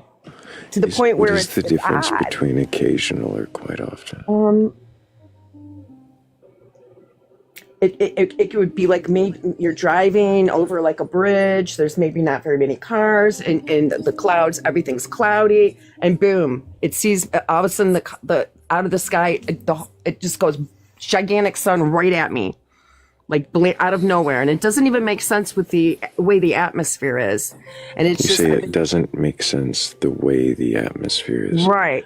Are you cloudy, a meteorologist? It's dark, you're not really seeing the sun, and then boom. Are you a meteorologist? No. An astrophysicist? I'm a rock musician. Fascinating.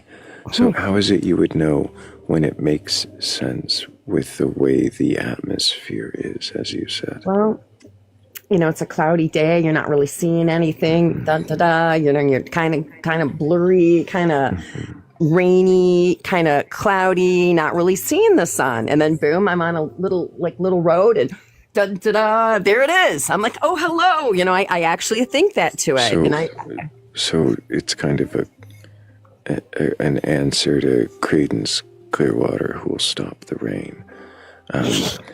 So and the one who does is your God, the sun. Yep. Apparently. Yep. Exactly. Is that really all it is for you? Is that you feel like sometimes it stops the rain or parts the clouds? I feel like it appreciates the attention and the communication somehow. It appreciates being acknowledged. And I know if it died, we'd all be dead. And maybe God isn't some eternal thing. Yeah. So I'm sorry, I didn't mean to just like. It's okay. You're saying that you have a reciprocal relationship. Are you sure that the relationship is actually reciprocal, or is it possible that what you're seeing as communication from it is actually your desire for it to communicate? Well, that's where I'm saying I can question my beliefs and say, most likely it's just me wishing I was, but from what I've seen over and over, it's quite odd. That's all I can say. Do you think there's some way that you could test that? I could take videos of it and send them to you. I could take various videos and show you what I'm talking about. Videos yes. That might verify that you have a geographic propensity for a particular kind of cloudy day. Yes, I could. I will try. I mean, and I can do various. Do you think that ones. would verify anything other than? Nope, I don't think it would verify anything. But I could send them and say, this was this day, and look at this. Isn't this a little odd? Well, what would be odd about having a cloudy day? Just the way it acts towards me. I mean, you'd have to see it to believe it. That's all I can say. But I believe, I mean. Do you think you could ask it to demonstrate in some meaningful? Yes, I do. I mean, I've been really sick for a couple months, and I sit in my bathroom. I haven't kind of been bedbound. I've been in my house. I'll be in the bathroom, and all of a sudden, the sun will shine right through at me. I don't know. I sound crazy. I know. Raven, I want to tell you that I am glad that you find something bright in dark times. I wonder if it is communicating with you in the way that you think it is, or is it just you finding some kind of I guess, human-like characteristic to the silver linings. I don't think it's human. I just think it's right. Some kind of I think it's sentient. I mean, like a thinking. Right, it's sentience. like emotional. I wonder why you're applying sentience to it, and if it were sentient, even if it were aware, sentient. Even if it were aware, why would it have any kind of interest? Human considerations or human interests. Because it wants to be known, and nobody pays attention to it. And how would it know that you're paying attention? Because I talk to it. I do little rituals to it and stuff. How does it? In what way do you knows. think that I think to it. I send thoughts to it. I send love to it. It knows because you think at it. I think yes.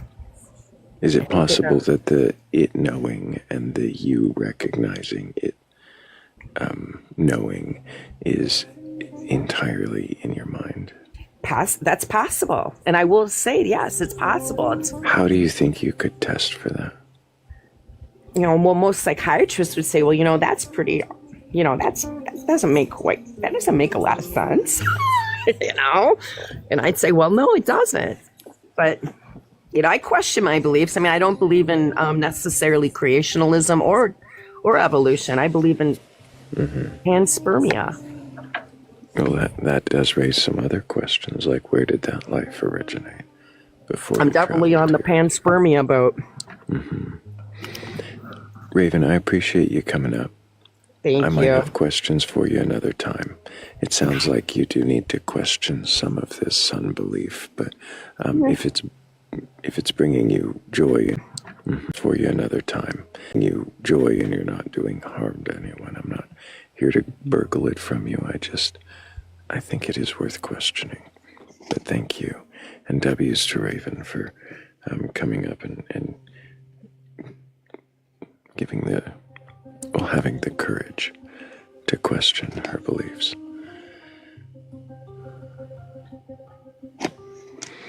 I did have a couple of guests in queue, and it never fails. As soon as I drop someone, The ones in queue are hiding again. I wonder if there's something that they're afraid of.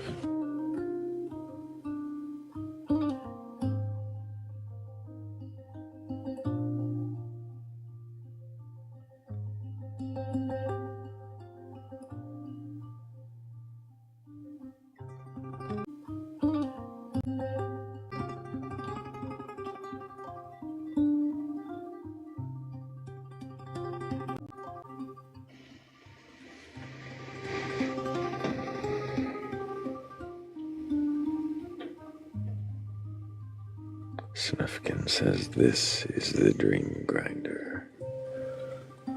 What do you mean by that? Grinder. I'm seeing that in 3 different ways. I can interpret dream grinder.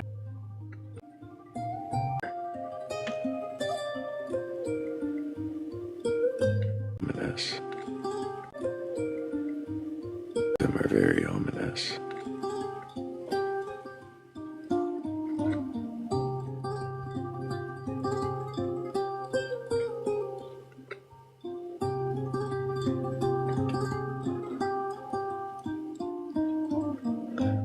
Uncle Batman's stuck singing CCR in the comments.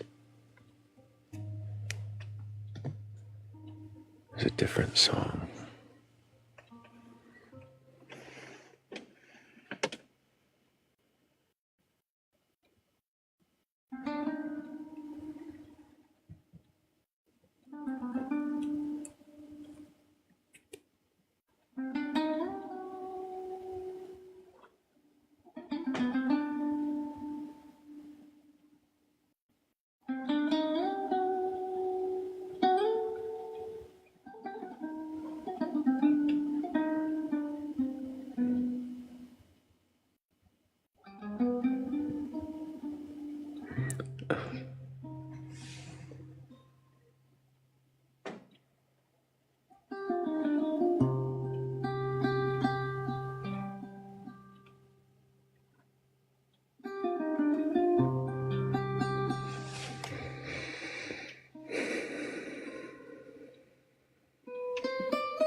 Well, I've accepted a couple of ghosts.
wonder if I would,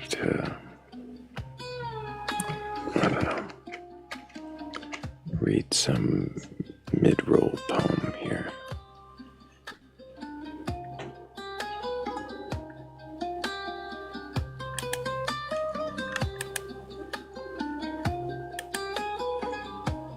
Wonder what that might accomplish.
I see a lot of familiar faces in the crowd, and I appreciate all of you being here. Thank you all, especially for the 78,000 times that you've tapped that screen. I really appreciate that. All of those likes, all of those shares help get us out to the FYP and help hopefully get someone else who's curious enough or courageous enough to question their beliefs to come through and maybe request on up.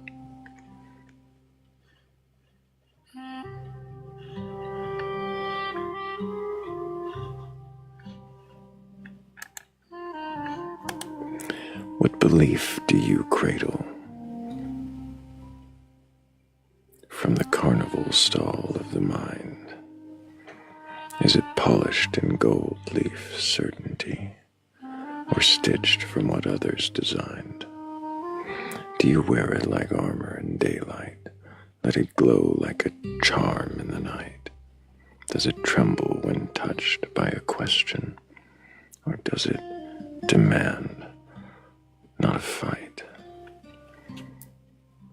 From prophets and podcasts and parchments, from pixels that shimmer and preach, from ancients who rode in the margins of deserts they could not outreach. You've gathered a bouquet of doctrines, pressed flat in the pages of fear, a plethora perfumed with promise. Believe, and the ending is clear. But which one have you truly chosen? Which thought have you tested by flame?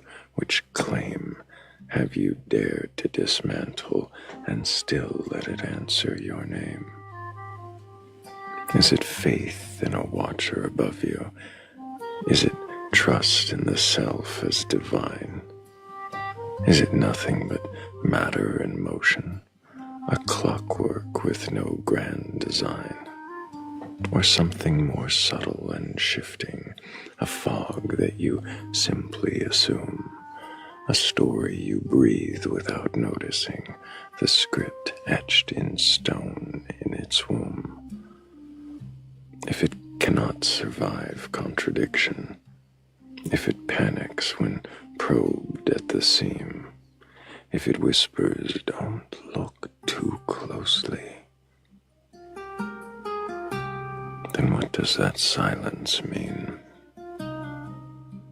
The brave are not those who are certain, but those who can enter the doubt, who loosen the knot of conviction and patiently pull the thread out. So I ask you, gently and fairly, what belief have you let settle in? And if you have a mind for questioning, well, why not now? begin.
Hello, New Lamp. Yo, what up, bro? Can you remind me your age for TikTok, TOS? Bro, why you acting like you don't know me? I always ask that. You already know what's up, yo. Don't watch the picture on the screen, that profile shit. That's when I was in grades, I think 7 or 8 or somewhere around there. But You I know what I'm always saying? ask that question. Don't watch that, but you know me. Yo, it's elevator in the building. I know. You know what's up. I think Don't be asking me what's your age. Oh, I don't know you. Come on, bro. New Lamp, you know the song by Aerosmith. Oh yeah, is it for Love in an TikTok purposes? Yeah, I always that ask. one. Okay, yeah, I'm above, bro. I'm way above 18. Okay, let's just go there. I'll even be honest with you. As much as it is for TikTok TOS to confirm you're over 18, it also gives me an idea of, well, it just kind of helps me kind of frame the conversation a little. So if you're in your 20s, if you're in your 30s, if you're in your 50s, it might be different. Bro, man, And like I like to 30s, see 40s. my expectations. I'm there. 30s, 40s. 40s. See my expectations subverted. Look, That's always fun. Yeah, you know, say these people, they like to like grab onto people's age, right? Like, all these hypocrites. Like, so I'm gonna say 30 and 40. I'll go around that age frame. I think about That's where I'm it at. that way for a second, but then I like to be surprised. So I'm always looking for that. Yeah, so I'm around 30 or 40, yo. That's what you're gonna get from me. Around 30 or 40. And so in your 30 or 40 years, of course, bro. Yes. You've decided that I rock that chain, bro. Mm-hmm. You've decided that you believe in Jesus because of 2 events in your life, right? Wasn't there an event where you went to a church? Well, it's actually way more than that. Like, and then an event where you had a dream and Jesus was in the elevator. And we've discussed these events at length. But I'm curious, rather than have you share these events again and go over questioning, you know, which never really happens, I'm curious, what doubts or questions do you have in God? Okay. Let me tell you, like a little miracle that happened today. Was crazy. So today, it's kind of the opposite of what I was asking, isn't it? No. I'm just going back to tell you a little bit of history. Just today, right? So a dude came. No, first of all, I came out my house to throw out the garbage, right? Just today. And I threw out the garbage can, and I saw people at my friend's house. Is it still on the 10th floor? Yeah. No. This is on a different floor. This is a different building. You know what I'm saying? Still in that building, though. You know what I'm saying? But yeah. So I see this guy on the same floor, and he's at my friend's house, and those guys are like hardcore Indian, you know what I'm saying? And so they didn't open the door. It was a white guy, and he was the pastor, and he had a wife next to him, which was Filipino. Filipino. It looked like she was Filipino. You know, somewhere from I that don't think you're area. actually. I don't think you're actually portraying your story as well as you think you are. No, I'm just telling you what happened today. Just right, today. But why are you telling me what happened today? Because because I'm gonna show you how it links up with what I connected to TikTok with. You know what I'm saying? Because I usually go through TikTok and I give everyone a like. You know what I'm saying? And but there was this one page I stopped on, like before I even got to the end of liking everyone, you know, and I got to this one and they were talking about the same thing that this guy, like, cause what? He came to my friend's house, they didn't open the door. So eventually they knocked on all the other doors. So they and were then they talking about eventually came things, to me. and then on right? TikTok you saw the things talked about. But New Lamp, what does this say about the question that I asked you? Do you remember that question? It was a good one. It was a really good one. But please, bro, run it back again. I don't know. I really liked it too. I'm sorry. It was a question that, like, I had actually formulated myself. You could almost say I created it, right? Except, of course, other people have asked other people similar questions, even the same question. I'm sure I've even asked other people. Bro, get to the point, yo. Stop wasting time. This question, I had time is money, bro. Just a little bit of effort and care into this question. And now that the question's gone, it's been asked, it's kind of, you know. Yeah, we want to get to like the nitty gritty. Like, what are you trying to say, right? What doubts, if any, or questions do you have for your God? I have no doubts, no. Because I've seen Jesus twice, that just confirmed that it's the same guy. And so I'm following Jesus twice. When was the second time you saw Jesus? The second time was in the lion form. The first time I seen him in the what form? In I seen him face to face, right, with the white robe and all that. The second time I saw him in the lion form. He was walking with me. What does that mean, lion form? Oh, I guess you didn't hear that one.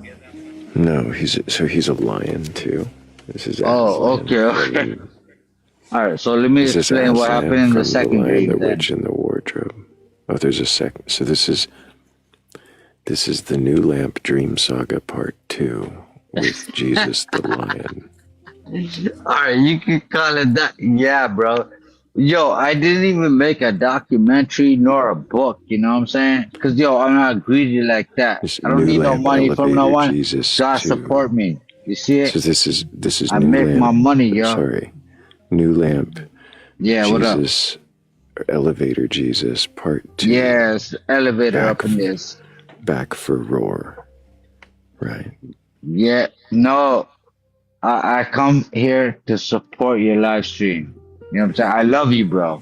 I love your voice, and I love you, and I want you to come to Christ. That's, you know what I'm saying? You would be a big help. With that voice, I think you could do a lot. My voice sucks. You know what I'm saying? People don't like that shit. But I appreciate you coming your back. Voice is awesome. But you know what I'm doing. We need you, bro, on our side. But you know what I'm doing. Serious thing, yo. I'm not even playing. Do you know what I'm doing, New Lamp? You're trying to spread Satanism. I don't know what you're trying. Because your whole thing look dark. I know you're gonna deny it. I know you're gonna deny it, bro. So I already know the flex. Wow. They should really start to pay me if that's what I was doing. So why does your thing look at your image there? Why does it look so dark? Why you always show up on that one? Some skulls and bones, like these guys lacking calcium. Like what the hell? Some protein. Put I'm some sorry, flesh on the bones, yo. why would What a kind of evil skeleton thing you gonna be put up on lacking your? calcium? Nah, they're lacking that, bro. New lamp. Yeah. Do you leave any room for the possibility that your belief could be wrong? Never. I've seen Jesus. Never. Never. You say you've seen Have Jesus. you seen your God? Elevator Jesus, the lion. Yeah, and I've seen the lion form as well. When you say you've seen the lion form, if it was taking on the form of a lion, what indicates to you that it's the same character as Keanu Reeves' Elevator Jesus? Wait, were you bringing in Keanu Reeves, yo? You watch too much movies, bro. Calm down. This ain't this Hollywood, yo. I saw this in a dream, and this had nothing to do with a bus or anything. I was in the elevator, right? I'm not sure what you're talking about. New lamp. Look, you know I can't elaborate, but I was just saying, like, yo, you trying to flip the script on me, bro. Come correct, bro. What was my question? Man, you talk some other shit, yo. Look. So you didn't What do you believe? Look, I never asked you this, but I'm gonna ask you this. What do you believe about the dinosaurs? Like, how did they come about? Because we did see their bones, right? So now, like, what do you think that? New lamp. Where did they come I'm not from? here to answer questions. I would definitely recommend that you look into that through No, I already know scientific sources. No, I'm saying you tell me what's up. I'm actually, bro. You're Thor with the heavy voice. I'm really fascinated to know, New Lamp. You've got to tell me now. Where did the dinosaurs come from? All right. Well, the way I look at it is, you see, in Genesis 6, it says, like, the sons of God, which means evil spirits. Don't even forget about the sons of God, right? That's what the Bible says. But yes, they were the sons of God at one time. But when they sinned, they stopped being that. Now they became evil spirits, right? And at this time, there was no demons, right? To possess people. So they were just evil spirits. So they said, okay, we're going to go to hell regardless because we follow Satan. He convinced us that, hey, we can beat this system, right? And so they're so stupid. 1/3 of the angels fell. And they're like, yeah, we can do this, yo. Let's do this. And there was only 200 down at that time to, like, do the deed, right? And those 200 got cast into hell to do wherever. But there's more. You said there were only 200 down Remember, to do the deed. What was the deed that they were down to do? Like TikTok probably won't allow this shit, but they penetrated. You know what I'm saying? They went inside, yo, into the daughters of men. This is what the Bible says. They went inside, right? These are not humans that went inside. It was the fallen angels. And what kind of seed are they bringing? Because whatever they brought, their children became giants. And their mother probably had to die over that, right? New lamp. Just to give birth to them. Come on now. Stop. Please stop describing it. The thing could only stretch as much, right? For just a moment. All right, I gotta tell you to stop. Yeah, that was way more than I needed, and also the fact that I had to tell you to stop more than once is really kind of indicative of something that I think you should probably look into, I'm going to go ahead and move forward with somebody who can understand consent and when it's revoked.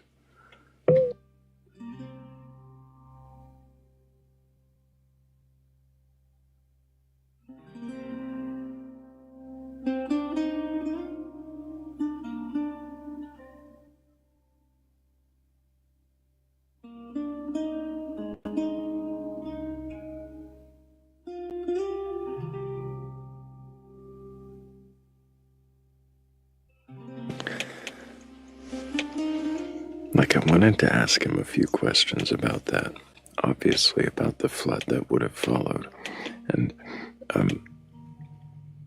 there were some other questions that could have followed from that, but the most important thing came 4 or 5 questions ago when he made it clear that he can't question his beliefs. There are no questions, no doubts, and no way he ever would, which we already know.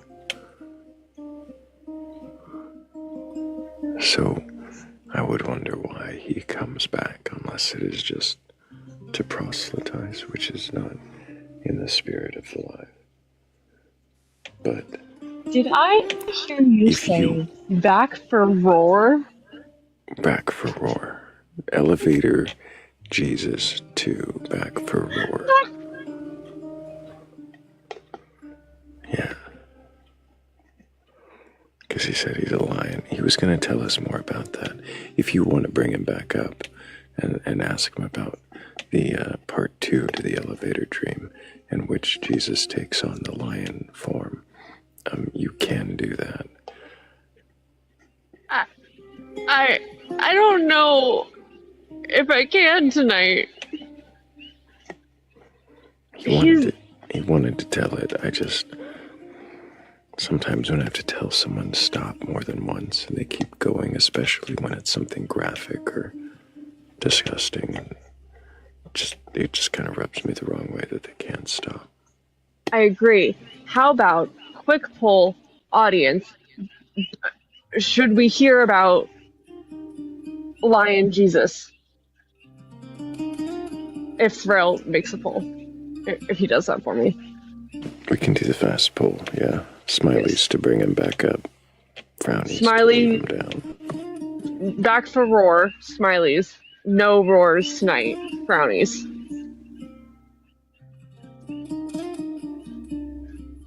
You guys have to actually fucking vote, though, for it to work.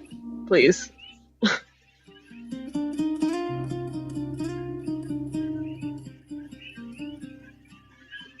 I'm actually surprised at how this is going right now.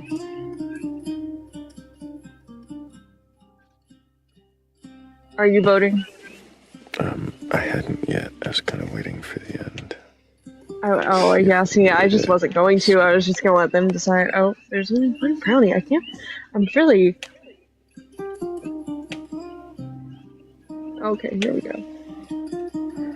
Well, it's quite clear we're going to find out what happened. Oh! Even if I... Yeah. Oh, yeah. Yeah, I guess we're doing Lion Jesus. Oh God, why did I say that? I didn't mean to... Sorry, Brad, I did not mean to bring you up yet. I'm going to set you back down. Appreciate you, though. I don't think Brad meant to come back up. We already questioned him earlier. But big W's for Brad. He's always brave to come up. New lamp. Yeah, bro, I'm here. You want to tell us about Elevator Jesus Part 2, Back for Roar? Oh my, which one? You want to hear about the elevator or the lion? Which one are you talking about? Because I've seen him twice. We know the elevator by heart, I think. But the lion's new. We do want to know about the lion. Yo, sister knows about it. Thank you so much for taking notice, right? Okay, I gotta give you props for that. Okay, anyways, so in the lion dream, so it was me and a lion walking on the right side of me, okay? and we're just walking in this green field. It's like, I don't know, we're like in some grassland, bro. Like, it's just grass, okay? It's nothing but green grass, no for the forest may have been out there. I'm not sure. I didn't watch that. All I know is we were not on pavement. We were on grassland. Everything was grass. And I'm walking, and on the right side of me is a lion. And being hit, this lion is walking, and I did not feel afraid at all. Okay? What's crazy about this, in real life, if I was walking close to a lion, I would walk slowly away from the lion, and when he's out of my sight, I would run. You know what I'm saying? To get the hell out of, cause I know how dogs move. I have dogs.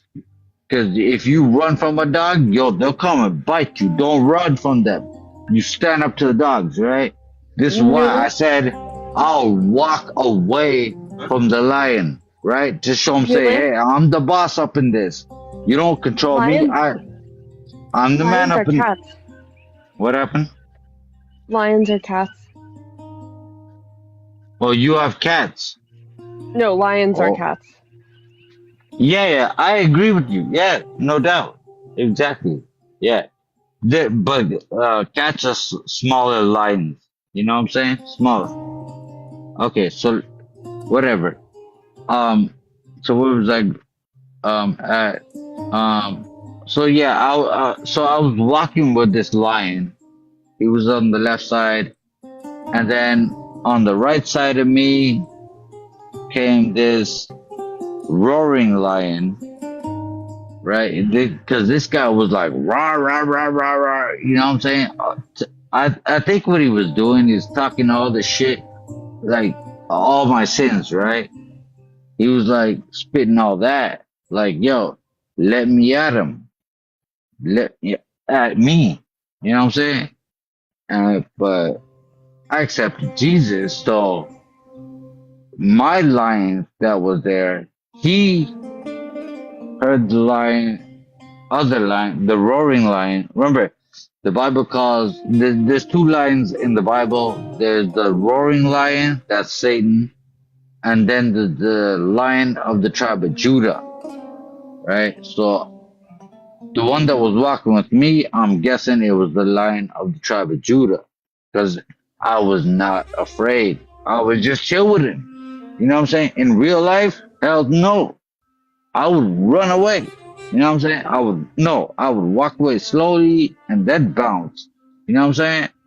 Like when I'm out of sight, because you keep saying that, but okay. So I wonder if you Google it and I don't know what happened, but that's how God. That's how dogs move. Lion, right. I wonder if you did look it up and found that if you were ever approached by a lion, you should not run away or retreat, but stand your ground and make yourself look big.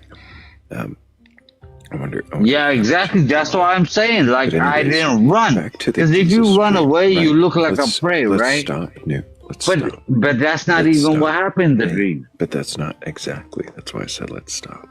So let's go back to the dream. So in the dream, you were there with a lion on one side and another lion roaring. And you assume that one of them represents a tribe of Judah and the other represents a tribe of what? No, there was no other tribe of that. There was the roaring lion. The Bible in Peter that talks about the roaring lion. Right? There's two. Look, I've seen Satan in 3 different forms. The first time I seen him was in his snake form. Right? It was yellow and black. And the second time I seen him, it was in the dragon form. And then the third time I seen him was in the lion form. And then, but you know what I did not see? You see how these Hollywood man try to like put them up like Baphomet with the goat head and all that. I did not see the goat head or any goat image of anything. Okay, so I did not see that form of Satan. I did not see that one. I see only three forms of Satan. New lamp. And I seen two forms Shut up of for a moment. Jesus. Stop. I'm sorry. Why would you like why would you treat the lion like it was a dog, like, you know, like be calm and then run away once you're out of sight, right? Like a dog, if the lion's a cat. Okay. I see. I didn't get to finish my thing there. So my dream. So I'm gonna finish this off. All right. So what happened was, on the left side of us. So I was walking with this lion. He's on the right side of me, right? And in real life, I would never walk with a lion. You crazy? I'm human.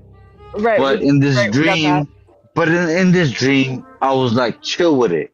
You know what I'm saying? Me and him would like, I can't explain it, but I felt comfortable with him.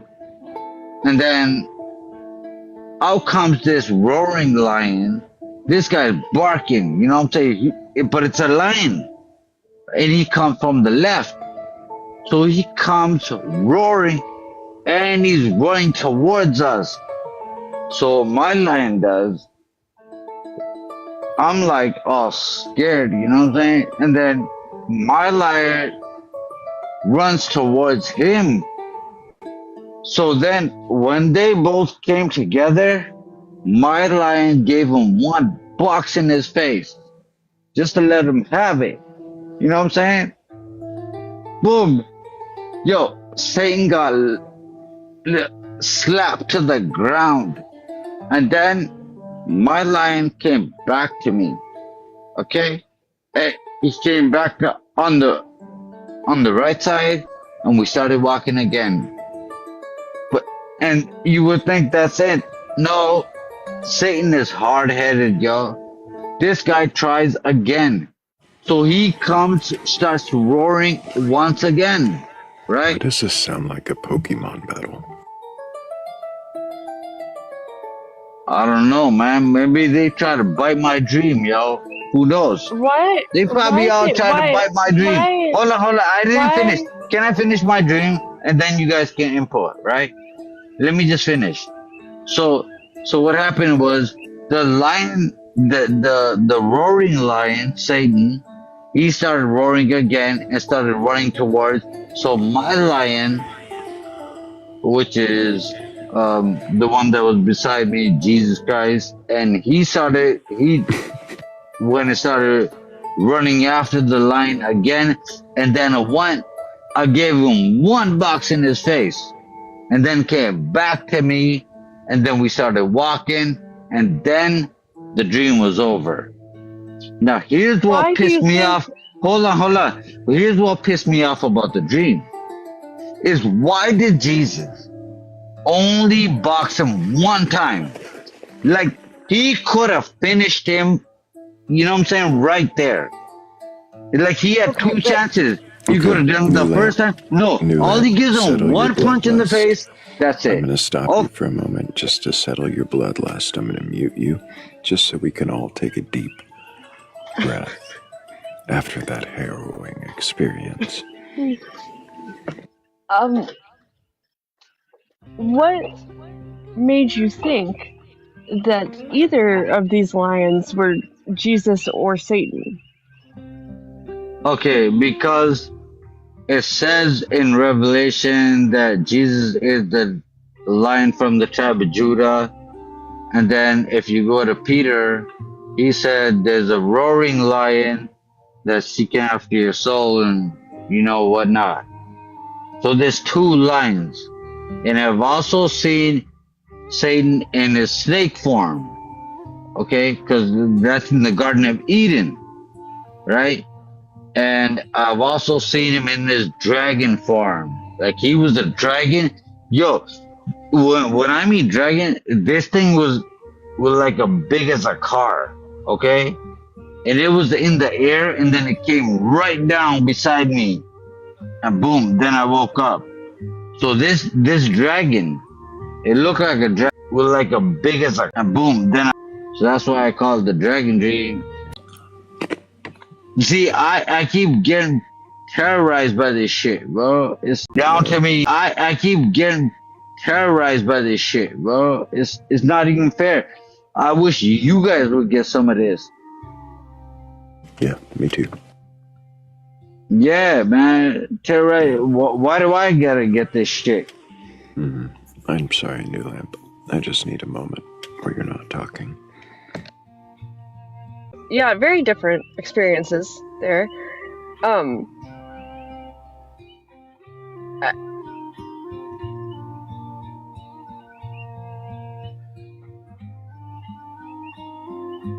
Why is everything biblical? Because everything's spiritual, sister. That's the problem. Right? You see, you keep looking at the physical. Remember, anything that happens in the physical is a result of the spiritual that's going on. You see what I'm saying? Why This do you is think why. that? This is why.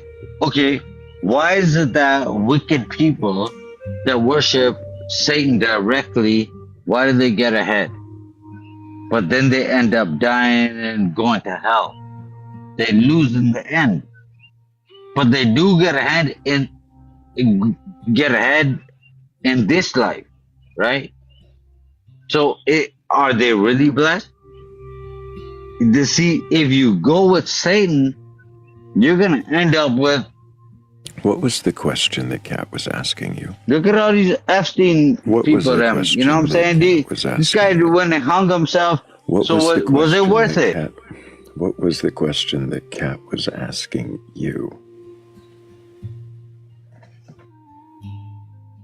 No, I was trying to give it like a long branch kind of thing. Like, okay, you give me the short form.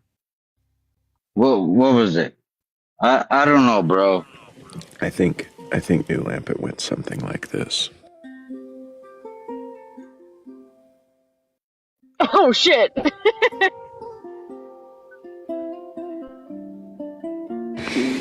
He can come back another time. I just I get my fill of New Lamp. I feel like I know New Lamp better. Hello. I'm as newly illuminated as I can be. I just watched you kick him out with the very peaceful music in the background. That was really funny. It does make it a little more yeah, it makes it more peaceful. It's like more friendly. Yeah. Okay, goodbye. So, Nick, can I get your age for TikTok TOS? I am 31. And do you have a belief in a god or gods, higher power, or anything like that? I consider myself agnostic, but I also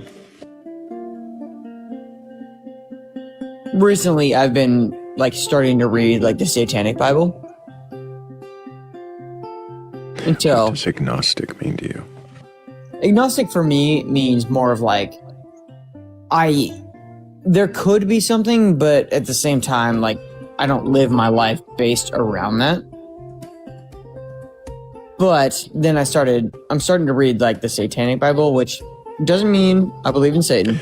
Just to clarify, when you say the Satanic Bible, you mean the LaVeyan Satan? Like yes. Anton LaVey. Satan. Yeah. Okay. That one. Yes. So, would you say you're starting to read that? Yeah, I just started, like within the past week. Why? For what purpose? I don't know. Because I've read, like, I grew up, like, Roman Catholic, and so I just kind of want to, I want to learn about everything, you know? And so what do you think you're going to learn about from the I'm not sure yet. Bible? I'm not sure yet, but is there any harm in learning about all of them? You know? I don't know. So, When you say all of them, what do you mean? Well, because I want to learn like about this one, and then I want to read the Buddhists. I want to read all of what we have to offer. Oh, the Buddhists have a lot of texts. Yeah, I want to read all of it. So I don't know why I started with these two, but how far into the Satanic Bible are you? Like I just said, I just started. So it's like I'm a week in. What does Anton Laverne rules? Yeah, the rules. Do you have your Satanic Bible handy? I do not have it handy. I go to the library to read it. I see. Are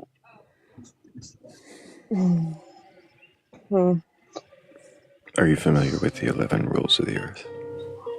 Not yet, no. Like I said, I'm just now starting to read stuff. What made you start to, or decide to start to read and explore other religions now? What prompted because I never grew up religious. So my dad grew up Roman Catholic, and then he just never. He was like, "Hey, you guys can grow up however you want. I'm not gonna make you guys like get in my religion, right?" And so I just like, it was something that I wanted to explore through life. I was like, everybody else does this. Why? I'm like, it seems interesting to like learn about. And so I just want to learn about it. If that makes sense. Does that make sense? It does. Do you think, how possible is it that there is a deity of any kind or multiple deities, Well, so did you hear what I started with? I think I'm agnostic, so I think there could be. I just don't know what it is. Right. I identify as agnostic too, and I don't think that there is. I just don't know. Exactly. So that's why. There could be something, so I want to learn about stuff. Right, but like, when you say there could be something, like how, like on a scale from, girl knows what I'm going to say, on a scale from 0 to 100, 100 being there is definitely a deity or deities of some kind, and 0 being there definitely isn't. Where are you? I'm like a 10. It's not very sure. Yeah, I mean, well, because no, any answer was right and acceptable. I don't know. There's just a lot of things that, like, there's so many gods to where I'm like, well, there's clearly not just one. Should I ask him the question that goes with that, Thrayle? Mm-hmm. Okay. You can do whatever you want. There's another question that I usually ask with this one. Okay. And it is, on a scale of 0 to 100, same scale, how sure are you that you exist? Shit. I mean, now, maybe 50. Be honest. Probably less than 50 then. Maybe 40. 30? I think 30. Why are you only 30% sure that you exist? Because I don't know. Right. He was withering away. I feel like I'm withering away. Like now, the older I get, and like the more that life goes on, I'm like, what am I even doing? You know? Yeah, but you know what I like I really mean that. Like, I know you exist. I'm pretty sure I exist, right? But I don't know. Well, it sounds like you're only 30% sure that you exist. No, but like, my thought behind it is, I don't know if life exists. Is this all real? I don't know. What is real? Exactly. So that's why I said 30. I was like, I don't know. Because I'm not going to say 100% this is all real. It's not. There's no way that this is all real. Do you hold any beliefs that put you at 100%? Me? I wasn't saying 100% at all. No, I'm asking, do you have any beliefs that put you at the other end of that scale, up towards 100%? Oh, No, I just live my life, and I go through everything where it's just like I'm just living. I don't think there should be anything where you're completely 100% about anything, because I feel like you're gonna I think you miss out when you're 100% about everything. Like if you're 100% this way, you're gonna miss out on the other side. You know, I feel like you should just live life just going. I don't know if that makes any sense. Do you believe what many people refer to as God is a literal being? No, I believe God is the sun. Because the sun creates all life. And that's what most people refer to as God, right? God creates all life. I think God is the volcano. But I think God is the sun. Because all religions, right, they have one deity. And it is something that creates life. No. Well, I mean, not, Sorry. okay, you're right. All religions have one deity is kind of a weird statement to make. Well, I was just saying, in my opinion. Which, well, all the opinions. And I could be wrong. Paganism have one deity. No, I know Hindu, like, they have Vishnu, they have all those, you know. But I think okay, let me phrase that better. The creator of life, I think, is the sun. Why? Why? Because the sun creates everything on Earth, right? Without the sun, we wouldn't be here. Why do you say that the sun creates everything on Earth? Why does it not? There's I'm not science here to tell you it doesn't, that- but why do you say that it does? Well, because there's science to prove that the sun creates everything on life. If the sun wasn't here... I'm sorry, slow down. There's science to prove that the sun creates everything on life. What? Or on Earth, That's I said on Earth. Oh, so if the sun wasn't here, we wouldn't have life, and the sun creates life. Are those two different statements? Those are the same statements. Are they? Oh. Well, no, okay. Let me take it back. Are you trying to defend a position might not or create life. actually I don't know. question a belief? But the sun makes life on Earth. Or it keeps Earth alive. Life on Earth alive. I don't know if it creates life. That is beyond me. I think the volcano is God because it creates and destroys, and But would there be a volcano without the Earth? Why wouldn't the Batwing be God? Batwing is God. Wait, hold We on. know that. What'd you say? Nick, are you actually questioning a belief, or are you just presenting and defending a position? Well, no, I was asking what you were saying. Before that.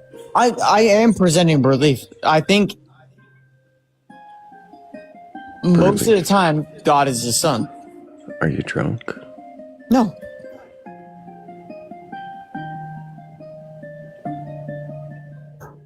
Is that not a valid belief to say that God is the sun?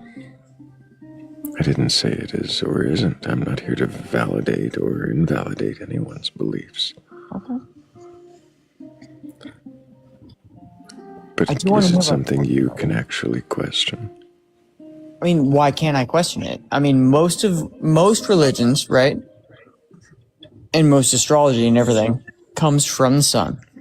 Does it sound like questioning, or does it sound like you asserting, defending, proselytizing? Where's the question? What is You it would you're stop actually interrupting. questioning? Ooh. Oh, I see. You're defensive and going to get upset now. I'm not defensive or getting upset. I'm just saying, without the How sun, many religions have you what happens? studied? You talk. Oh my gosh. Because, like, what happens in the entire planetary system without the sun? Nick, how many religions have you studied? Roman Catholic and then just a little bit of Christianity, and I'm starting to read the Christianity Bible. I'm getting into it. So how would you know what most religions think or what most religions say? Well, because, like, I've studied some of them. Like, the sun is the god or the center of most of everything. Is it not? Most of everything, what thing? Most of everything on Earth. Even it doesn't even matter when it's religion. Is it the center or is it just a factor? It's the main factor of everything. It doesn't have to be the center, but like that is what everything is centered around, is the sun. It doesn't matter. I'm not saying the sun is the center, but life is centered around the sun.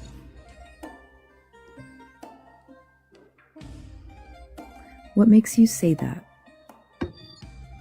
Because the sun is what keeps us alive. What is life? What is life? We are alive.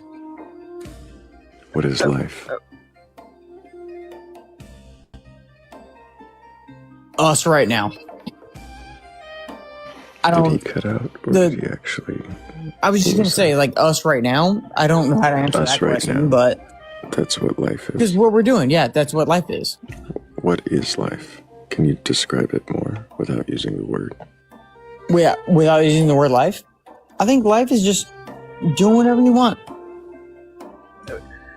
Do we need anything other than the sun to continue being alive? Well, I mean, scientifically, I would need the sun, but without it, I mean, if I was just living my life normally, I would just keep living my life like this. Right, but if we had the sun and nothing else, no oxygen, no, whatever the fuck, water, whatever the fuck we need. Food, shelter. Right. Yeah, but okay. I live in the outside and I somehow forgot all my survival skills. But the sun is what makes all this stuff possible, right? How? How? Because without the sun, we wouldn't have the water and everything. How do you know that? Because it's scientifically proven. How?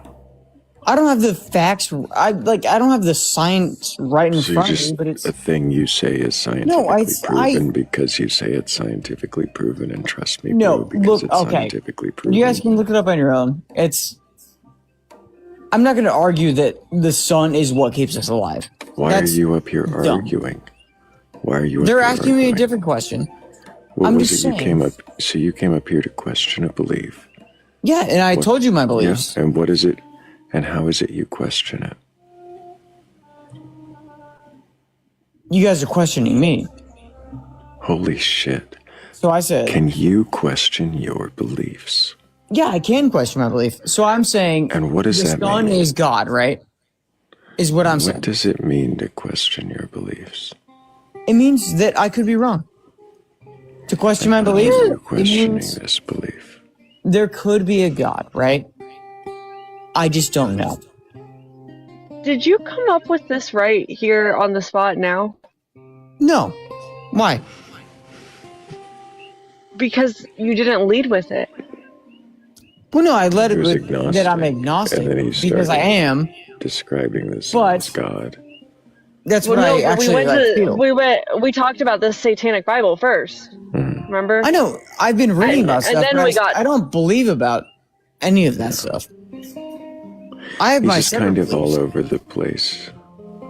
It's just kind of because I am I told you I've been reading all this stuff, but my main belief is that God is the Son. God is the Son. Is the sun conscious? Does it have agency and intention?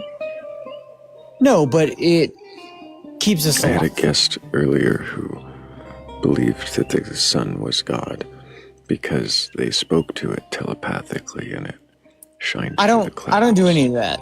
I just think it keeps everything alive, and that's why I think it's God.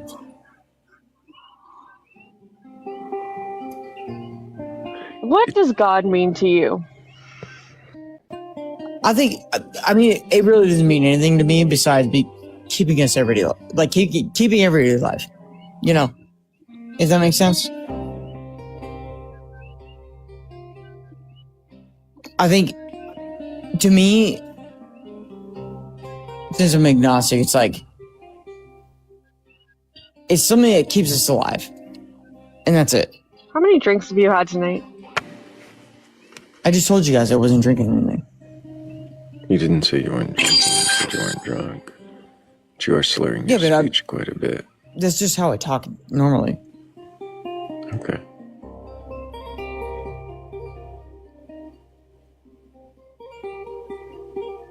If you have a rebuttal, you can say it. Because, I mean, you can say I'm wrong. This isn't a debate. I'm not rebutting. Why did you request up?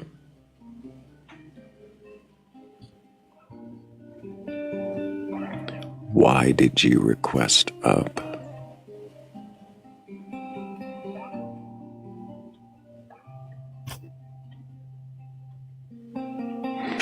Okay.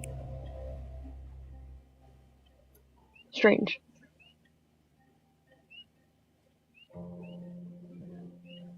It was very strange.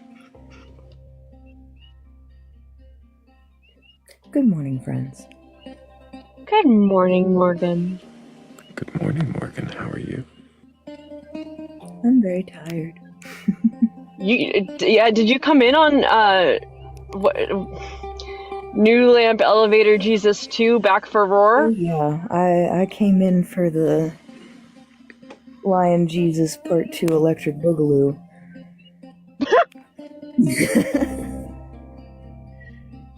Jesus. I had just come back in too when New Lamp came up the first time, and I came in and almost immediately heard Thrayle say Lion Jesus Back Part 2 Back for Roar, and I like cried. I was like, no, yes, this is. It's good to hear that your jokes have improved since I was here earlier. My jokes were on point earlier as well.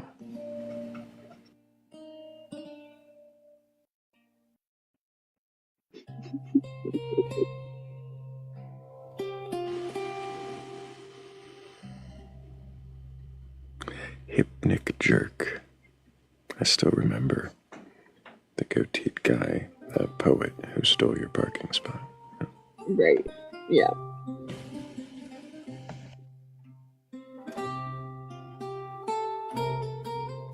Hypnagogic jerk would be the same guy, but he's wearing goggles.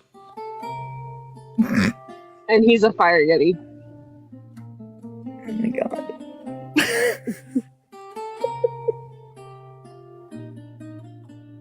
I did that. Did you see that? Or what's his name? Walt Goggins, the guy from Fallout. Yeah. Did you see the fire yeti stop by last week? I did see him swing through. I don't remember which guest it was that he swung through, that came through during, and I do remember saying to him in the comments, "Oh, good, like something. So there's a rational person here now. It's the fire yeti." Yeah, the Martian fire yeti says it's too hot on Mars. He goes to visit the volcano. Is that because of the sun? Interesting. It does give life, apparently. It's going to be interesting. It is going to be interesting with, can I get your age for TikTok TOS? 46. And do you have a belief in a god or gods, higher power, or anything like that? I sure do. And which god do you believe in? Yahusha. When you say Yahusha, where do you learn of this god? Where did I learn of this god? Yes. From the Bible. And have you read your Bible from beginning to end? Yes. Do you believe the stories from the Bible to be entirely true and literal? I don't believe they're stories. Do Do you believe what is in the Bible to be true and literal? Yes. Those so are my everything. So everything in it, from the 6-day creation to Revelation, all is true to you. Mm-hmm. Even the flood, the predated flood, the Apocrypha. Yeah, those books too. Real quick. You said, those are my people. When you say those are my people, are you meaning what people? My people. I'm from the tribe of Judah. Those are my people in the Bible. Those are my Semitic and my ancestors. I had a feeling that was. Can we get rid of this weirdo music? No, we can't. We gotta listen to this banjo and we got played with the sand people. Oddly, there hasn't been Oh a banjo, my fucking but god! I might be interested in putting a banjo in there. But now that you've said what you've said with you, don't worry, you're not going to be in here anymore enjoying the music. I'm not worried about it. Peace. Whatever.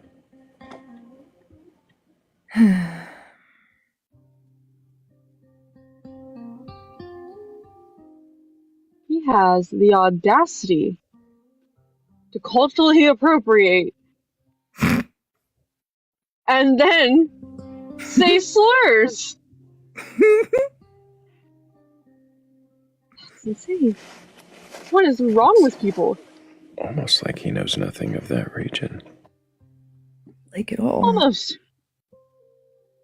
Right. He culturally appropriated and then used a slur For the people. For the people he culturally appropriated. I'm so sorry. That's fucking just wild behavior.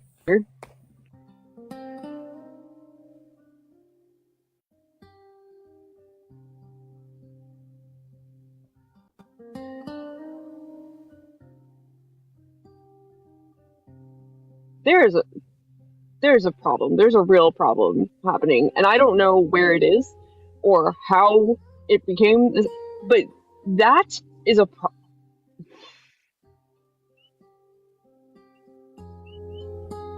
How did we get here? How did this happen? Yeah.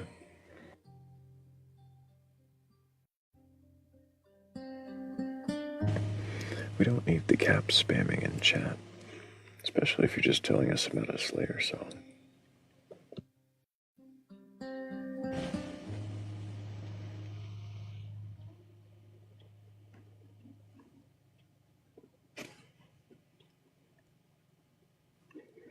We do need, however, a believer in a god or God's higher power or anything like that who's capable of having a civilized conversation and questioning their own beliefs.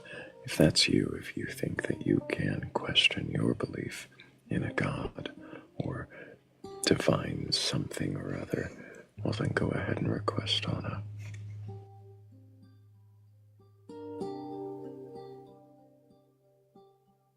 Also, why is Rav never here when they show up? Oh, he is, though. He's here all the time when they show up. He's just asleep. Poor man has to sleep sometime. He does. That's true. Okay, so he is, interestingly enough, not here this time. But he is here all the time when they show up, and yes, usually asleep. Though he does interact with them from time to time, and I don't know that there's much questioning of their beliefs going on. So much as... Can't even blame him for that, though. Like...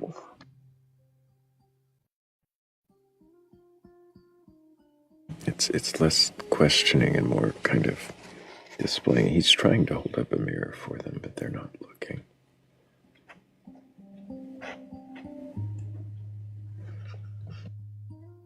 We could put them in a room full of mirrors, and I don't think they would look.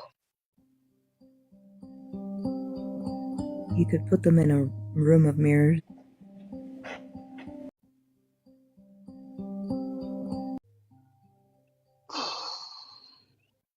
We should put them in one of those mirror mazes, and maybe they'll just get lost. Put them in a fun house, a mirror fun house.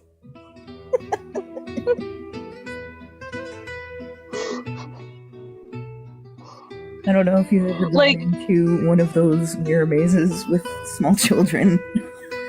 Don't let them go ahead. Do not let them go anywhere away from you. Here's the thing. It wouldn't even be like that. It wouldn't even be like morally bad because they could theoretically find their way out. Maybe. I mean, it would be available to them. You know.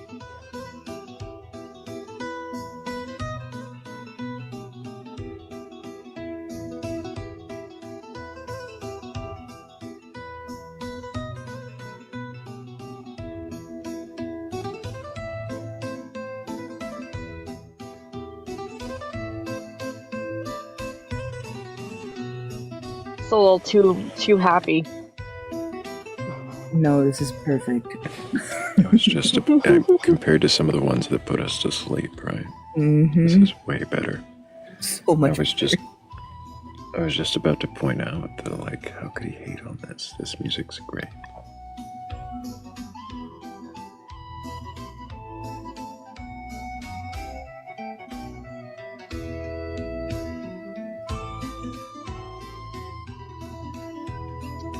In Discord earlier, like after you started the live before I came here, Rav was telling us about Esther, and because it was the holiday, it was their holiday. It was today, the one where they freed Esther. But he said, so he was telling us the story, and he used the word harem, and all I could think about was the Opium Den Express. Because I also think there's a harem somewhere in there.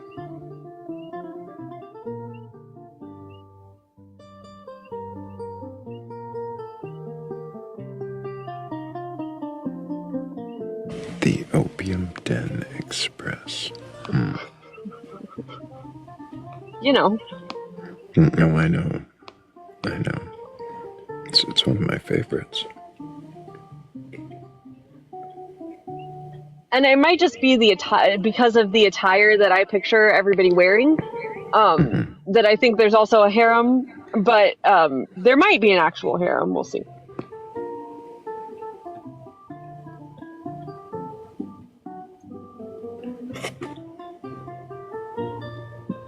Well, now that you've mentioned it, I think it's not going to be long before we hear it. Because well, I mean, even right now it seems fitting that we have such a colorful segue.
believe in a God, a higher power,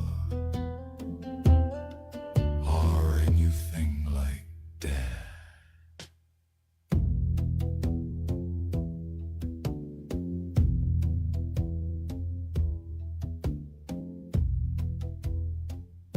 Request on.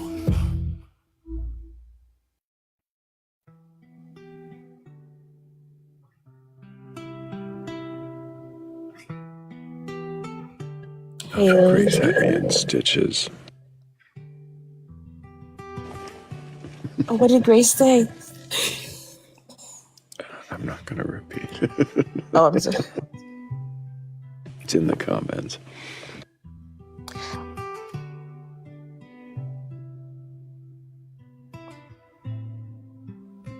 Oh my goodness. But yeah. Yeah. Good morning, Pats. good morning. I got in here at 3:30, realized that the light count needed a little boosting, so a few people down below boosted it up to get to 102.9. So we're doing good tonight. Hell yeah. Hell yeah. Appreciate everybody getting us over 100,000 likes. So thank you, Bats. Thank you, everybody else, too. We're also getting the gift goal up to 50% already, and the shares at 253. You guys are amazing. They really are. We've got the best audience on TikTok. When I go into other live streams and I look down at the shares to see how active the audience is, I don't see as many shares as I see in this live, because I think people in this live genuinely want to find the believers. Then it looks like tapping, share. It's wonderful. I appreciate the TikTok comment section in here, because people are amazing. You really create a good community, Thrayle. Well, it's only you guys doing it. I'm just here to ask the questions.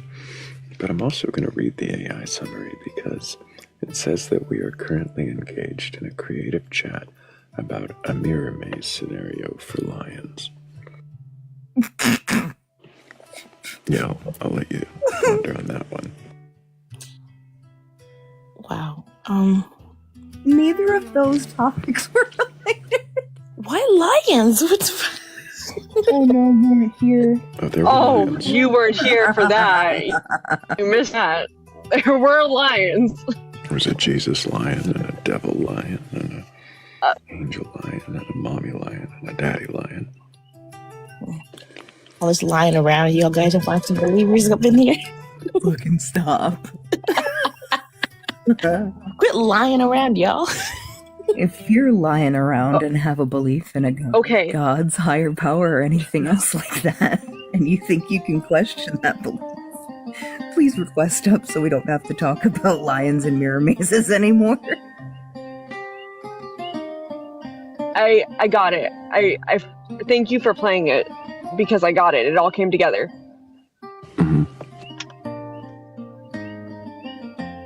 It's a train car, obviously. It's a train.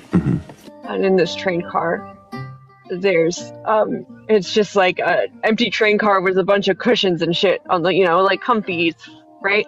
But very Persian looking. And it's smoky because it has an opium den feel, but it's not an opium den.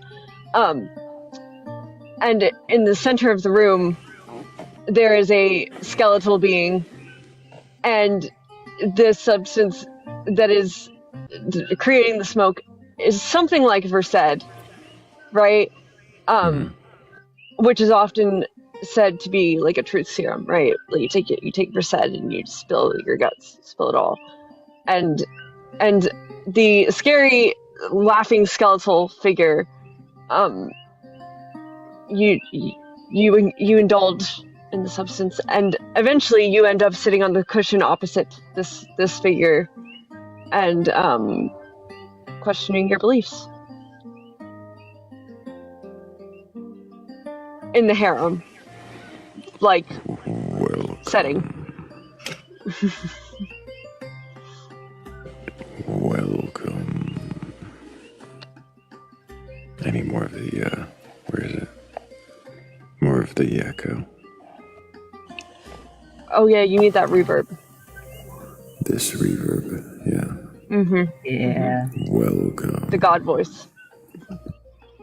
Can you question your beliefs? Do you have a belief in a god or gods, higher power, or anything like that? Request on up. Nice.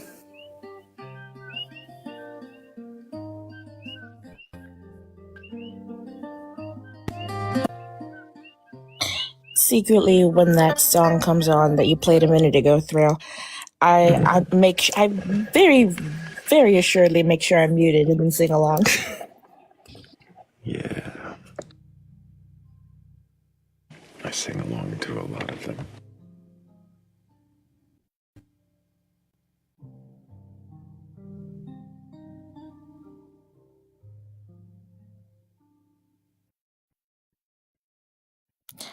Also, I love the part on the other song where I found my peace with this. I found my truth with the skeleton man. Like, yeah. Because we're really up here to find truth, I think. It says I am. I don't know what everybody else is up here for, but I'm hoping to find some truth tonight. And maybe some believers would request up and share their truth. Maybe I could find some. I mean, you never know. Maybe there could be some bits of truth to find.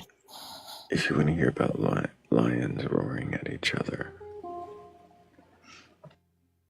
He only boxed him one time.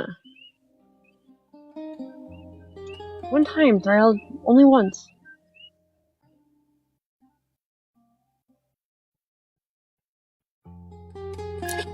There is lion imagery in the Bible. Yeah, he talked about that. There was, Jesus was a lion, and Satan was a lion. There was also mention of dragons. And dragons. Satan was a dragon. Bigger than a car. Well, sounds looks like a dragon. Well, if you read we've all read the book. That's all in there. Dragons, lions, lambs. There be a lion roaming the earth, seeking whom he may devour. It's all in there. Grace Moore. He's an animal between the sheets. Is he a dragon in the streets? Is that what it is? Does he look like a dragon?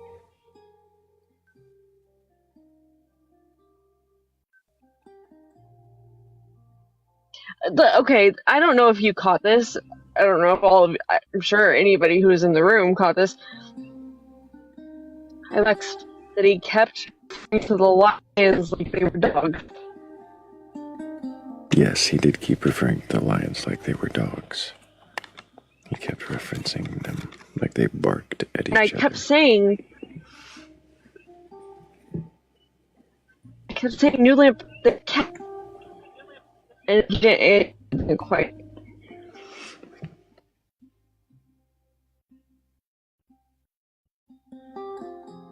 Yeah, they're cats.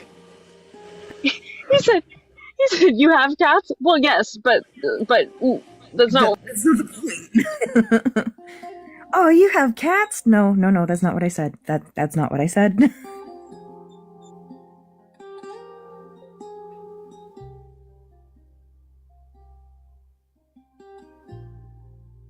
Well, if you're lying around, don't be afraid. We're not here to drag any of your beliefs away. We're here to question them. To see if you have nice bats. Well done. Yeah, it only took me 5 minutes of thinking to find it. Nice. I think that right, but I think if Thrayle said it, I would have gave him so much shit. Yes.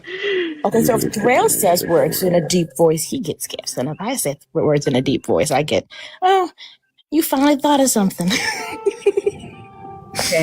No, it was actually the opposite of that. It was the opposite of that. It If you say it, it was great. It was a really clever pun. And if Thrayle says it, then he's bad at jokes. Well, because he's the dad, and all he can tell is dad jokes. I thought. Right, exactly. Because it becomes a dad joke when he. Great. She just didn't like my hypnic jerk. You just. Do you believe you're funny, Thrayle? Holy shit. This is the coldest question ever asked on this panel. You remember when I tried to have a dogmatic belief that I was funny? Yes. Hilarious. Dogmatically supporting the Tao of Pooh. Well, the thing was, I tried to have this dogmatic belief that I was funny, and I failed at the dogma. And the funny. Failed at the dogma, and then the funny, and then it became funny because she was trying the dogma, which kind of, helped a little bit, I guess, on the funny end.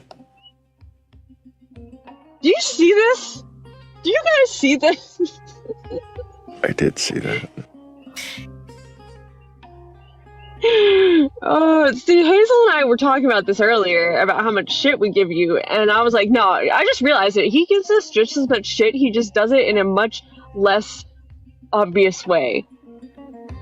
Mm-hmm. He can give his shit in his customer voice, which is pretty impressive. I have no idea what you mean. Yeah. And now he's gaslighting us. Here we go. This is what they fucking do. This is what they fucking do. Gaslighting isn't real. You made it up because you're crazy. Crazy? I was crazy once. He does it every time.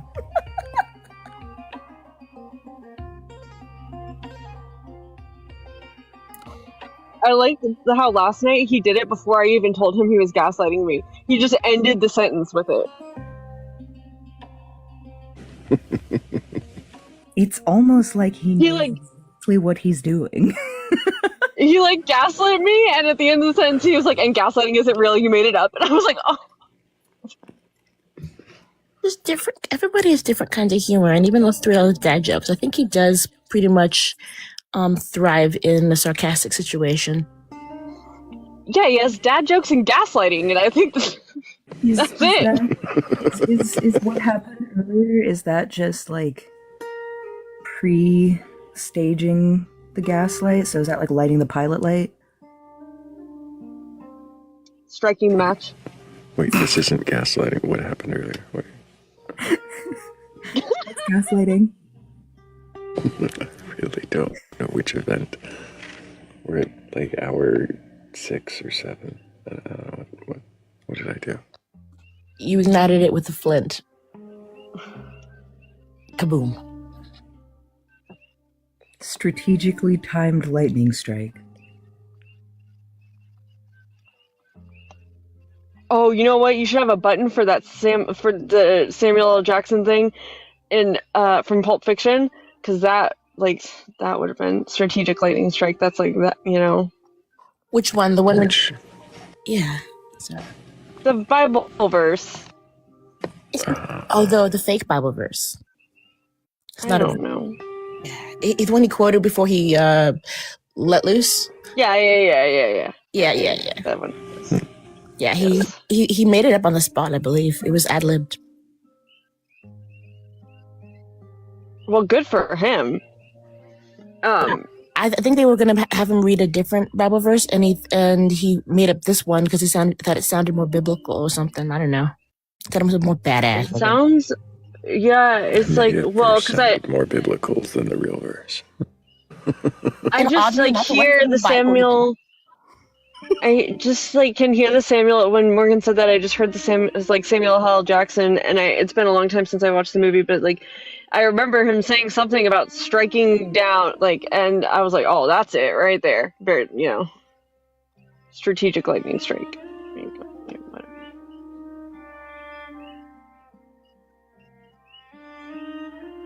It's landing in my head. even though it's not landing here. Yeah, I will strike down upon thee. Thank you. Yes. Something about furious vengeance or something, but yeah. Something like that. I need to watch that. That's when I love Pulp Fiction.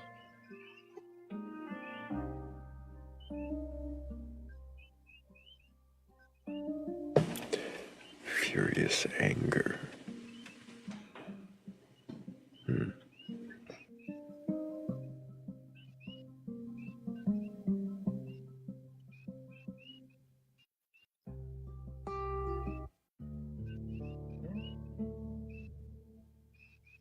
Oops.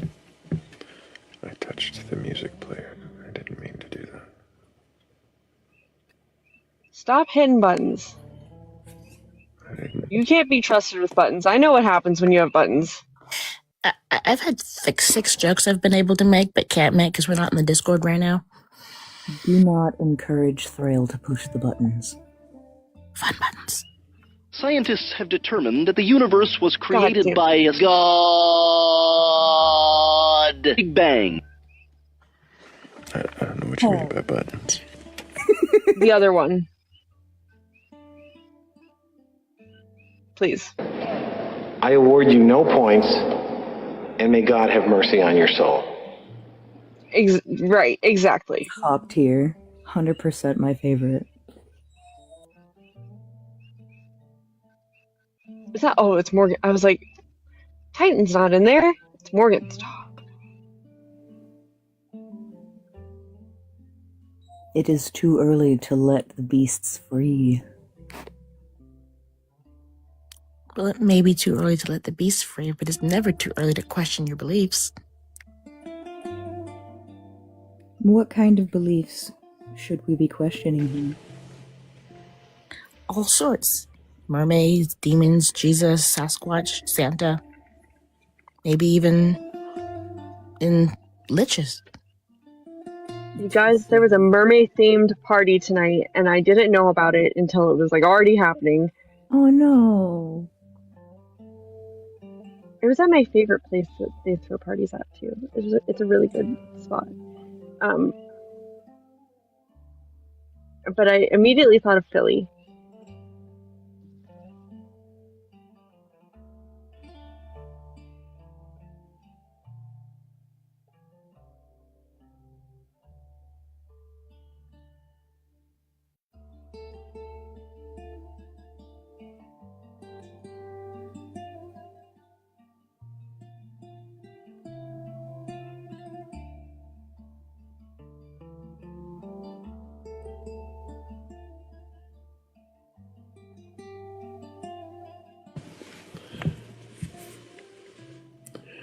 I wonder if there are any mermaid believers out there.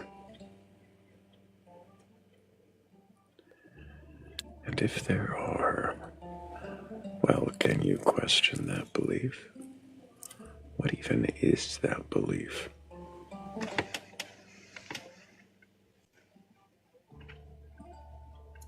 A belief of any kind.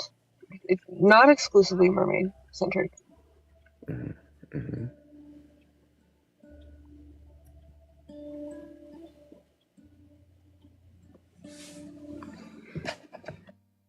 Actually, sorry, the kinds that we don't accept are like the hateful kinds. Yeah, I mean there are some times when we get to questioning and we're like, oh, yeah, we don't need to question that one. That's just fucked up. It's pretty rare though. Any It doesn't belief happen very often. But... Any belief that impeaches on other people's belief purely based off of something that somebody can't change, like race or religion, is just wrong. I think everybody should be like maybe not accepting, but tolerant at least. Well, I think that if you like, I think that oftentimes people will have a belief system, and then in addition to that, but not related, have some kind of, but every so often we do stumble upon one where the bigotry is in like the belief system and the bigotry are married and cannot be divorced. Like when someone talks. Oh, sorry. No. Yeah, please, by all means. Like when someone talks about how women are wonderful vessels created by God, fit to be barefoot in the kitchen. It's like their beliefs like have that. merged. Yes. Their beliefs have merged into like a dogmatic faith. Or that one guy, you know, Thrayle, that one guy with I don't remember what his belief system was, but I know that it was gross and misogynistic. You mean that one guy? Adonatologist? Yeah, that one guy. Huh? Mm-hmm. You mean the Adonatologist? Yes, that one. That. Oh yeah. Oh yeah, that guy. It's really I still don't really know what that is because I came in at the very end of it. Don't bother. We don't want to know. He was a Sir Mix-a-Lot fan. Another good way to... I saw Sir Mix-a-Lot play once. Sorry.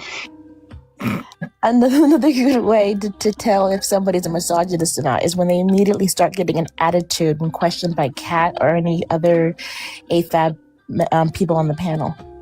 That's always a good first...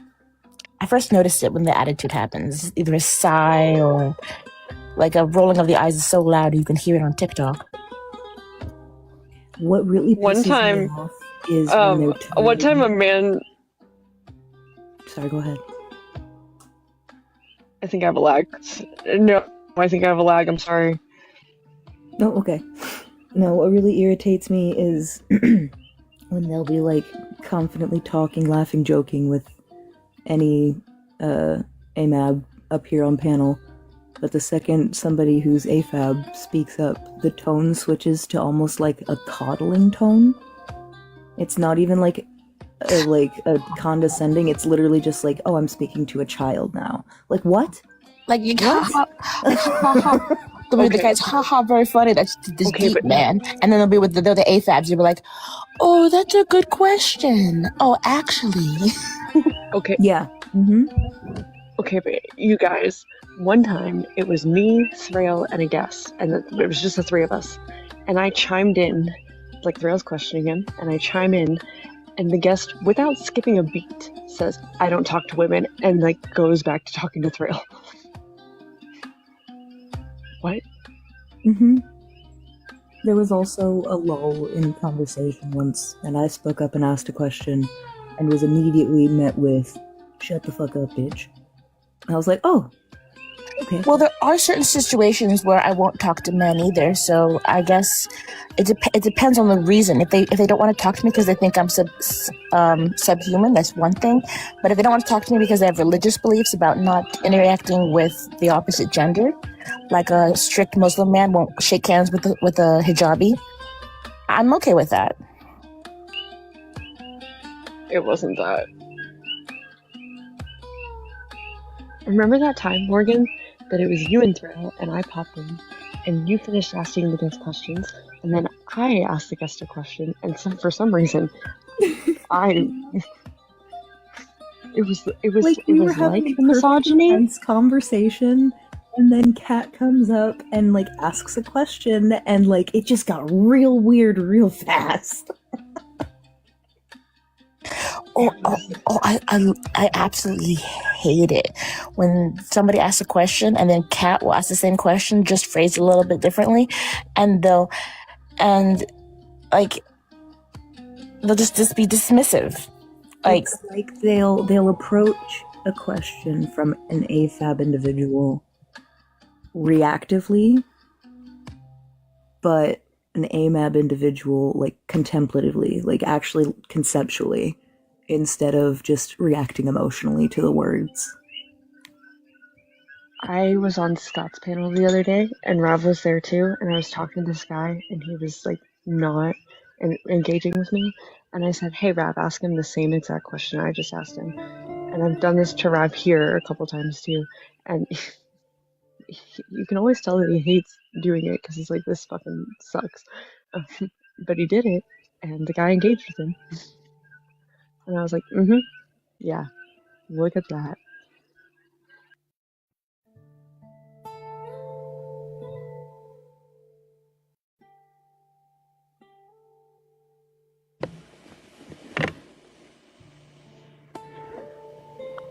But if you're not intimidated by AFABs or a skeleton questioning your beliefs, request on up. We have several boxes, and the pink and blue people down below you can tap to request on up. The pink and blue people really do like to be tapped. They don't get enough tapping. Are they tap deprived? I literally cannot with you guys. Maybe they need some blueberry coffee.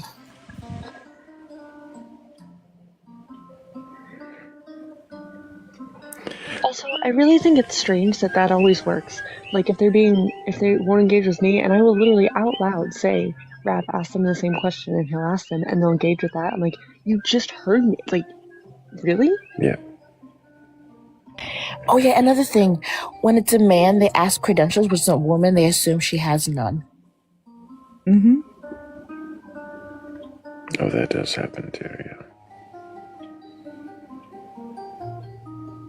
I really enjoy when people question my military career. It's fun.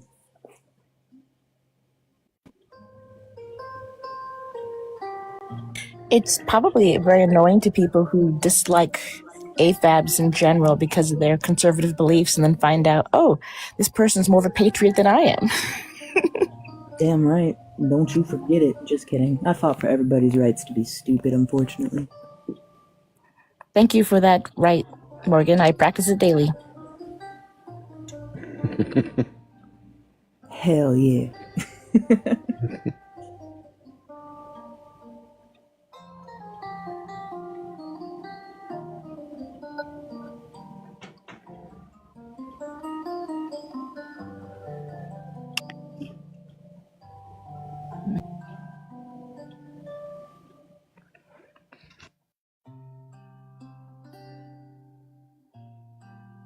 Still no believers requesting.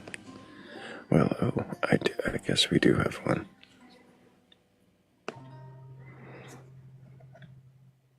Hello, Big Bank. Can I get your age for TikTok TOS? Yo, 19.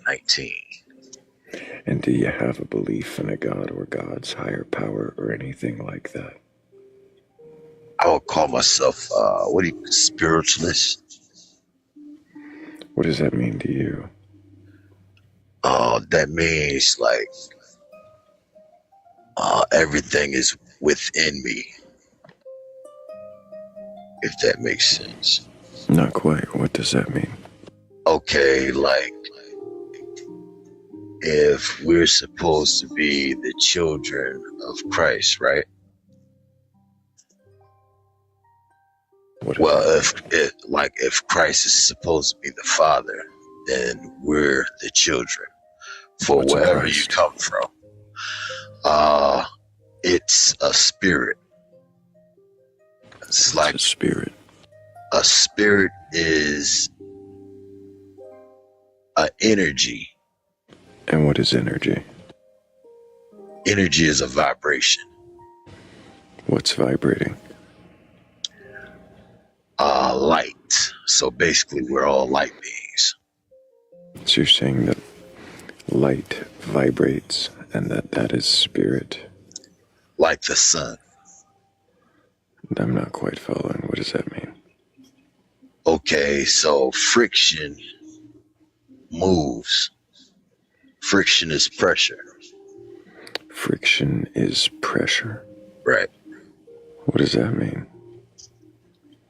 So everything can be measured by its friction. And friction equals, what is that? I'm trying to simplify it, right?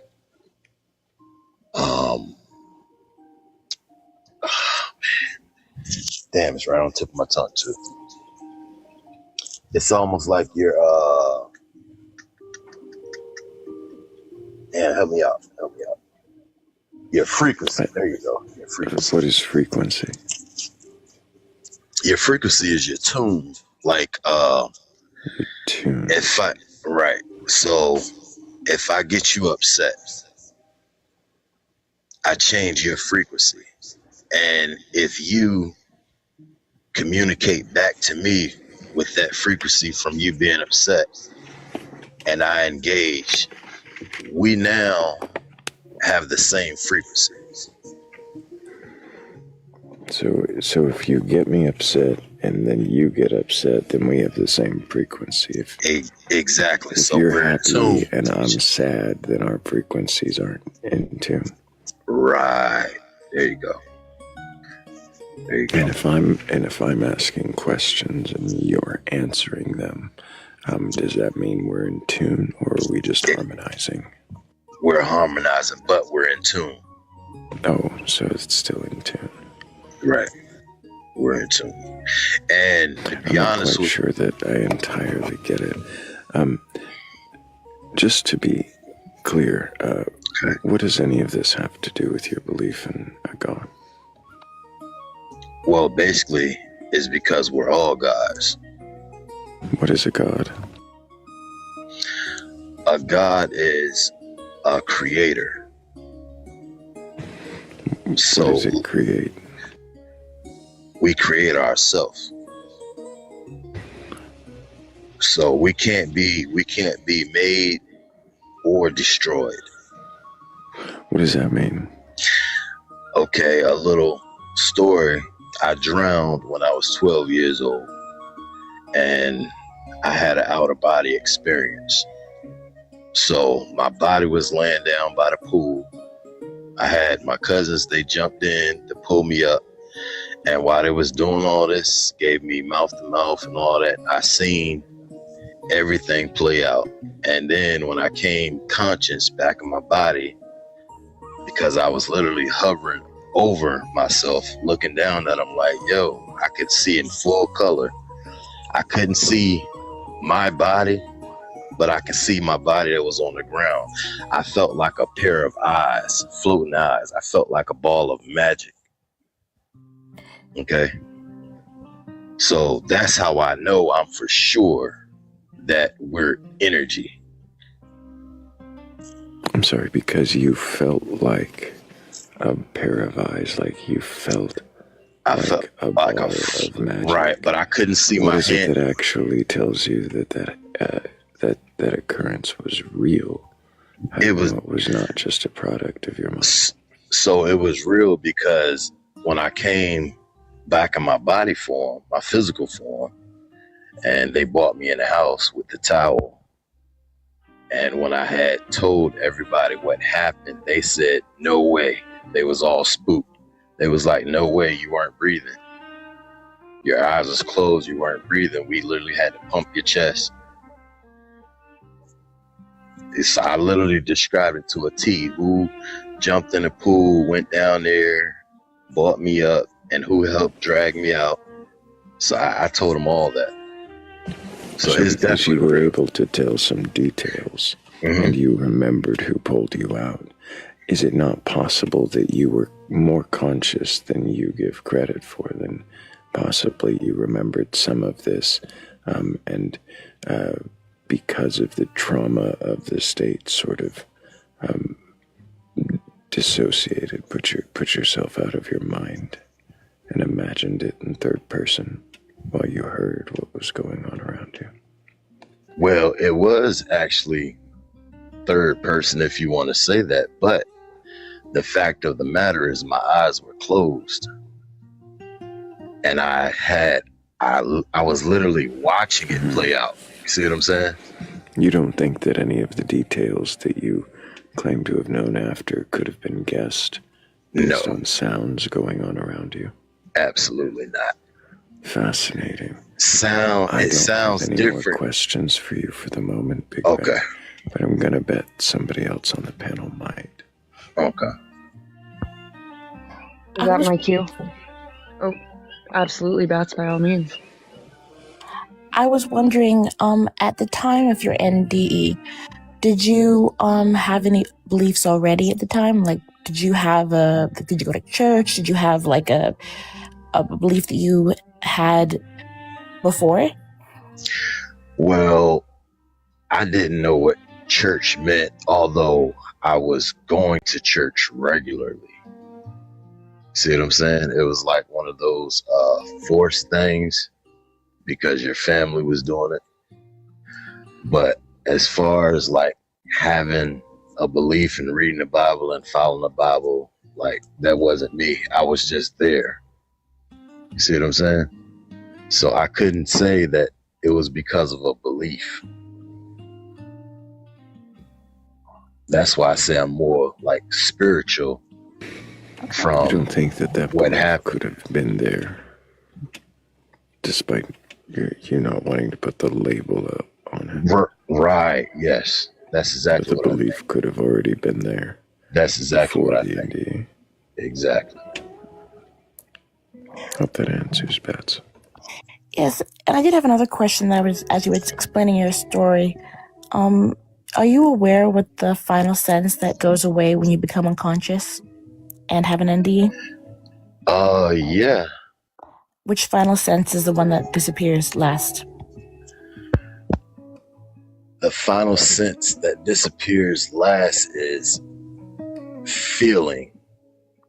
I believe it's sound. Your feeling goes away, depending off of your blood loss to your brain, but the sound is the last thing that goes away. So when Thrayle asks you, is it possible you heard, and your brain sort of put together a 3D imagery as you were unconscious, do you think maybe that might potentially be possible? No, because you don't hear the same way. Like when you're in a spirit form, you don't hear the same way. It's totally different. What do you mean you don't hear the same way? And why would you think that it would be the same way as when you're unconscious? Because How many times have you heard when you're unconscious? You don't hear, you feel. And that feeling is communication. It's almost like being telepathic. You know, like telepathically talking to someone. How old were you when this? I was 12, going on 13. You were 12. And how old are you now? 42. 42 now. So this was 30 years ago or more. Right. And so 30 years ago. Yeah, my story never changed. I'm sure it didn't. So 30 years ago, you had this NDE. Mm-hmm. And you think that that at the time you leave no room for the possibility that it was any different than the way you report it now, that it was any that there's any room for error in your reporting of it. No. You say your stories never changed. Yeah. Do you know that it didn't change the next day? No, it absolutely didn't. How do you know that? We are 100%. How do you know that? Well, because I was conscious doing the whole thing. And so you were conscious during the whole thing. When you call this an NDE, what does that mean? That means your body is literally non-responsive. Non-responsive, what do you mean by that? Meaning you're not breathing, your eyes are closed, you don't have a pulse. Are you sure that you weren't breathing and that you didn't have a pulse? Correct. I'm sure. How sure? 100% sure. Because How did you determine that? Well, everyone around me told me I wasn't. I didn't have a pulse. Everyone around you told you that you didn't have a pulse. Right. Everyone took time to check. Right. And because they were panicking. How many people were there? It was a full house. It was had to been at least seven people, 3 7 adults. or more people. Yeah. So 7 or more people, 3 adults all took turns checking your pulse. Well, just the adults. The adults checked your pulse. Right. And they determined that you didn't have a pulse at all. Right. Were any of the Is there medical any... professionals? Sorry. That was the next question. Go ahead. Were any of them medical professionals or had experience with medicine? I believe one of the nieces were like a nurse practitioner or whatever. What kind Yeah, of nurse? well, she knew what to do. I'm not, sure what kind, but she knew what to do. She told everybody, she told the kids to back up, because here's the thing, I wasn't even supposed to be there. It was in Baltimore, Maryland. My dad, he was out there doing a job, but I had cousins that stayed up there.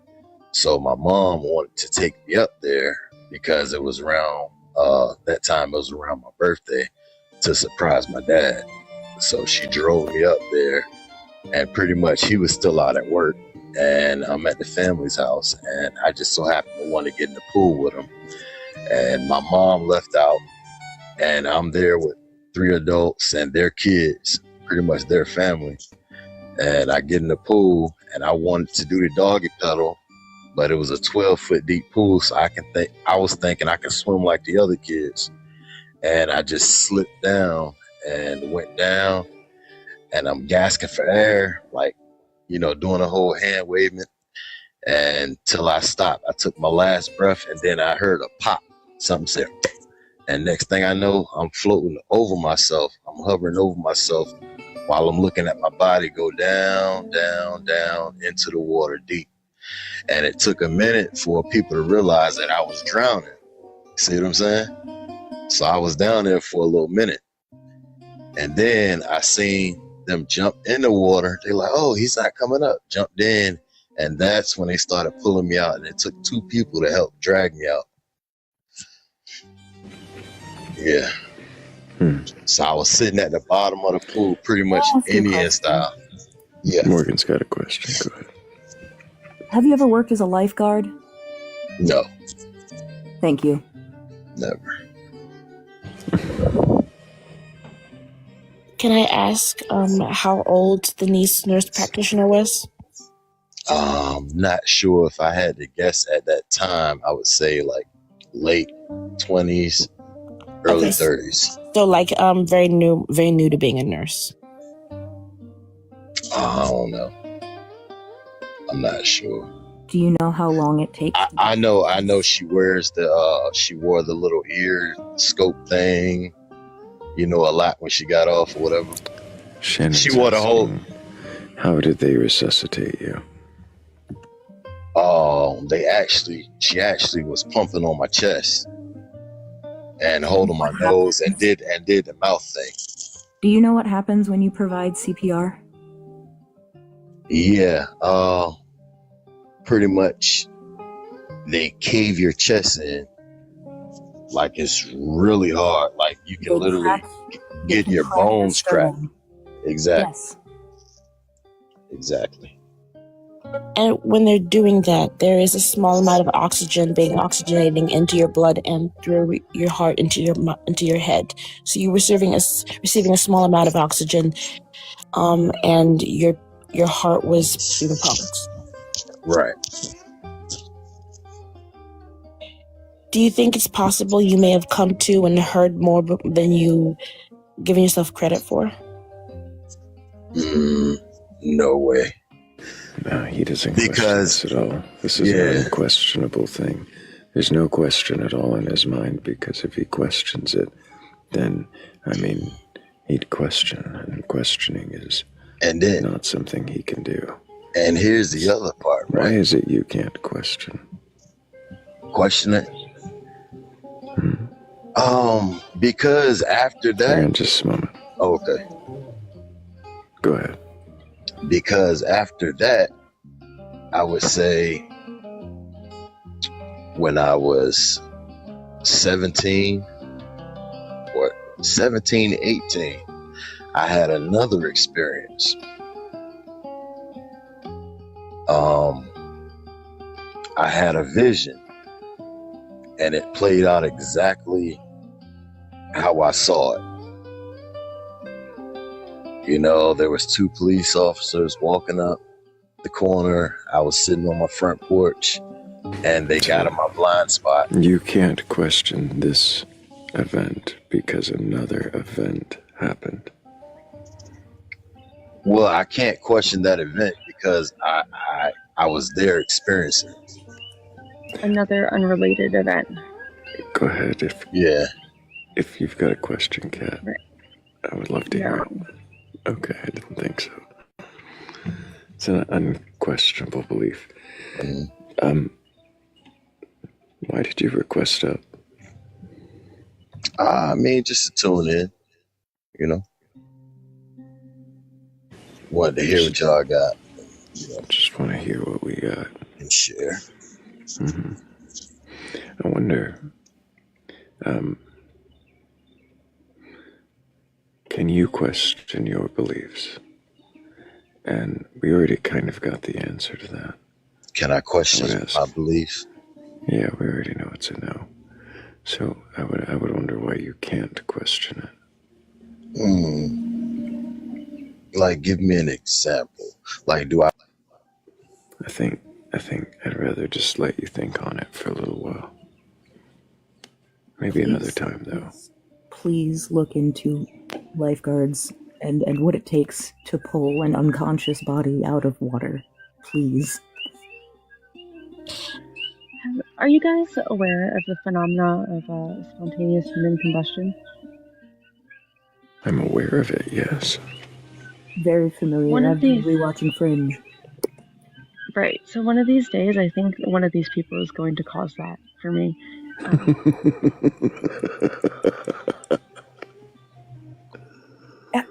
You know, I agree. Yeah, definitely more plausible. Why do you allow their energy to affect your energy, Kat? What energy? What is energy? What's energy? The thing that's going to cause me to spontaneously combust. Maybe you gotta stop getting in frequency. Yeah, you gotta stop syncing frequencies. That's the problem. I think mostly why I'm going to spontaneously combust is because sometimes I just want to yell at them, and I can't. And it's good, because we shouldn't yell at people. But sometimes you really want to yell at them.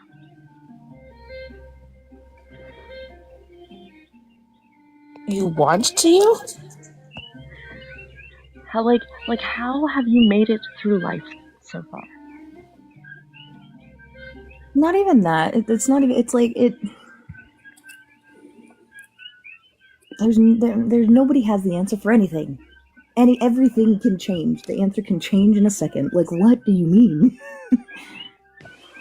Well, for me, it's not that there's anything wrong with them. It's that how do you not think about and assess and how do you make it through life without critical thinking? I don't understand. Well, to borrow a phrase from Mr. T, I pity the fool. I genuinely don't understand. I genuinely think it just has to do with how we were raised, if that makes sense. Maybe, but I know. But I would not have survived this long without critical thinking. Mm-hmm.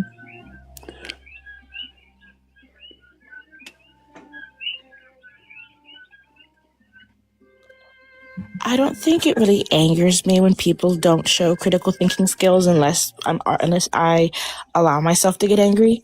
I find it more sad because I am not, unless they're bigot, I'm not ever angry, but it is frustrating. Oh, frustrating. Okay. I was misunderstanding. What frustrates me about it is that critical thinking is a teachable skill. It is not something that is inherent. And anybody can learn how to do it. Literally anybody. It is a societal failure. This is correct. This is a failure of the system. Mm-hmm. And hopefully the system hasn't failed you so much that you can't critically think And hopefully you're not thinking of combustication as a welcome vacation from the burdens of the planet Earth. But if you do have a belief in a god or God's higher power or anything like that, and you're capable of questioning your beliefs, then go ahead and request on up. Combustication? I know. I think that's isn't that how Incubus said it? I'm pretty sure that's how Incubus put it. I would have no clue how Incubus put it. Why would I be listening to Incubus? It's a song about spontaneous combustion. Mm-hmm.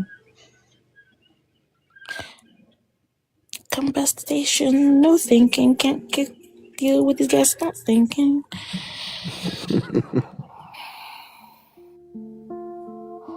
I think maybe I'm getting some messages, Thrayle, that are kind of worrisome. I should probably pop down for a second. I'll be back later, but I wish you all well in questioning beliefs. Appreciate you, Bats. Bye, Morgan. Bye, Kat. Bye, Thrayle. Goodbye, friend. Oops, wrong button.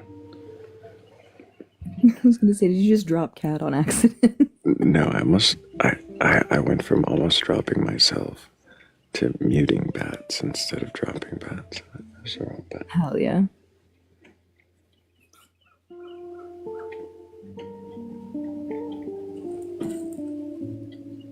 One time I almost dropped Thrayle on accident, which would have been really funny if I did. Probably would have. It's usually the worst time to do it is whenever it's about to happen. I don't remember what I was trying to do, but my phone froze up and lagged out. So I hit the screen and it pulled up the U menu, and I was like, oh no.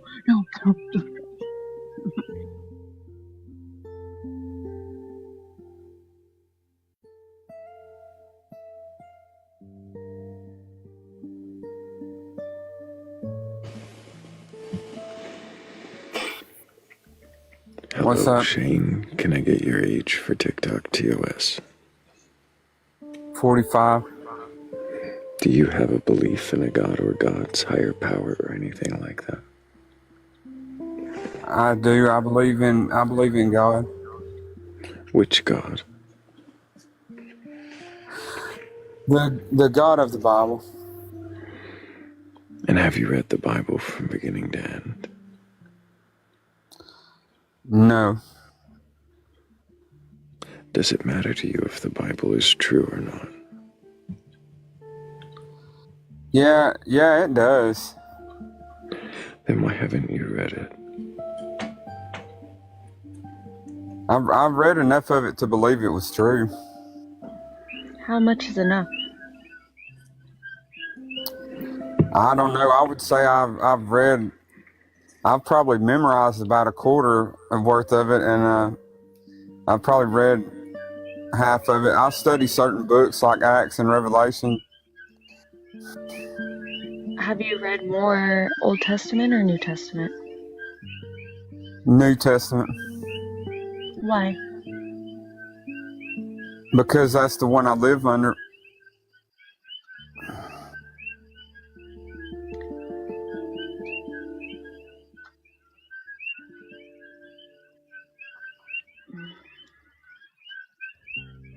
Do you believe everything in the Bible to be true? Yes, I do.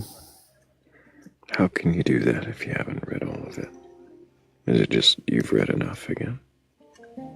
Well, without even reading any of it, I believe it's the Word of God, so that's why I believe it's true. Why would you believe it's the Word of God if you hadn't read it? Well, how many people do you know that have read the whole thing? I mean, there's a lot of people that say that. Surprisingly, quite a few. Mm-hmm. Morgan, well,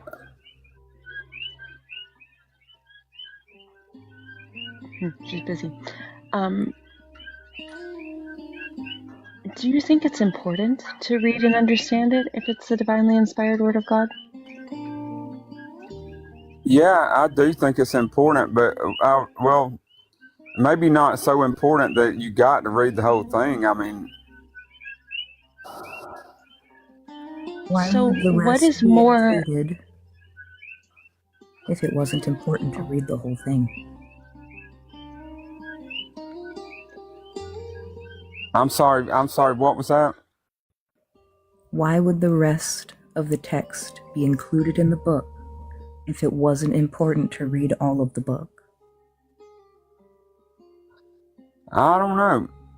I mean, I guess it's in there, so it's important, and it's important to me just because it's in there. Like, I'm always willing to listen to something I haven't heard, but nowadays you got a lot of people grabbing stuff out of there and just trying to start arguments with it. It's true. So if you don't think it's necessary to read the whole text, then where does the foundation of your belief come from?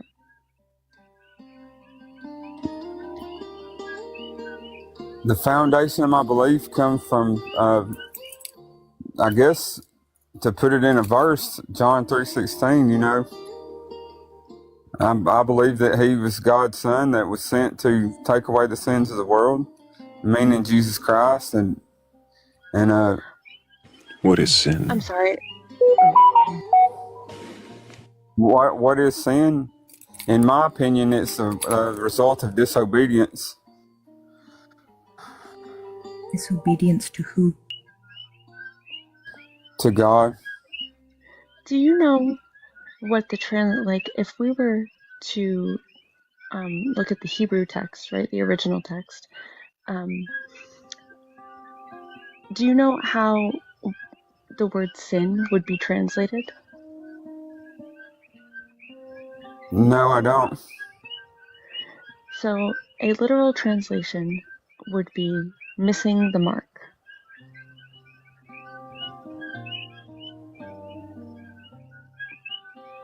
Like in archery. So you fire an arrow and don't hit the target, right? You miss the mark.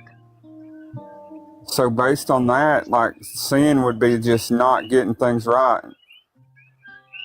Right. Does this change the way you look at sin? Not really. I mean, that's kind of the way I already looked at it, but I'm the reason I stay away from the Old Testament is because a lot of people use the Old Testament they misuse it, and they'll take something in the Old Testament and they'll try to apply it to today. You're kind of covering your mic there, Shane. Oh, sorry. Like, people take something from the Old Testament and they try to apply it to today, and in my opinion, that's just not how it works. I mean, he said, "Behold, I make all things new."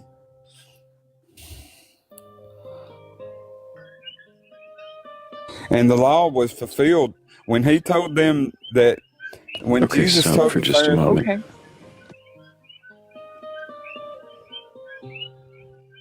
Did you have Go something, ahead. Thrayle? No, I was trying to help you. Mm-hmm. Okay. So you were about to say when Jesus said that he came not to abolish the law but to fulfill it. Yes? Right. So, but the first part of that statement is not to abolish the law. He did not come and abolish the law, right? So should those laws not still apply? I think, in my opinion, I think they should apply, like in certain parts of the Ten Commandments, like, for example, thou shalt not murder. But if you're doing what you're commanded to in the New Testament, and you're loving each other as you would yourself, you're not going to murder anybody anyway. What do you think that I come not to abolish the law but to fulfill it means? Like, what do you think he meant when he said that? He meant not to do away with it, but to he made it. I think that God knew when he wrote his law that we were not going to be able to live up to it. And, through Jesus, the law can be fulfilled in my life, even though I necessarily might not be able to uphold it. You know what I mean?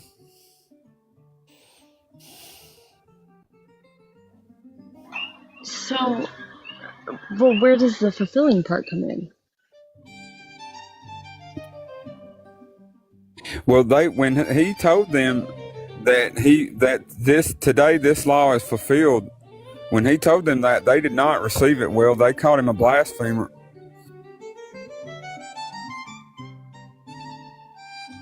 Can we have a little bit less music, please? Thank you. It's lovely.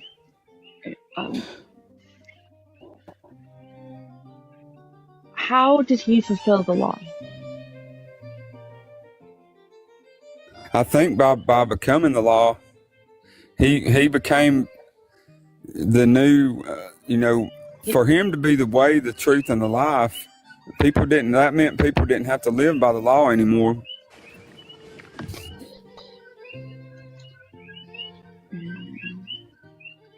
Do you mean by... I'm trying not to be leading. I'm trying really hard not to be leading right now. That's what it is. How does one fulfill something?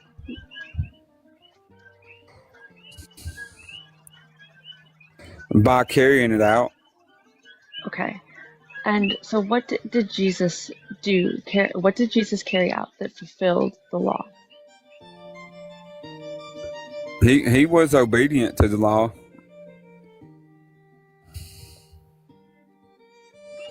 And this fulfilled it?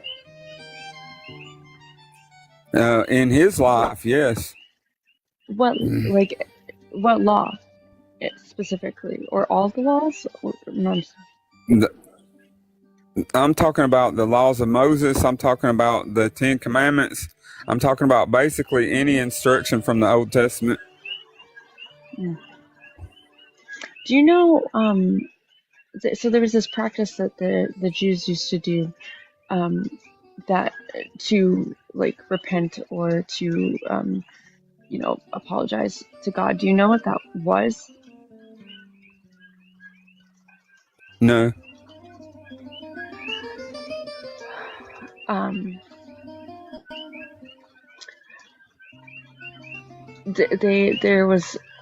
There was a sacrifice required, right? It was an animal usually, and after Jesus, nobody had to do that anymore. Did you know that? You mean the Passover? Well, but there were other instances where a sacrifice was required, and often animals or sometimes crops. I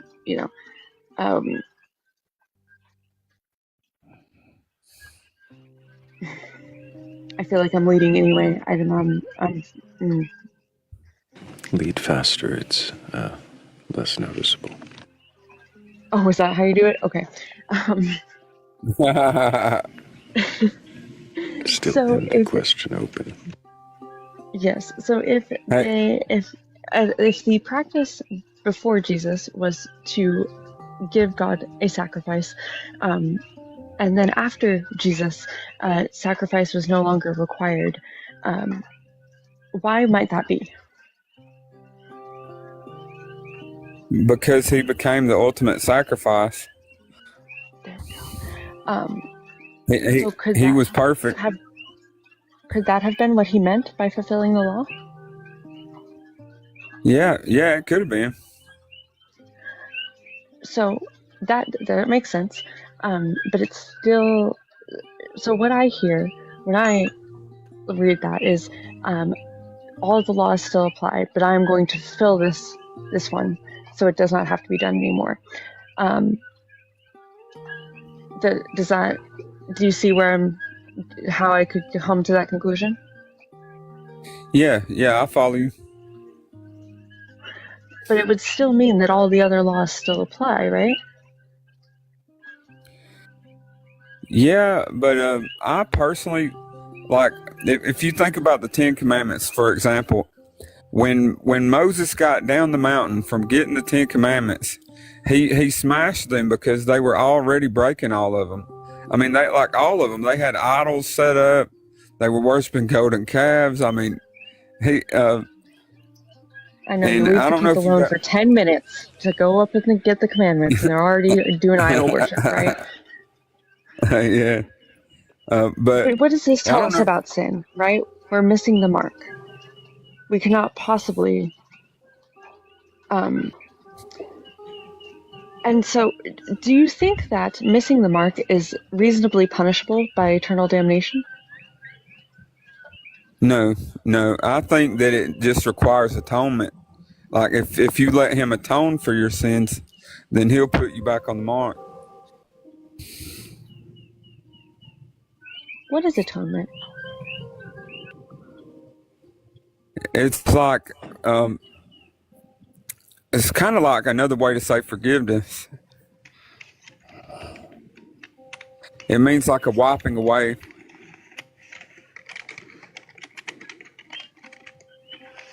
A clean slate? Yeah.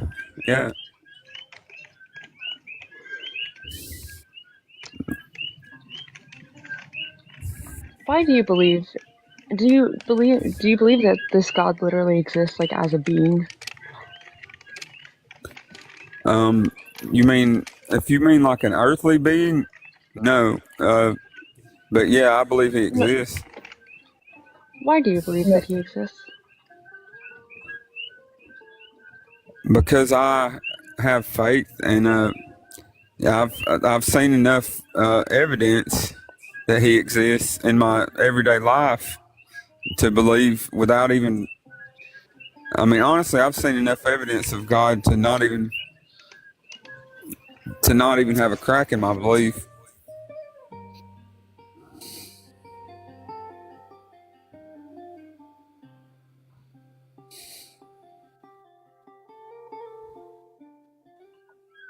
Why do you think? Do you think that?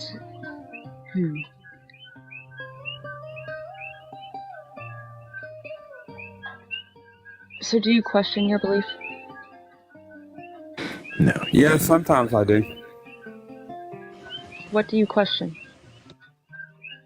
Sometimes I question whether I'm believing things my way, or whether I'm believing it the way that it was intended to be believed. You know what I mean? But as far as like questioning whether I believe correctly or not, no, I don't do that. On a scale of 0 being not sure at all, 100 being without a doubt sure, how sure are you that the Bible is true? 100. Without reading the whole thing, because I feel that one coming. Yes, without reading the whole thing, I believe it's 100% true. I wasn't even going to say that. That's a very bold claim, though. Yeah, it's just faith, you know. What if, and this is hypothetical, what if there were errors or contradictions within the text? Would it still be true somehow?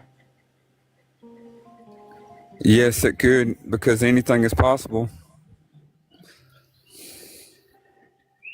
What if we were just all the fabrication of one big brain in a vat floating through space, and none of this was actually really real? That would be one of those possibilities. Think about how powerful that is. Anything is possible.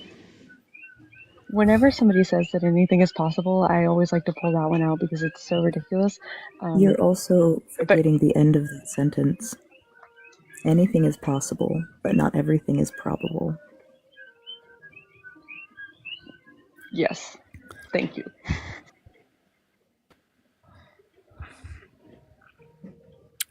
Does it matter to you if your beliefs are true or not, Shane? Yes, it does. If you don't question them, how can you possibly determine if they are true or not? Aren't you just assuming they are? Well, here lately, a lot of other people are questioning my beliefs, but I mean, what are you saying? Like, if I'm not questioning them, how can I know they're true?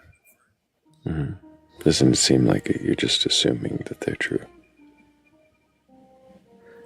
Yeah, I guess you could say that. Doesn't it seem wise to then question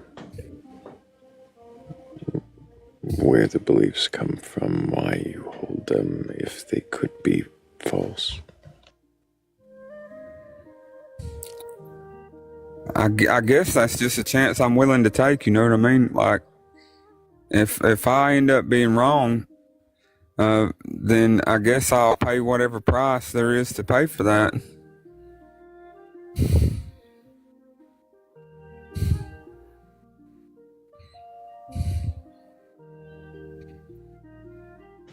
Why should there be some price to pay? Well, there should be a price to pay because it should have been paid in full on the cross.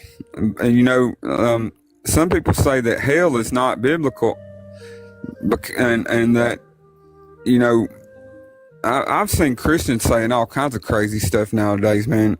But I want y'all to know I'm not like them. Like, I'm not one of those people that I respect Shame. free will. In other words, Yeah, I don't know how that helps any of that.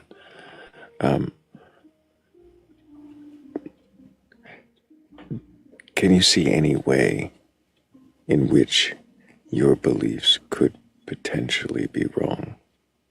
Is it possible at all? yes, it's definitely possible. What does that look like?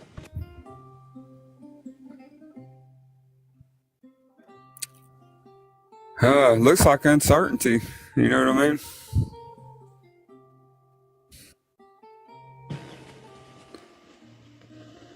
If there are errors or flaws within the Bible, you said that would not make you question the belief at all. No. Why do you believe that Jesus is your Savior? Because I believe it just because the Bible says it, but which part of the Bible says it? And because I know him personally. Which part of the Bible says it? Well, John 3:16 for one. Who wrote that? John. Why do you believe that? The same reason people believe anything. You know, why do we believe that George Washington existed? Why do we I'm believe not asking anything about from George Washington. I'm asking why you believe John wrote John. Well, you know, whether John wrote John or whoever wrote John, I'm just assuming that he wrote it because they put his name on the book. Who put his name on the book? I guess he did. The Gospel according to John. Are you sure John put his name on it? Well, I'm at least sure that it's according to John. So if somebody wrote it down for him, why what? Why are you sure it's according to him? Because that's what it says in the Bible. At the very top of the page, if you turn to John, it says the Gospel of Jesus Christ according to John. But whether it's a second-hand account or a first-hand account, like if John had somebody writing that down for him, you know what I mean? I still believe that it's John's account. Why?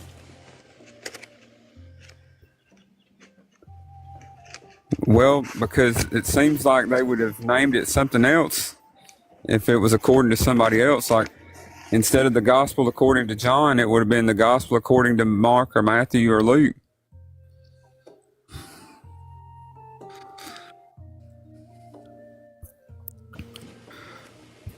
Gospel according to Jesus. It's in all four gospels because there's a lot of words in red.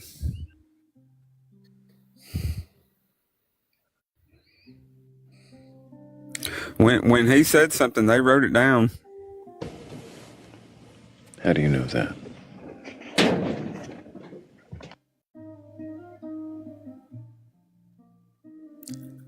Man, to be honest with you, I just sort of do.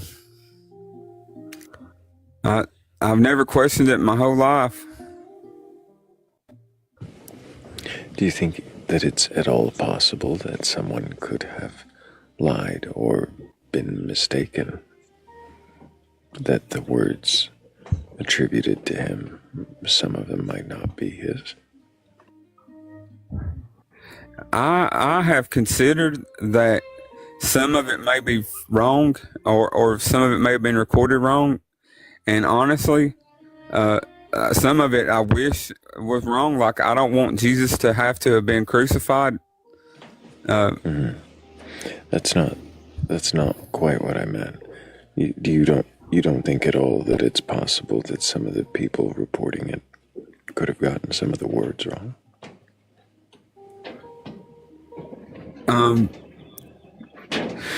Well, when you look at translation, the words go all the way back to Aramaic and Hebrew, and they stay so the same that the words that are different don't change the veracity or the meaning of the text. Are you sure? Have you ever Yes. played telephone? Yes. Thank you. So if he was speaking Aramaic and the oldest texts that we have are in Greek, isn't that already like one layer of translation? Yeah. So when you play how do the we telephone, know that the words in Greek are really his words, and then when they're translated to Latin and then to English? Well, I mean, you got to quote the song. You got to have faith. But when you play the telephone game too, honey, you're getting like a 10th hand account. The gospel according to John is a second hand account, or whatever her name is. I'm sorry, whoever said that. Does anybody else have questions for this guest? No.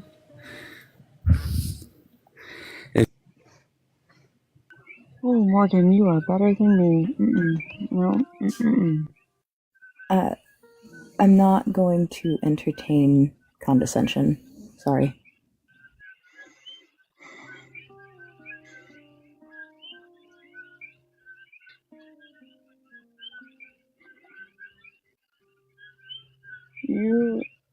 I was hoping he was calling me honey. That's why I asked. You're sweet enough for that, Thrayle. It's okay. Mm-hmm. Whenever they pull some shit like that with me, I'm always like, who the fuck is honey? I'm not your honey. Get the fuck out of here. Yeah, that's not a friendly. I get it, but also like, yucky. No, thank you. My dog is honey. I was just about to make a reference, but I was trying to find the right joke without making the wrong joke. Yeah, that could have easily gone sideways. Yeah, there was a way to make a reference to cat's dog, but there were several ways not to make a reference to cat's dog.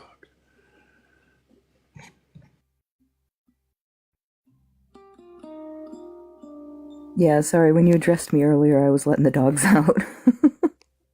No, you're fine. I am also from the South. Doesn't change it. I've married 2 of them. I'm good.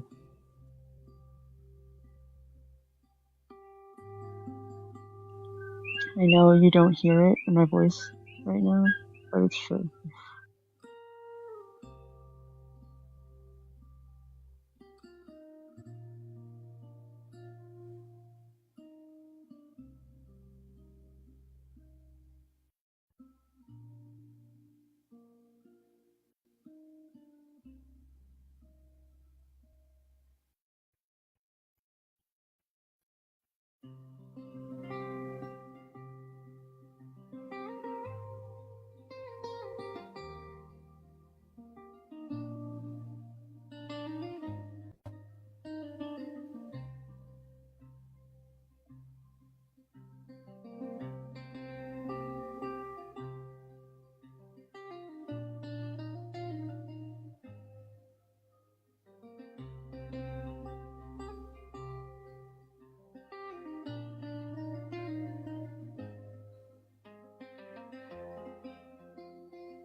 Why do you keep getting more condescending, Shane?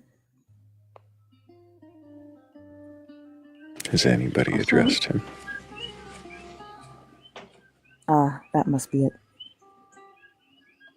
Nobody was giving him attention, so he had to amp up that condescension. We can help him out with that. I don't know if anybody asserted. I don't think any of us asserted that our opinion does matter. No. It was clearly projection there, so he was feeling insecure in his own. So he needs to think that we were trying to assert something or make him believe something. He needs to think that it was somehow an attack. And it wasn't that. It never was.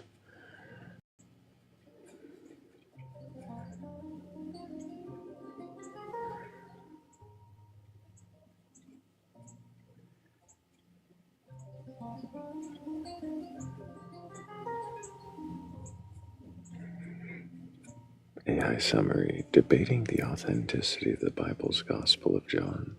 Share your thoughts. Not quite. We were asking about authorship, I remember that. It talks about John in the third person, but I don't know that it says this is John. John wrote it. I'm John. I, John, saw this. There has been a lot of gospel according to John tonight.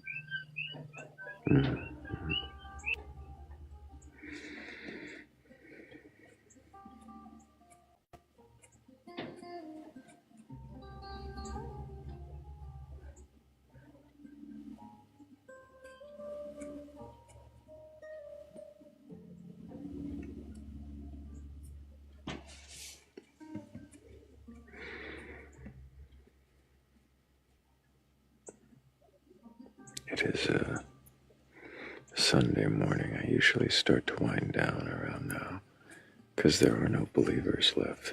They're all. I don't know what they're doing.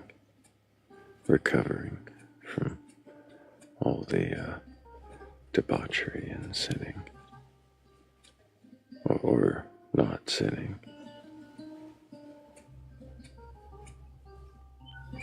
They're recovering from the debauchery right in time to go to church. Still hungover. Maybe still drunk. Who knows?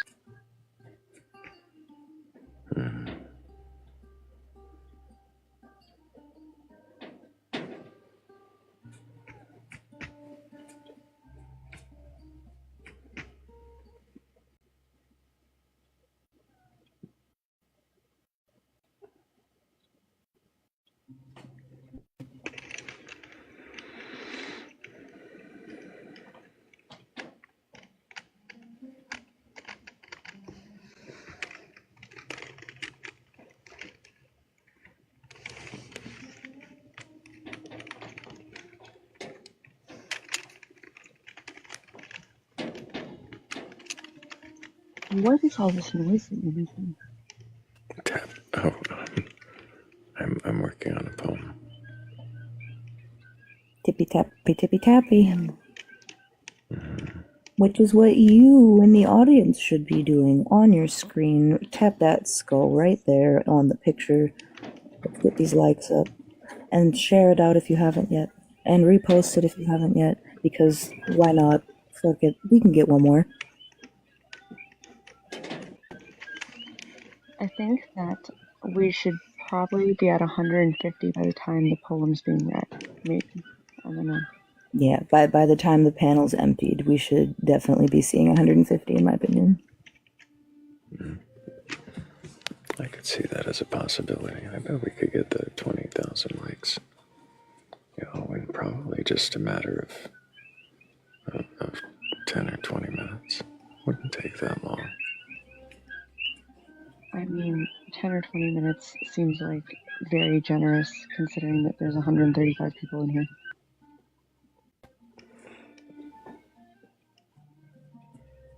That's true. That's true.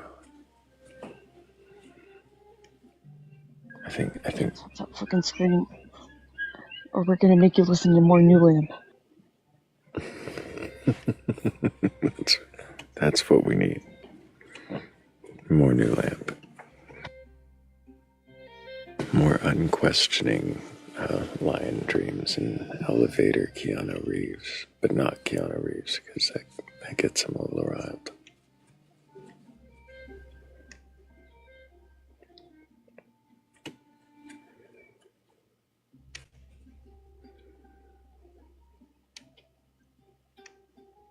Yeah, I see how that number's going up though. Hell yeah.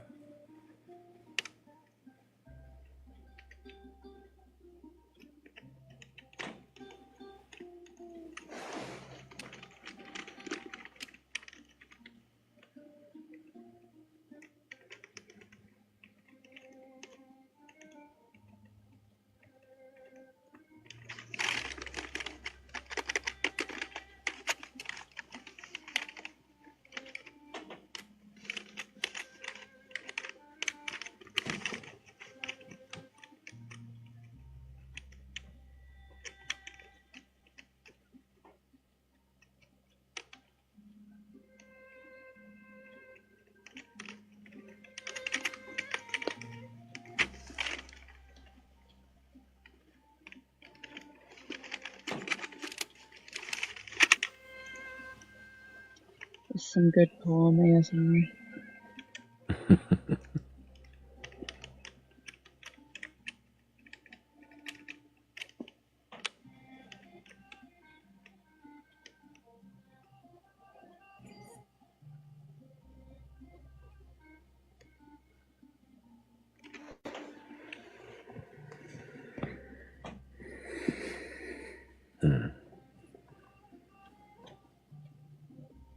That's another one of my favorite sounds, though. No, not that. That's. And I will do. I was gonna do it for you, so you didn't even have to. I don't know what the fuck you're doing over there, but I don't know what. You mean that sound? yeah, is there a cat on the shed again?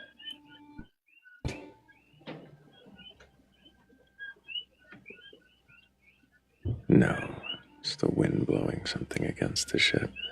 But I am thinking on to be Yellow, Shell, horse. Claire, Cassie, Bats, and Hannah for helping with the goal. Thank you guys so much.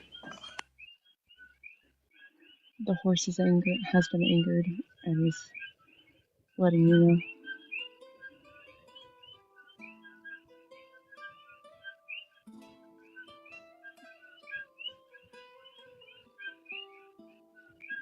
Are we in a freight elevator?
I don't think we're gonna have another believer. as unbelievable as that sounds, unless is that believer a believer in Q, or is that a poltergeist waiting to come through? Look at that. Jimmy, can I get your age for TikTok TOS? 29. Do you have a belief in a god or gods, higher power, or anything like that? Oh no. I thought this was just genuine beliefs, like, or not genuine, general, excuse me, like just general beliefs. Why don't you believe in a god? Subscribe to, I'm an atheist, but specifically non-resistant non-believer. So it was like a term that was coined in the 20th century by this guy like J.L. Schellenberg, and he basically defined it as somebody who genuinely wants a relationship with God or gods if such beings exist and are open to their existence, yet they lack belief because they don't see adequate evidence. And what do you think would be adequate evidence for you? For me, it would have to be like some sort of certainty, like because if, like, for example, like to use the God of the Bible, I just got off of my first what do you call it, polytheistic live, and that was actually a really cool experience. But those people are really cool. But anyway, to use like the God of the Bible, like there's like a story in there where like you know the story of like doubting Thomas, right? Yeah, where he gets to put his finger in. Yeah. So he gets like that certainty, right? And so that's... Is that what you would need, is some kind of tactile evidence, something you could touch? Yeah, maybe something empirical, or something measurable, sensory. But if Jesus appeared to you and demonstrated his wounds, would that somehow be evidence to you? It could be, but at the same time, I feel like we could skip a step and just say, like, well, if God, you know, especially described by many Christians as, you know, all-powerful, all-knowing, and all-loving, is all of those things, and perfect in every way, why is the communication so bad? Like, why are we having such a hard time communicating? Mm-hmm. You know, if some God was able to communicate better with you and give you some tactile evidence of its existence, would you worship it just for existing, or would you need more than evidence of existence? Evidence of existence, like in terms of like being a creator worth worshiping? Yeah, what is worth worshiping? What does that mean? Let's see. I would say if somebody like an all-powerful being gave me my ability to exist, yeah, sure, I'd throw some worship over there. Even if your ability to exist were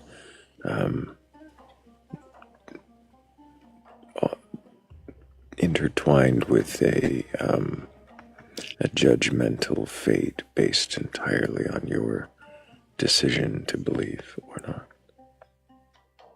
Ooh, that's a tough one. If so, then yeah, probably not. I don't think that would be deserving. I think that the God of the Bible is pretty unjust, which is why I don't subscribe to it, because I don't think that... I think that you have a contradiction when you have a perfectly just God who's also okay with all of the atrocities committed within that text. Is there some ideal version of a God or some kind of God that you would want to worship? The all-powerful, all-knowing, and all-loving God that Christians purport yet we see their evidence for it, and it's like, well, that's incongruent with your definition. So yeah, just a perfect being in every way, maximally great, whatever you want to call it. And yeah, I think that'd be cool. When you requested up, what was the belief that you were intending to question?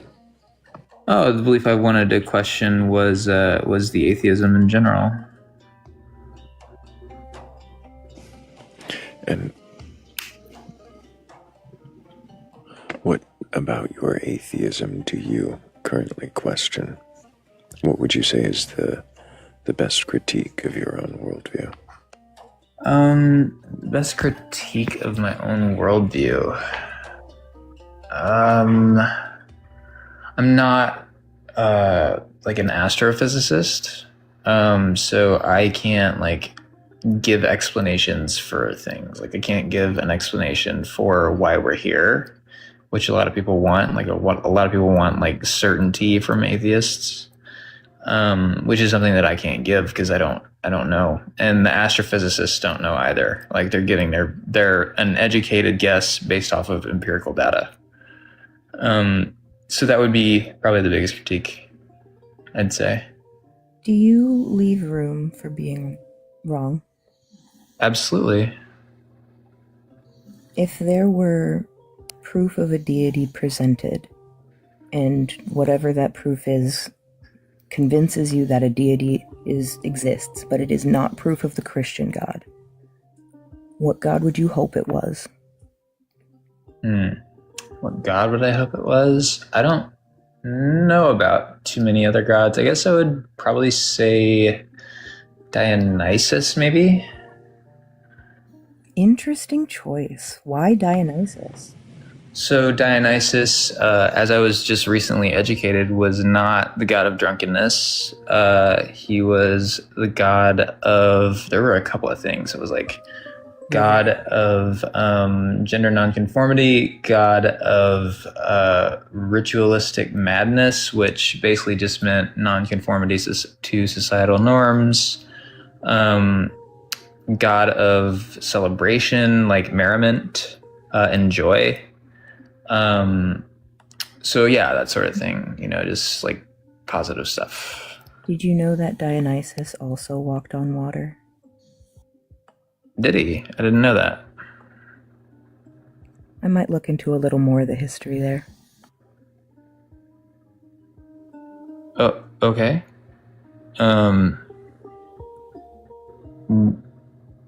Sure, yeah, I can look into that. Does it matter to you if a God exists or not? Does it matter to me if a God exists?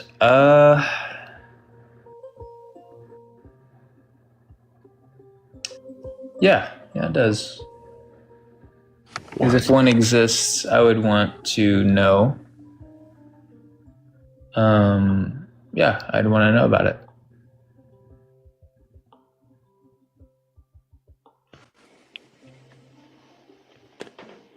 What would knowing about it change for you? My beliefs. So I would change my belief from non-believing to believing.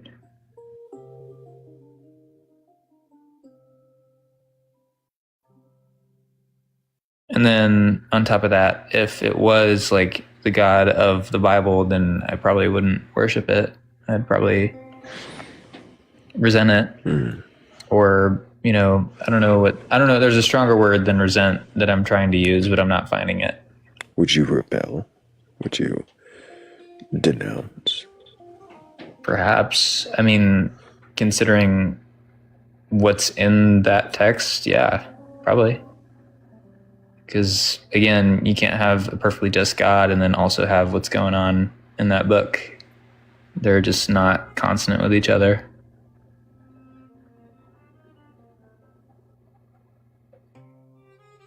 Can you imagine any explanation it could offer that would reconcile the book with a just God? I could, but I'd have to do a lot of mental gymnastics. But I could do it for you if you want.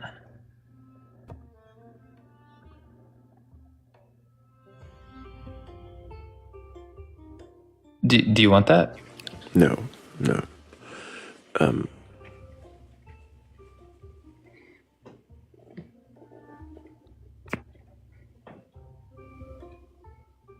By the way, you have a killer voice. I don't know if you know that, but you have a killer voice. I don't know if you've ever thought about voice acting, but you definitely have Probably a just talent. the first time anybody's ever told me that. No, I've never thought about it. I have never heard anybody ever say any of those words to him ever before once.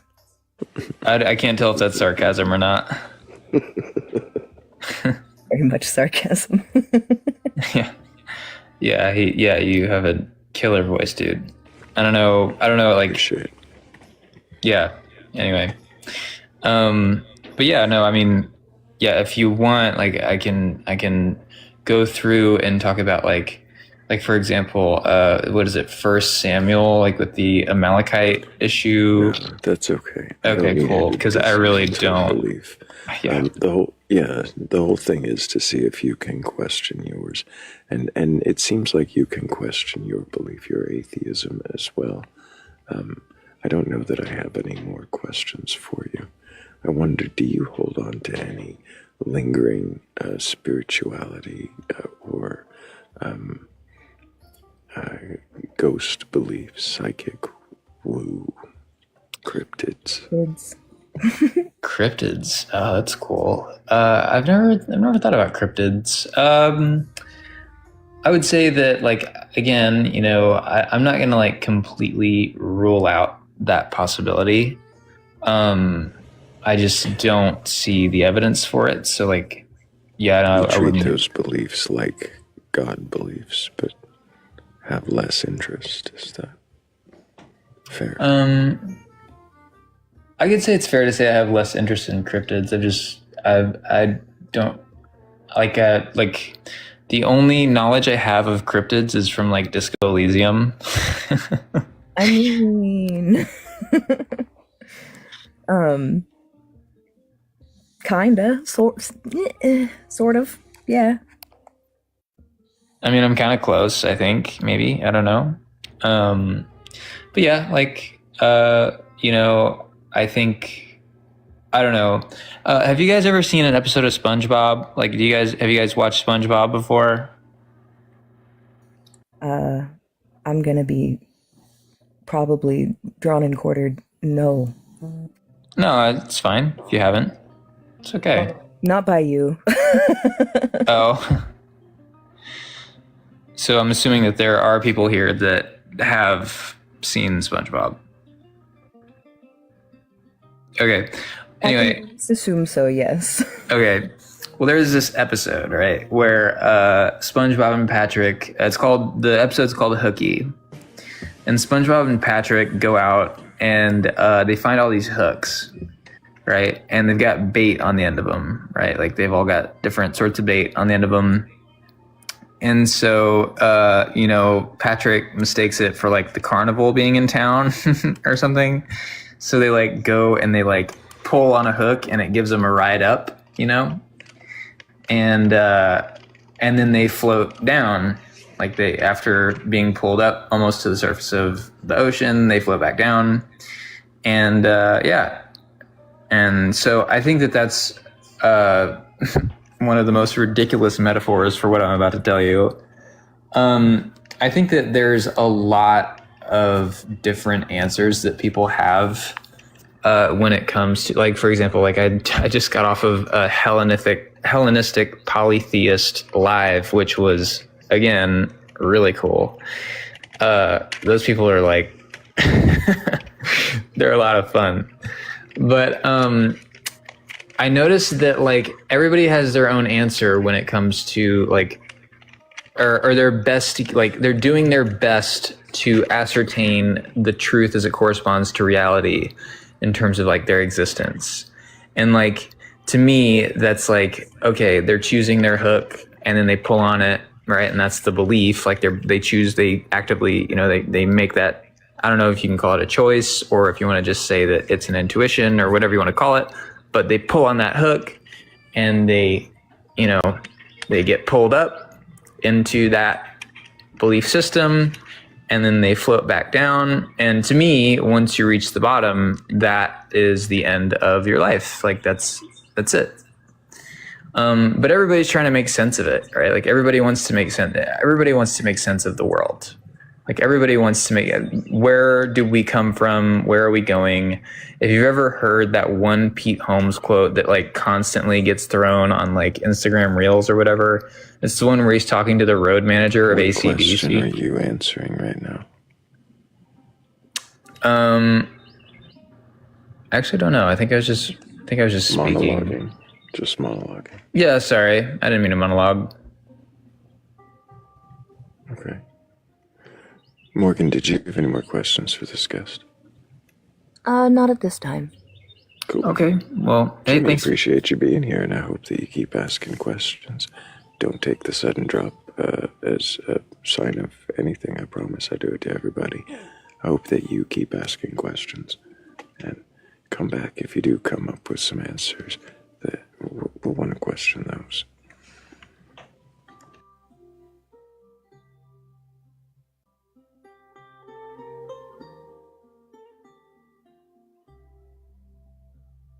He was a great guest. I was just ready to move on, and I felt like sometimes we get into a thought process where we're just criticizing or commentating, just kind of what's the word I'm looking for? Pontificating. And I don't mean that offensively, but I also don't want to run people off. If there's anybody who does have a belief in a god or gods, higher power, or anything like that, and you're capable of questioning your beliefs, then go ahead and request on up. I'm not here to debate you or argue. I just want to know if you can question your beliefs. And if you can, then what is it that you believe? And why do you believe it? I think I got enough in me for one more round of questioning. Just one. I think we can make that happen.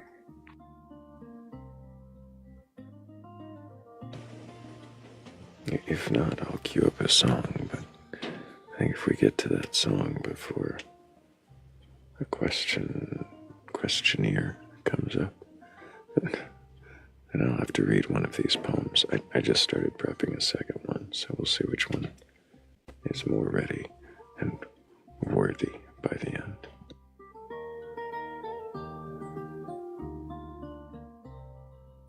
What determines a poem's worth? How it makes me feel.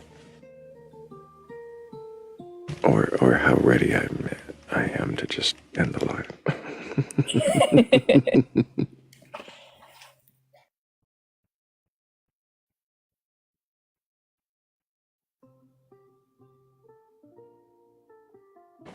Is it coherent upon my first reading?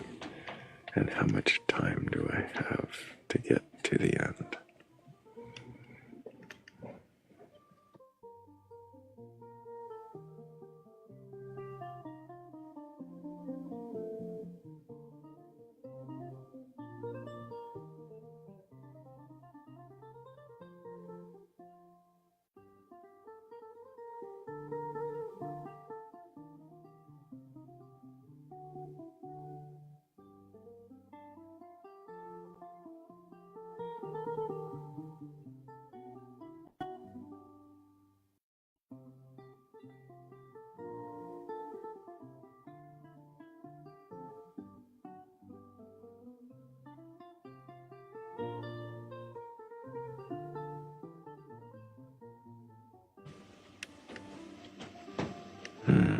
I really like this one.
That song draws nearer and nearer. Oh dear. With 127 people in here, there's got to be at least one believer who can question their beliefs. You can at least try. I don't know. I don't know if I believe that. Can you question that belief? Oh yeah. So it's a lack of belief, but I can definitely question it.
I wonder if there's any believers with a belief in a God who can believably question that belief.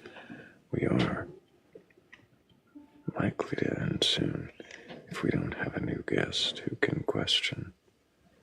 What's most likely to happen is we'll get to the end. I'll put up the sign, the end is nigh. And then as I'm dropping you to read the poem, Very sad. I'll get a request then. Mm-hmm. As soon as I'm gone, that's when it's going to happen. Mm-hmm. It must be my points number that's deterring them. I don't know why that would deter anybody. I mean, it's just a number.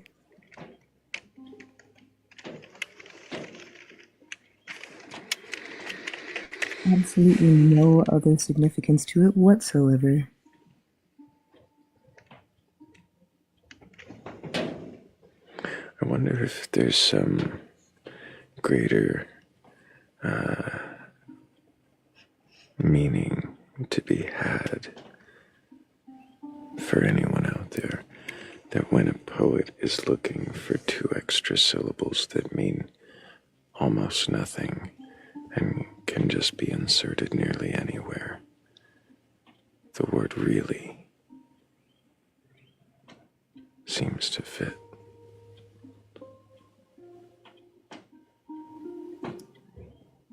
An astute observation.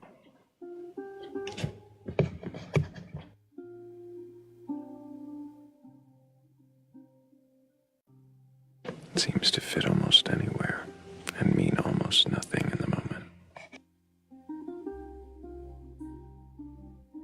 You can almost always find a better word than just tacking really onto the front of one. Mm-hmm. I also find that, like, just works for single syllables. If you need just, you can throw that in there.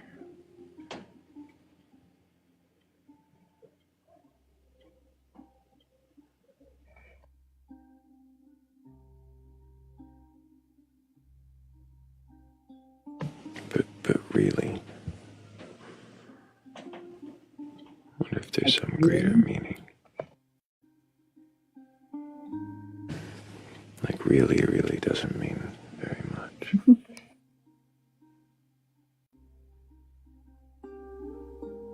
This is a sign I'm ready for sleep. My random musings mean Random ramblings. less than the words that I'm using. Yeah.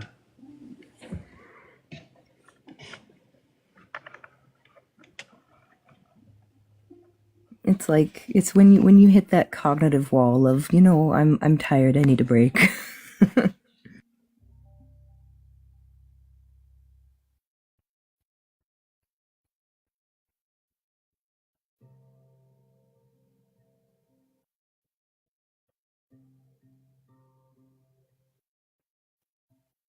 It's when I say something out loud that I know I would question vigorously and possibly sarcastically.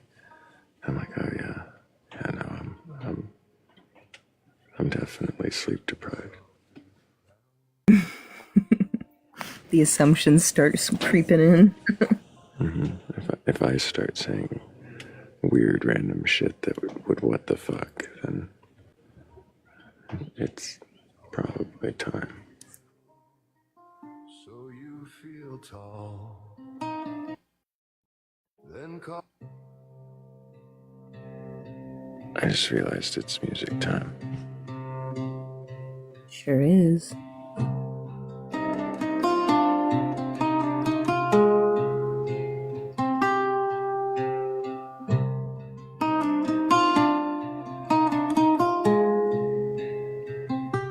Who carved these crowns in your sky? Gave them your hunger and your time. Taught you to kneel so you feel tall. Then called the shiver in your spine a sign. Tell me, what are gods to you? Names on a leash around your throat, soft little certainties, tied like stones inside your coat. If doubt is such a holy crime, why does it feel so sharp, so true? Tell me, what are gods to you? A cage is made of words you never choose.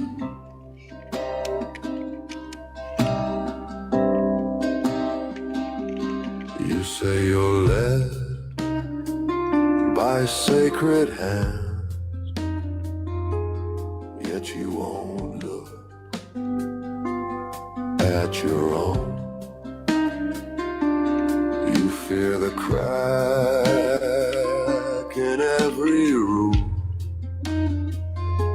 so you build your prison out of stone. Tell me, what are gods to you?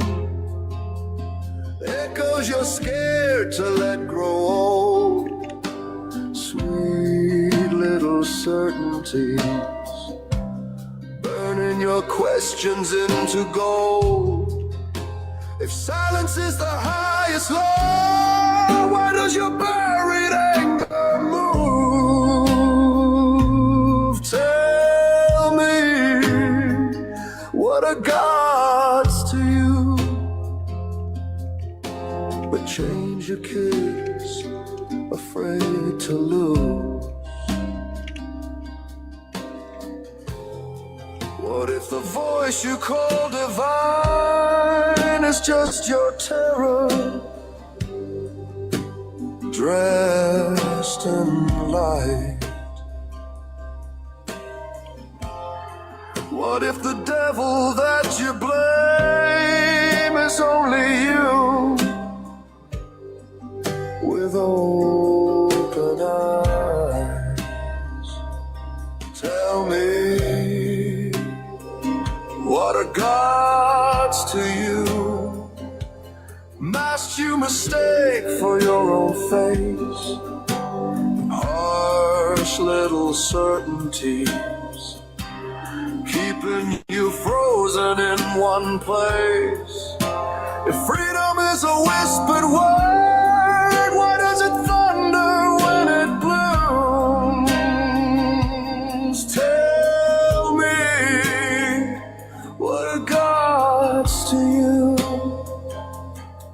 If not the key of fear to turn in you.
I love that song so much.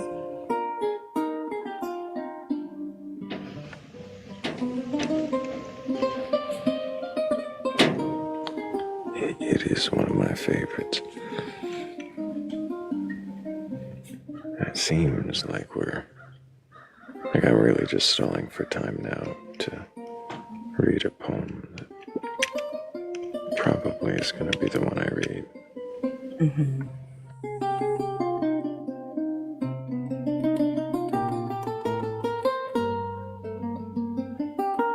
Are we still down to 2 options, or have you made a choice?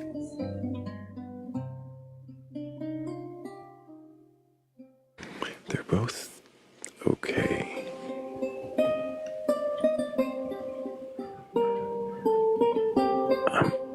I'm almost tempted to mix and match. I'm delirious enough that it'll look right until it's time to read it. No. That's always how that goes.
Can we please turn the pegging poem into a rock ballad, says Michael V. You know what? I will consult with my Please no. creative team about Salt creative team, get the fuck out of here.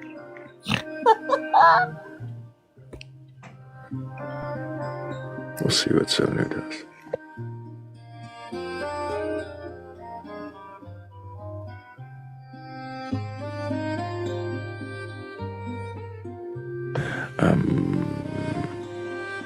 It's time to do this. It's time to. Oh, don't. You know what just happened? What's just happened? As I was going to drop you, There was a guest in queue. I told you. But we're in that ghost territory where they don't really exist, but might. And they might have canceled out at the last minute. So what we'll do is this. Because it is this time.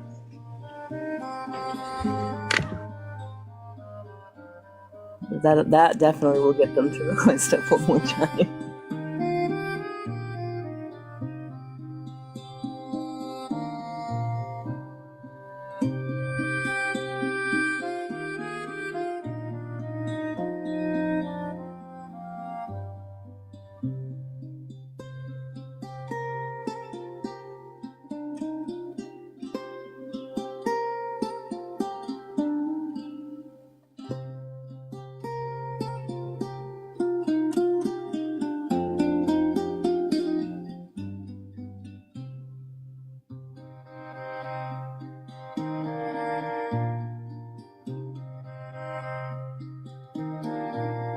Amore says nigh is doubtful. Are you doubting the nighness of my end?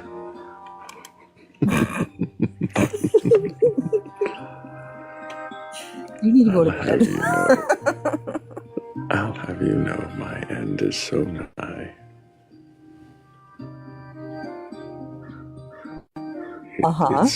It's so incredibly nigh.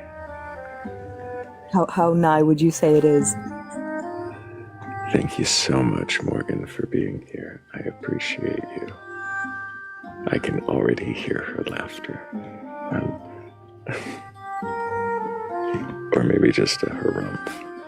But either way, thank you. I appreciate all of you for being here, for asking the great questions that you asked, for answering the questions that you did. Everybody who I appreciate that you participated in every way you could. So thank you guys so much. I really appreciate thank you guys so much. I really appreciate the best audience on TikTok for being the best audience on TikTok, for having those respectful conversations, for really giving each other and with us that you want to see from anyone. That thank you for being such an amazing audience. Thank you. Even if you just came in to fall asleep, I really appreciate you. And of course, thank you to the mods, the best mods for the best on TikTok, of course. Thank you for making this the space where, of course, thank you for to ask the questions, to give honest answers, to take space, to take the time and give the time to each other. That's needed for these conversations to be as respectful as they can be. It really means a lot to me. It means a lot to this community. So thank you. And if you want to be a part of this community, if you want to see what we get up to behind the scenes and in between the lives, keep up with alerts for the lives, or just want to share your poetry or your ideas, there is a whole community in the Discord link tree. You just want to go to my bio or the Batcolyte's bio, follow that link tree, and the first link will take you to the Discord. If it doesn't, back copy it to a browser. That should take you there, or DM me or one of the mods. We'll help you get there. But make sure that when you get there, you read the rules. Otherwise, it may look a little lonely. But if you can't agree to them, then you should find out that. And if you happen to stumble across the Venmo or the Cash App in that link tree and you want to show your support that way, well then it is always appreciated, of course. And I thank every one of you who helped that way. It does make all the difference in the world. So thank you.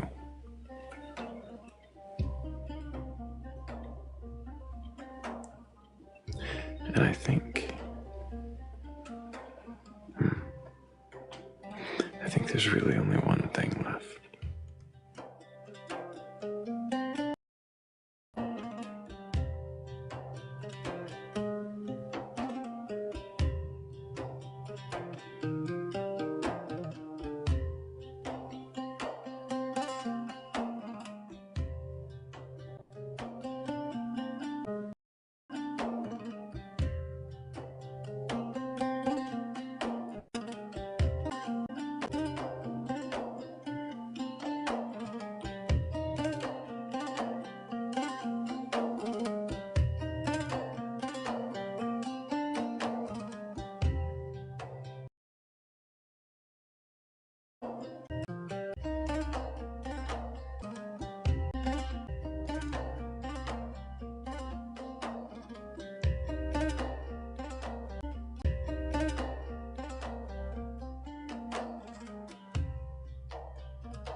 The hour runs thin, and the silence grows wide, where certainty faltered and doctrines were tried.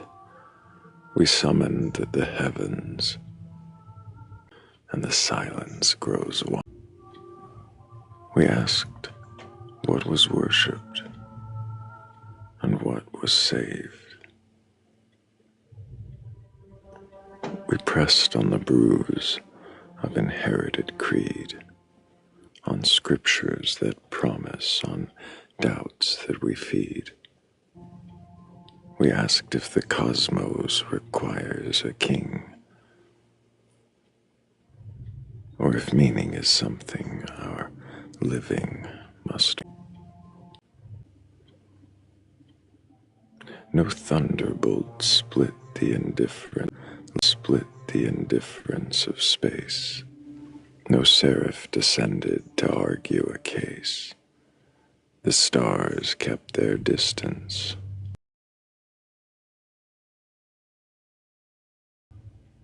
As if they were waiting to see who'd persevere.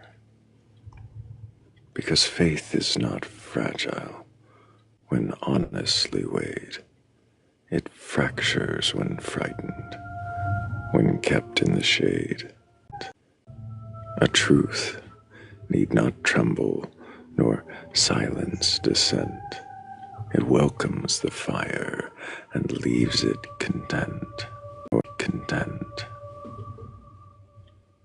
So what tightened your jaw? What tightened What doctrine felt holy but suddenly small when lifted? Felt holy but suddenly small when lifted.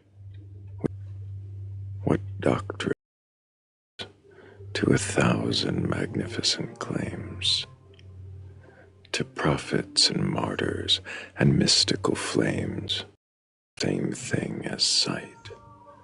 A story repeated is not proven right. This isn't the same thing as sight. Believe is eternal and vast. It will outlive the scalpel of questions you've asked. And if it dissolves when examined too long, then perhaps it was never really that strong. There's courage in standing where, and in feeling the vertigo, staring at gaps, not rushing to filling the vertigo with incense or lies, but letting the vastness expand in your eyes. So leave with your So leave with your and why you hold out. Let with your and why you hold out. Let no ancient echo make up blind. The dark is not empty, it's honest and deep. It does not demand that your conscience sleep, it make you sleep. It asks only this, as the night wanders through. What belief do you hold? And did you choose it, or did it choose you?